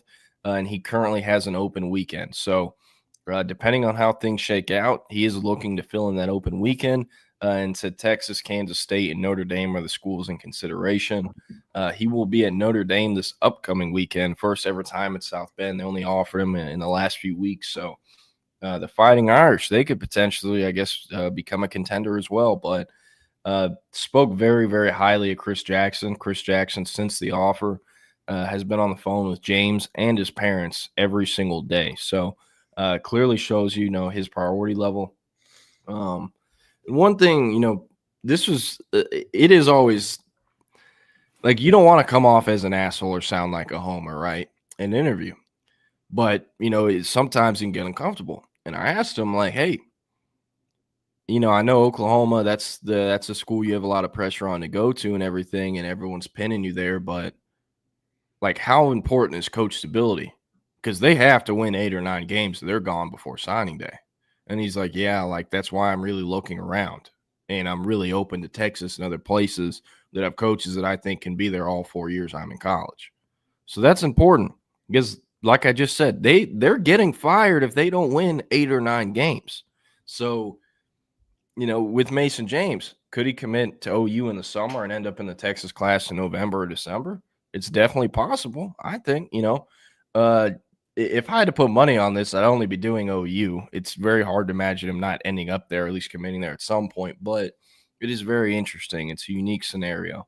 And it feels kind of similar to how Texas kind of snuck into Louisiana and got Derek Williams in 2022 when LSU was dealing with the transition year.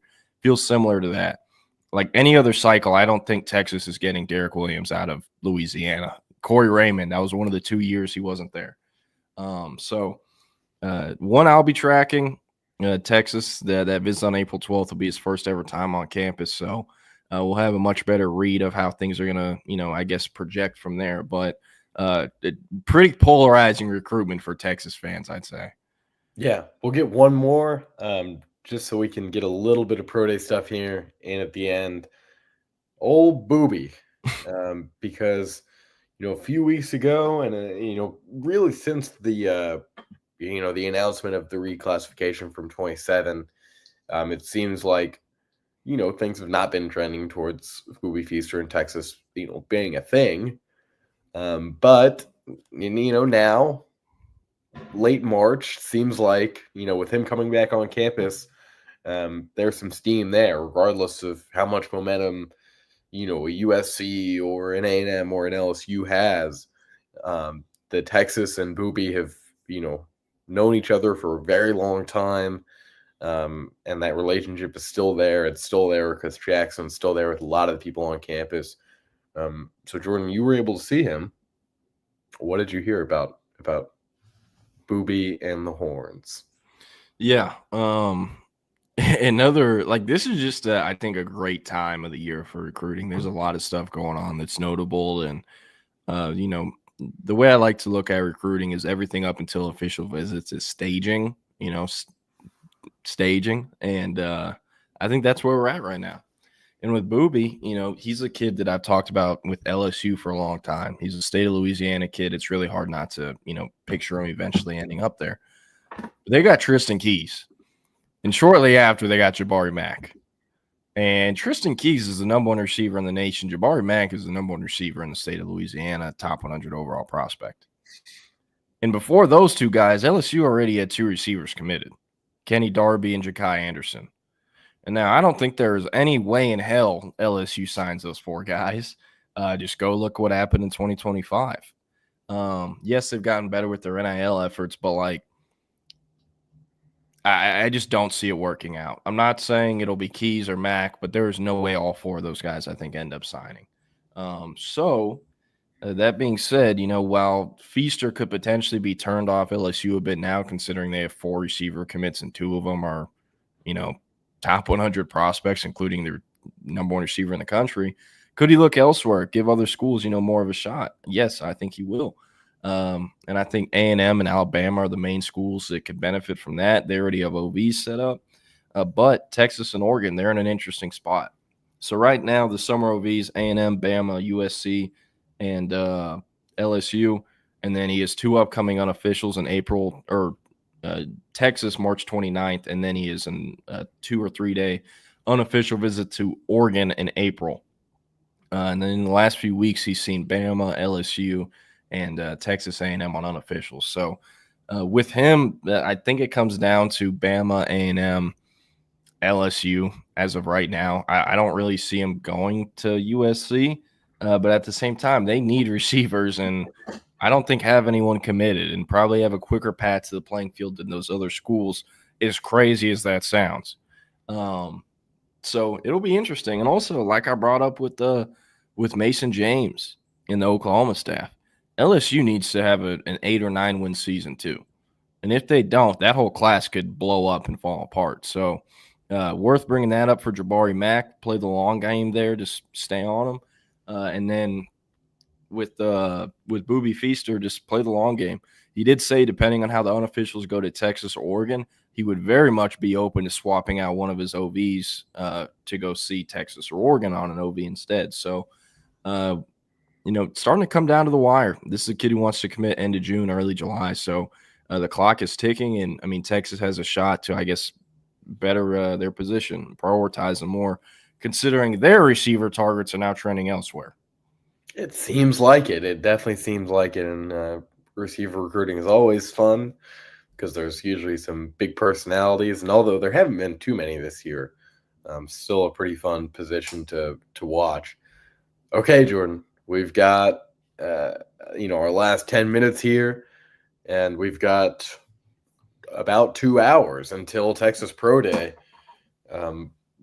We've kind of been talking about this the last few days, at Horns 24/7 in terms of who will likely stand out today. But my question to you is, who can boost their stock the most, here today at the practice field?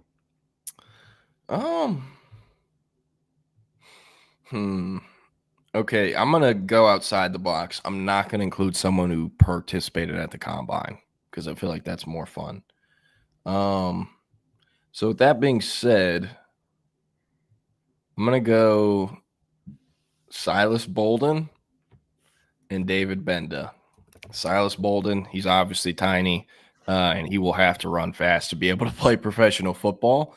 But, how fast can he go? That's what I'm very curious to see. Because again, those times are going to have to be elite if he even wants a shot at being an undrafted free agent.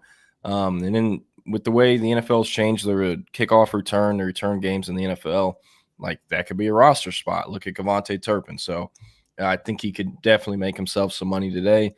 And then David Benda, he's everything you want between the years. You'll never have to worry about him as a franchise. Yes, an older player. He did play 6-7 years. It was 6 years at Texas. But, a great guy at the locker room, and also just, I think, a reliable option in the run game as a linebacker. Definitely limited in the pass game and athletically compared to other linebackers in the NFL, but a guy that I think could carve out a rotational role and a special teams role in the NFL. And, so for him being an older guy, he's going to need to test well, but a high floor, undrafted free agent prospect, I think, is the way to look at him right now. What about you? Who are you excited to see? I might give a basic answer, but I think Quinn Ewers is going to boost his stock today. I think, every year there's a quarterback who's not QB1 in a draft, who has pro day where he does some kind of cool things, i.e. Zach Wilson a few years ago. There's been a couple others, since then. I feel like Brock Purdy actually had a really good one. And then still ended up being the last pick. But I think Quinn Ewers is the guy, looking back at what he did in high school and kind of his body control and the way that he could make, acrobatic throws. This is the time if you're going to do it, to pull out the thing, you're going to run all the way across the field and then throw the ball. If you're ever going to do that, it's going to be at your pro day. And I think Quinn, he's still got it like that. He still has the, the fire. He still has the power. He's got the juice. He's got the juice. And I think he's going to pull some of that out today. And when I say boost his stock, I don't, because I think at this point he's a third round pick is the floor, just because quarterbacks will go quickly in this draft. Jackson Dart will very likely be picked in the first round. And then once we get to the second, Quinn Ewers will be the best available. I don't think it's crazy to say that he could find himself in the first round. He's going. I fully believe he's going first round. We're talking about Quinn, right? Yes. Yes. I think depending on how he does today, and maybe some intel that we get over the next few days, if you were to put a line at where he'll be picked, I would say it's probably 35, 36, because I think some of those teams that are picking early in the first round and also picking early in the second round, if they decide not to get a quarterback, I think the most interesting one is the Cleveland Browns, because if the Cleveland Browns get Abdul Carter or Travis Hunter, it doesn't solve the fact that they, don't have Deshaun Weinstein. Yeah, so I think, Quinn Ewers could be in Tennessee. I think he could be in Cleveland. I think he could still be in Las Vegas, although they swear that Geno Smith is the guy there, despite Geno Smith having never been the guy in his football playing career. That's not true. That's not true. In his NFL career. And then he had like the 4-game stretch when, we didn't write back or whatever. But yeah, I think Quinn's gonna have a great day today, and I think he is going to find him. Unfortunately, it's going to put him on a team that will never be any good. So maybe he should have a bad day today and get drafted by Seattle or someone like that. But that'll be, I'm excited for pro day. This is my first pro day. I'm heading out there. Get a hold of the SID people to get in? Our good friend Chip Brown. Bang. Helped me out and had it all taken care of while I was freaking out about it yesterday. It had already been done. So sweet. Well, hey, make sure you close the door to the bubble or they will yell at you because it will implode if it doesn't close. So that they'll probably break that down to you right when you walk in. They did that for me last year. Gonna say we're not tolerating any Geno Smith slander on this show. That's Jeremiah Smith's cousin too, my friend. But with Quinn, I very much agree. I think this is a setting that he can really boost his stock at, and it kind of is his setting. There's no defender there. It's routes on air, and it's literally just watching how the ball pops out of his hand. And I've talked about it a lot. Like, never in my life have I seen a football come out of someone's hand the way it does with Quinn Ewers. Just, Will, I want you to focus on and watch it today and go look at other QBs. That thing pops out of there, and he's barely moving his arm.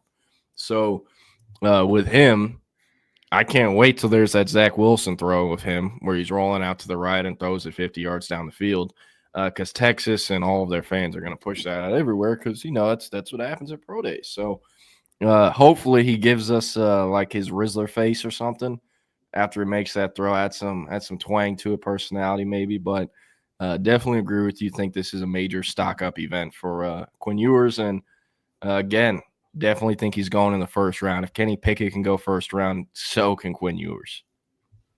Not that ever should have happened. But yes, I agree that the Quinn Ewers can go in the first round. Unless you've got anything else, I think that'll do it for us. I think that's a really great way to go out.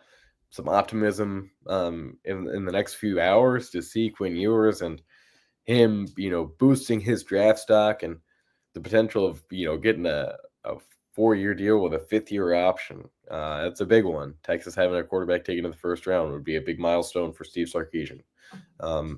So looking forward to the pro day here in about 2 hours. Looking forward to, what we learn about these newcomers. And Jordan, we'll have a whole lot of recruiting scoop tomorrow and on Thursday here on the All Texas Playbook, the Lone Star Playbook. Yes, sir. Longhorn Bear, Jake Bayless, CB, Bevo Lance, Jason, Patrick, Grant Miller, Ike. Appreciate all you, JW Crunch. Thanks for listening. And those on podcast platforms tuning in, appreciate y'all listening too as well. So y'all have a good one. We'll see y'all tomorrow. And I'm going to kick it over to the Texas Sports Unfiltered app, where the Horn Takes podcast recaps Texas baseball's huge weekend against LSU and previews tonight's game against Sam Houston. Chip Brown, Zay Collier will be back on the live stream at 2 p.m. And Will and I will see y'all tomorrow. Y'all have a good Tuesday.